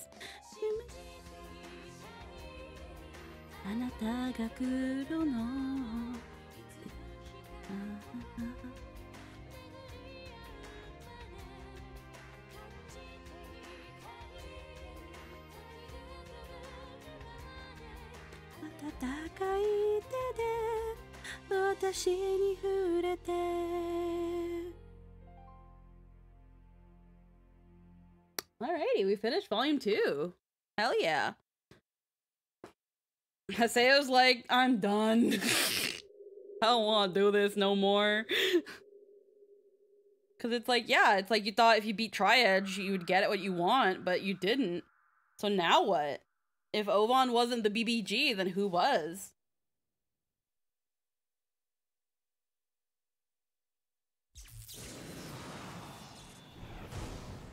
Oh. Ow!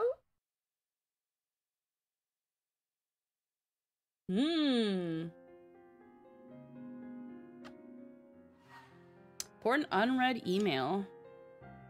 Well, first let's do the Hemkim saving.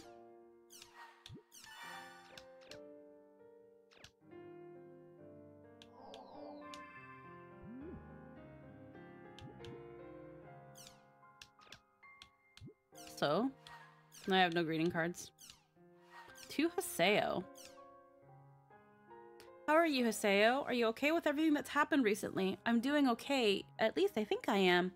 These days, I often feel like I only just met you yesterday. Perhaps it's because so many things have happened since then.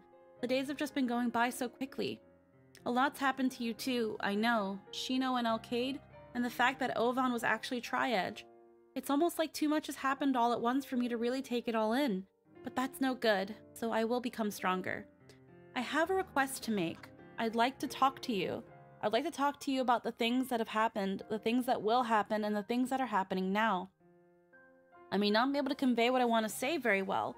I may make a stupid mistake yet again. But even so, I would like to talk to you, because now I think I can be more open than I was before. I hope we can meet and talk, just the two of us. I'll be waiting for you at Hidden Forbidden Holy Ground.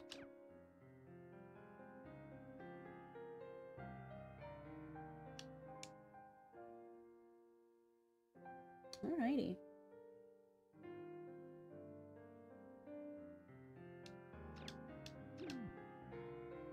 Alright, no other news. Alright, let's see what Adley wants to talk about, and I think that's the end of this game. Now, I have to...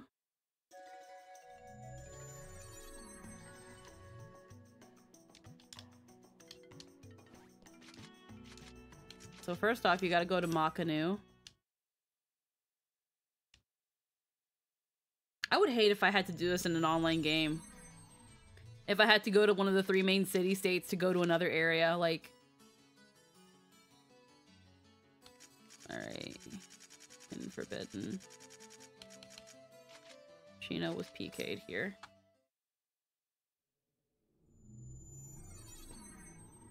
Alright. So something happened. Somebody got fucking yeeted to oblivion. And now Adley wants to meet us here.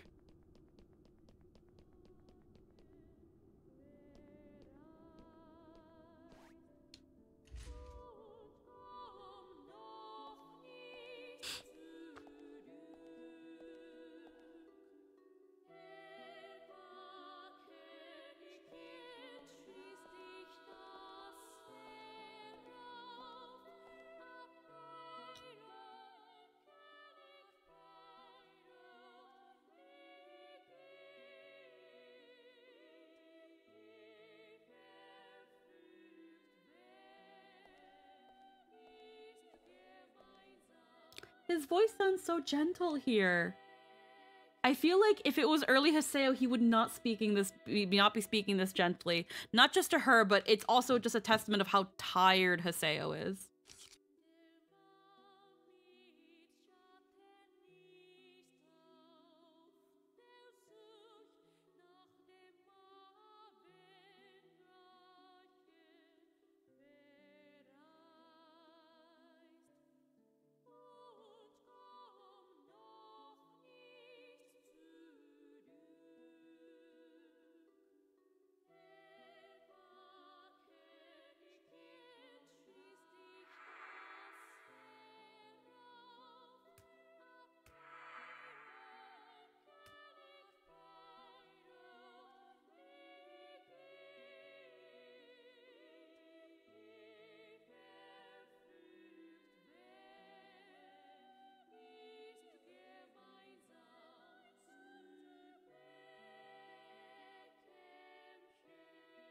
Oh, he actually did get to see her. Oh. So not that long ago, after we beat Ovan, he found her in the hospital. Okay. How did he find her? Ooh, special cutscene.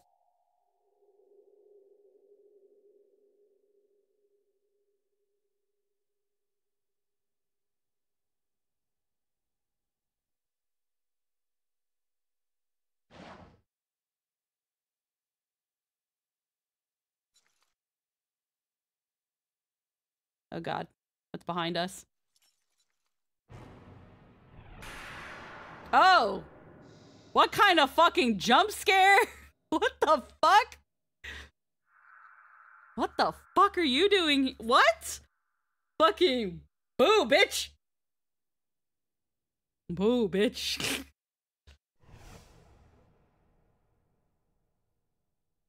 What the fuck?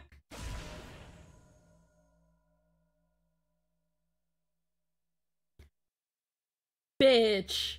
What a cock blocker. I could have had a really cute moment. Well, hi, I guess. What a bitch.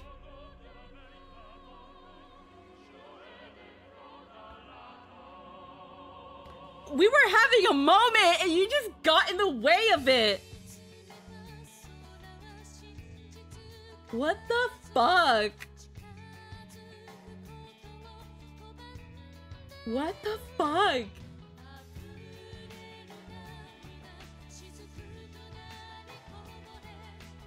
Yeah, Takahiro Sakura did play Haseo. Yeah. God damn it. Fucking Takahiro Sakura, why'd you have to cheat on your fucking wife? I was rooting for you. We were all rooting for you. Sam Riegel, Dave Wittenberg.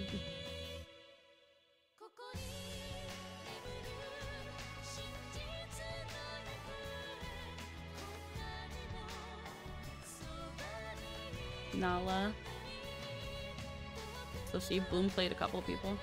Wait, what happened? Yeah, I want to know too! Yeah, there are a couple multiple casts here.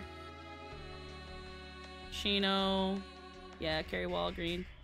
Azure. Yeah, there's a couple multiple casts here. They kept the cast relatively small. This game had a budget. And like, by a budget, a small one. But like, like Haseo and Adley were like having a moment. I'm not saying it would have been romantic, but like they were having a moment. And she was gonna tell him something, and then freaking Ovan just, it was suddenly there. Like, how did you even get here? Miscellaneous voices. Mona Marshall, Liam O'Brien, Jameson Price, Sam Riegel. Yeah, tons of people. Tons of people, and yet not many nowadays. Compared to like how many they do now, this is not a lot.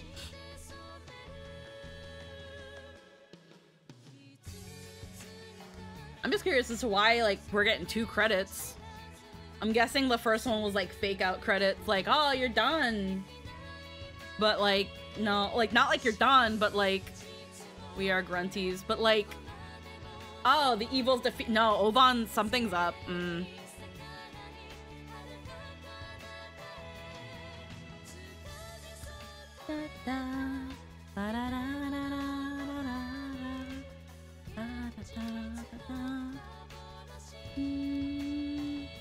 The Hex music is so fucking good.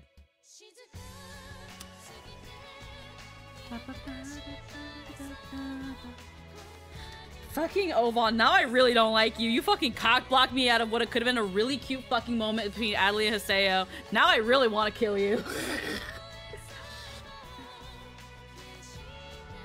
I was not expecting that. I thought maybe it would have been like Azure Kite somehow behind her or some shit. I was not expecting Ovan. What the fuck happened? Because I know what kind of Ovan's, I know what Ovan's freaking reason for doing things are. That's why I'm like, I know we're not done with Ovan. I just was not expecting that to happen.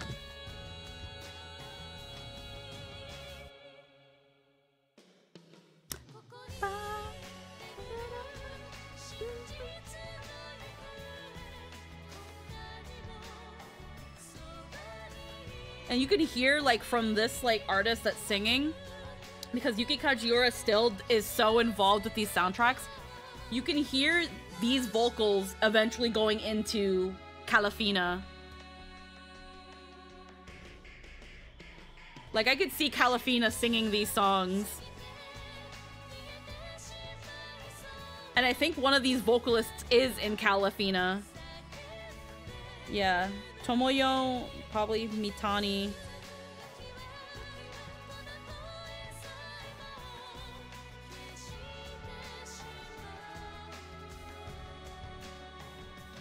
Let's see. Past members, active members. Okay, so who was the past ones? Main vocalist, Keiko, Wakana, Hikaru. Supporting Yuki Kajiura. I guess not. Main vocalist.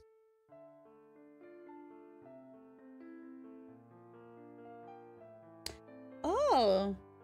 Calafina broke up in 2019? What the fuck? No wonder we haven't heard from them in a while. They don't fucking exist anymore. Oh, that's sad. I didn't even know Calafina broke up. But that makes sense why we don't fucking hear him anymore.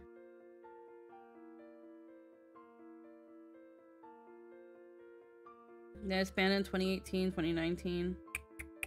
That's a shame. But after certain vocalists leave, it starts to lose its feel and identity, so yeah. Wow, okay.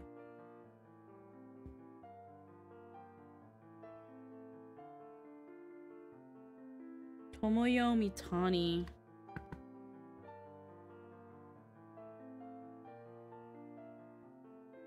Chiyoko Fukuda. Tomoyo Mitani. Tomoyo Mitani.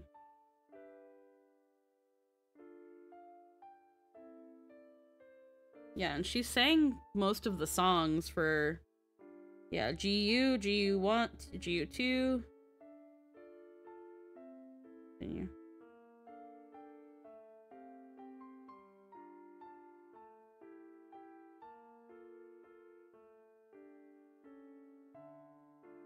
But yeah, her voice was definitely one of those ones that inspired Calafina if she wasn't already in it at any point. She just has that very, like, ethereally voice. Wow.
Final episode.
I kind of crushed really hard on X-Form Hiseo when I was younger. Like, X for Maseo is peak. Alrighty, we have finished Reminisce. Then you email about continue your adventure in Volume 2 and converting your data to Volume 3. Well, we're going to save. First off, let's look at the news. Oh! Unconscious. And sent to the hospital for filming an online Jack segment at an elementary school. I think it was shut down. School was closed the following day. In the accident, the sources say that he has become involved in something more sinister. Whatever the reason, the entertainment industry is in a state of panic with the hospitalization of one of its most popular stars.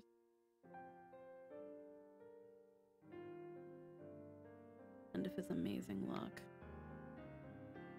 Popular online show that is famous for its ambush-style reporting. However, this aggressive journalistic method has a large number of detractors, approximately 30,000 complaints leveled at the program every time it airs. Fans, they go too far, they're too rude. I get sick whenever I watch it. The show has had share with fans. Report like you did a great job, if you're relieved. In particular, a huge operation make Prime Minister Satoshi laugh. So that made Online Jack famous. And Aihara, who nobody had heard of back then, barged the Prime Minister's home. Right in front of him.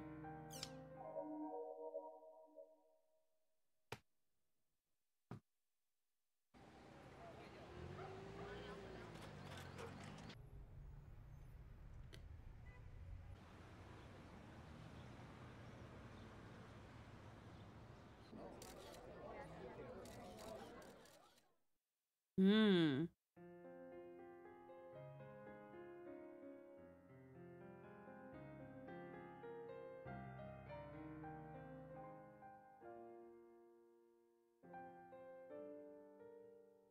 One second.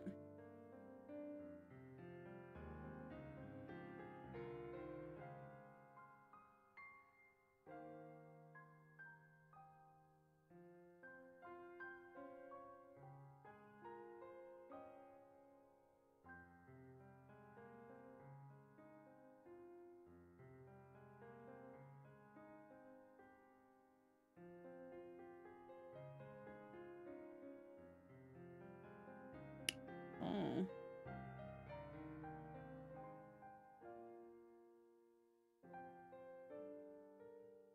Okay. What? Alright. Alright, and then let's see.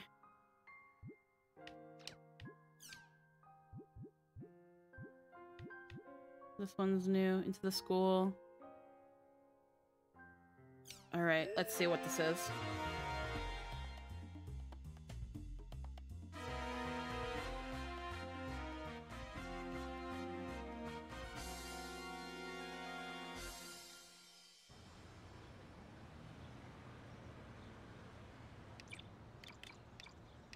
Like, what the fuck happened?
What the fuck?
Alrighty.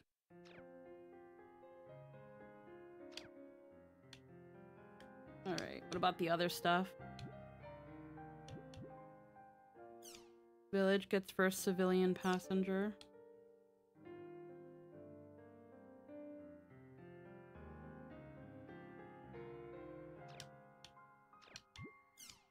Household 3D monitors coming soon.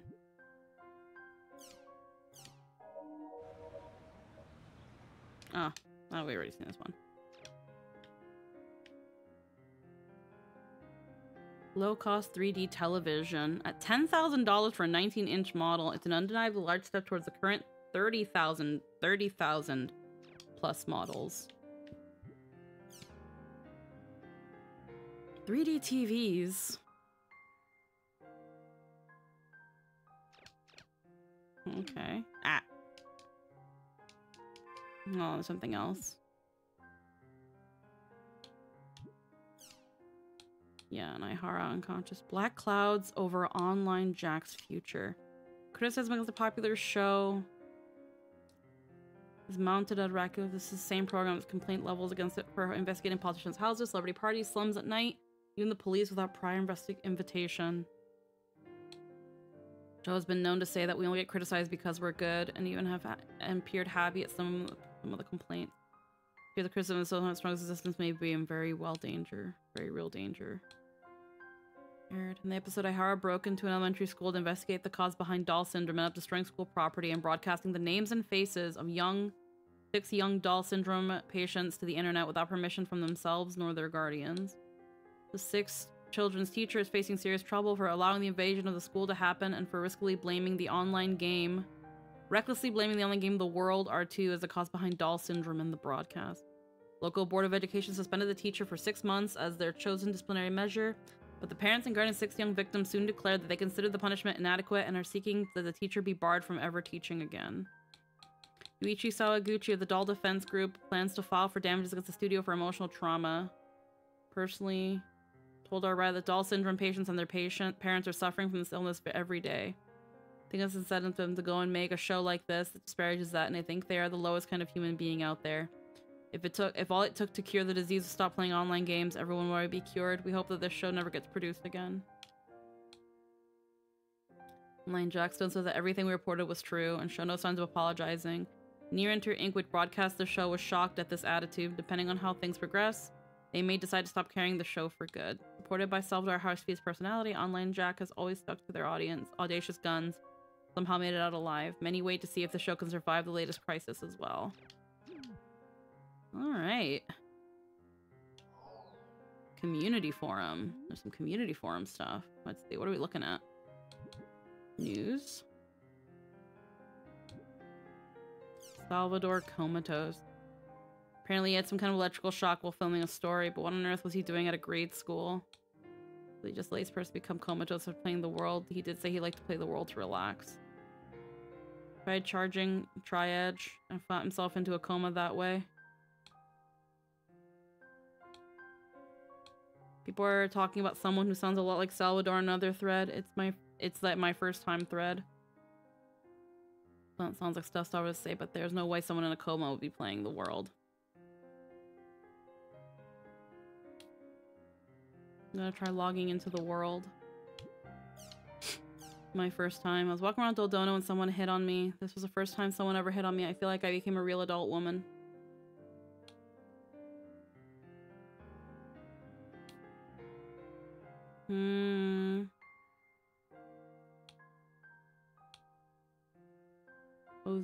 Kazubolo. He is, of course, a man. I'm afraid I not know his job. Appears to be an attacker. He said he was a celebrity in real life. He said extremely popular on the net for my hard-hitting investigations. I remember that clearly. Kazubolo.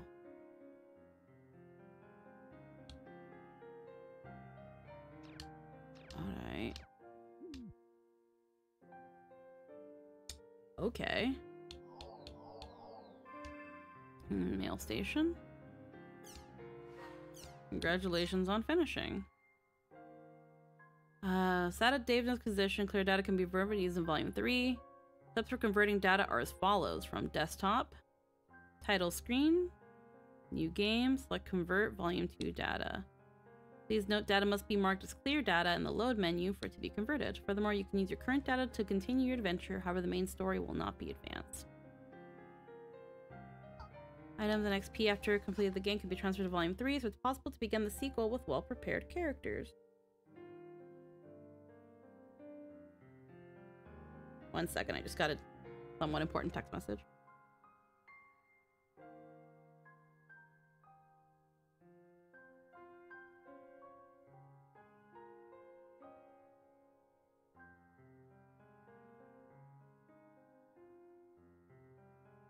Alrighty. Okay, but furthermore, you can use your current data. Items and XP gathered after completing the game will be transferred. To begin the sequel, well-prepared characters. Please be aware that certain elements from Volume 2 will not be available in Volume 3. Special words. In honor of becoming the Holy Palace Emperor, we'd like to present you with the following special words. Moonlight, wind-up box, magician, hunt, scarab. If you're not sure why you received this email. Okay. And then where's our affections at? Adelie is pink. Coon. Pi is pink. Syllabus.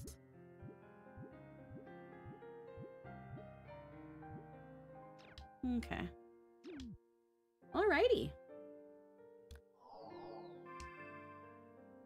So let's... Now, I don't want to start the next game till next time, but maybe we can do at least what we need to do from the menu. So let's go to the title screen.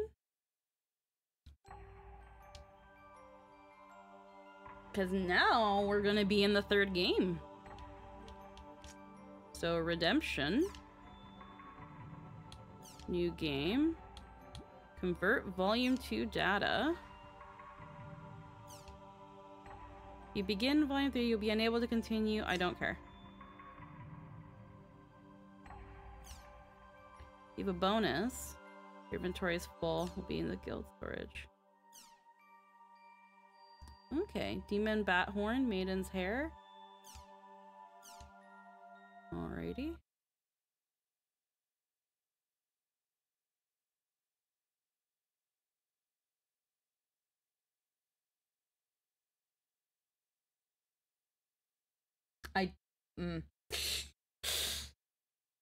Okay.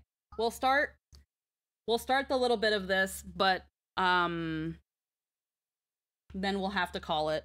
I thought it would just like take us to the menu. I didn't think it would actually start us here, so that's my bad, but yeah, opening cutscene, I guess.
Looks like she has no eyebrows.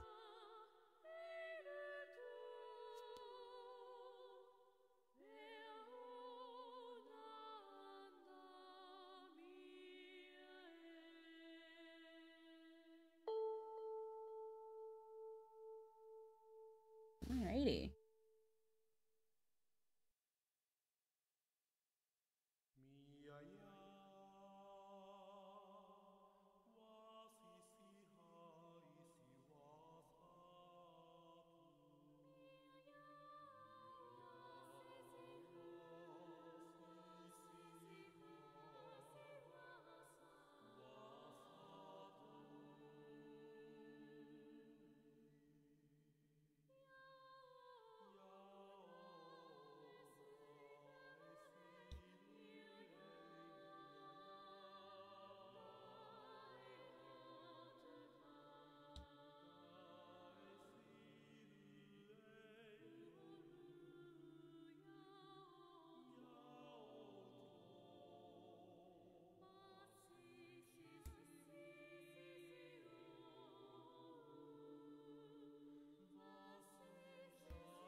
Okay.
Yep.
Mm.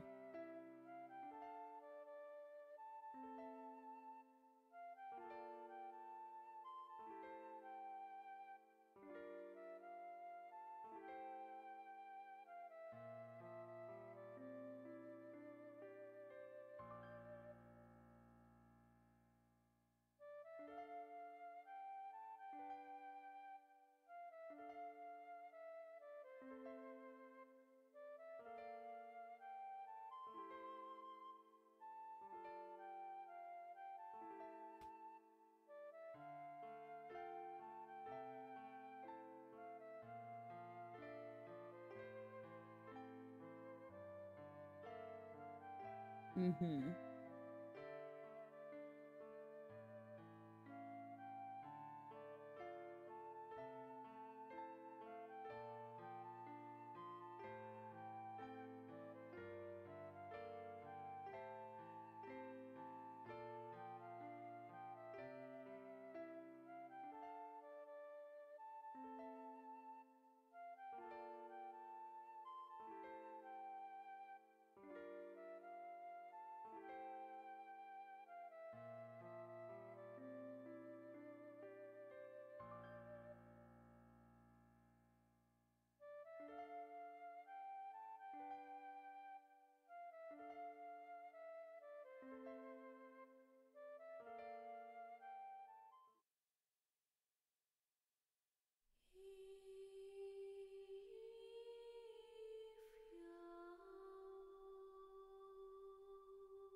Hmm.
Alrighty. Okay, never mind.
Oh.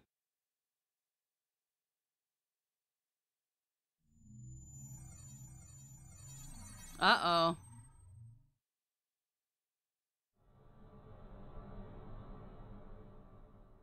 Uh-oh.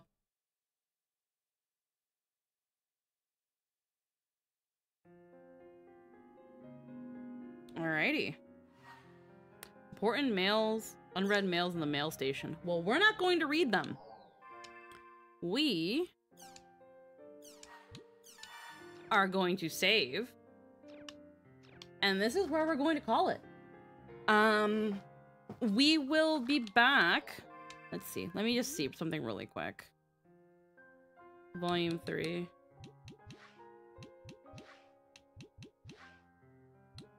Title demo. So that's all we had. Okay. We won't worry about that then. We've got a lot here, Avi. And I don't really... Okay. About Moontree, your benefits as Holy Palace Emperor. Yeah, we're not gonna worry too hard about this. We are gonna call it here. So, next Sunday...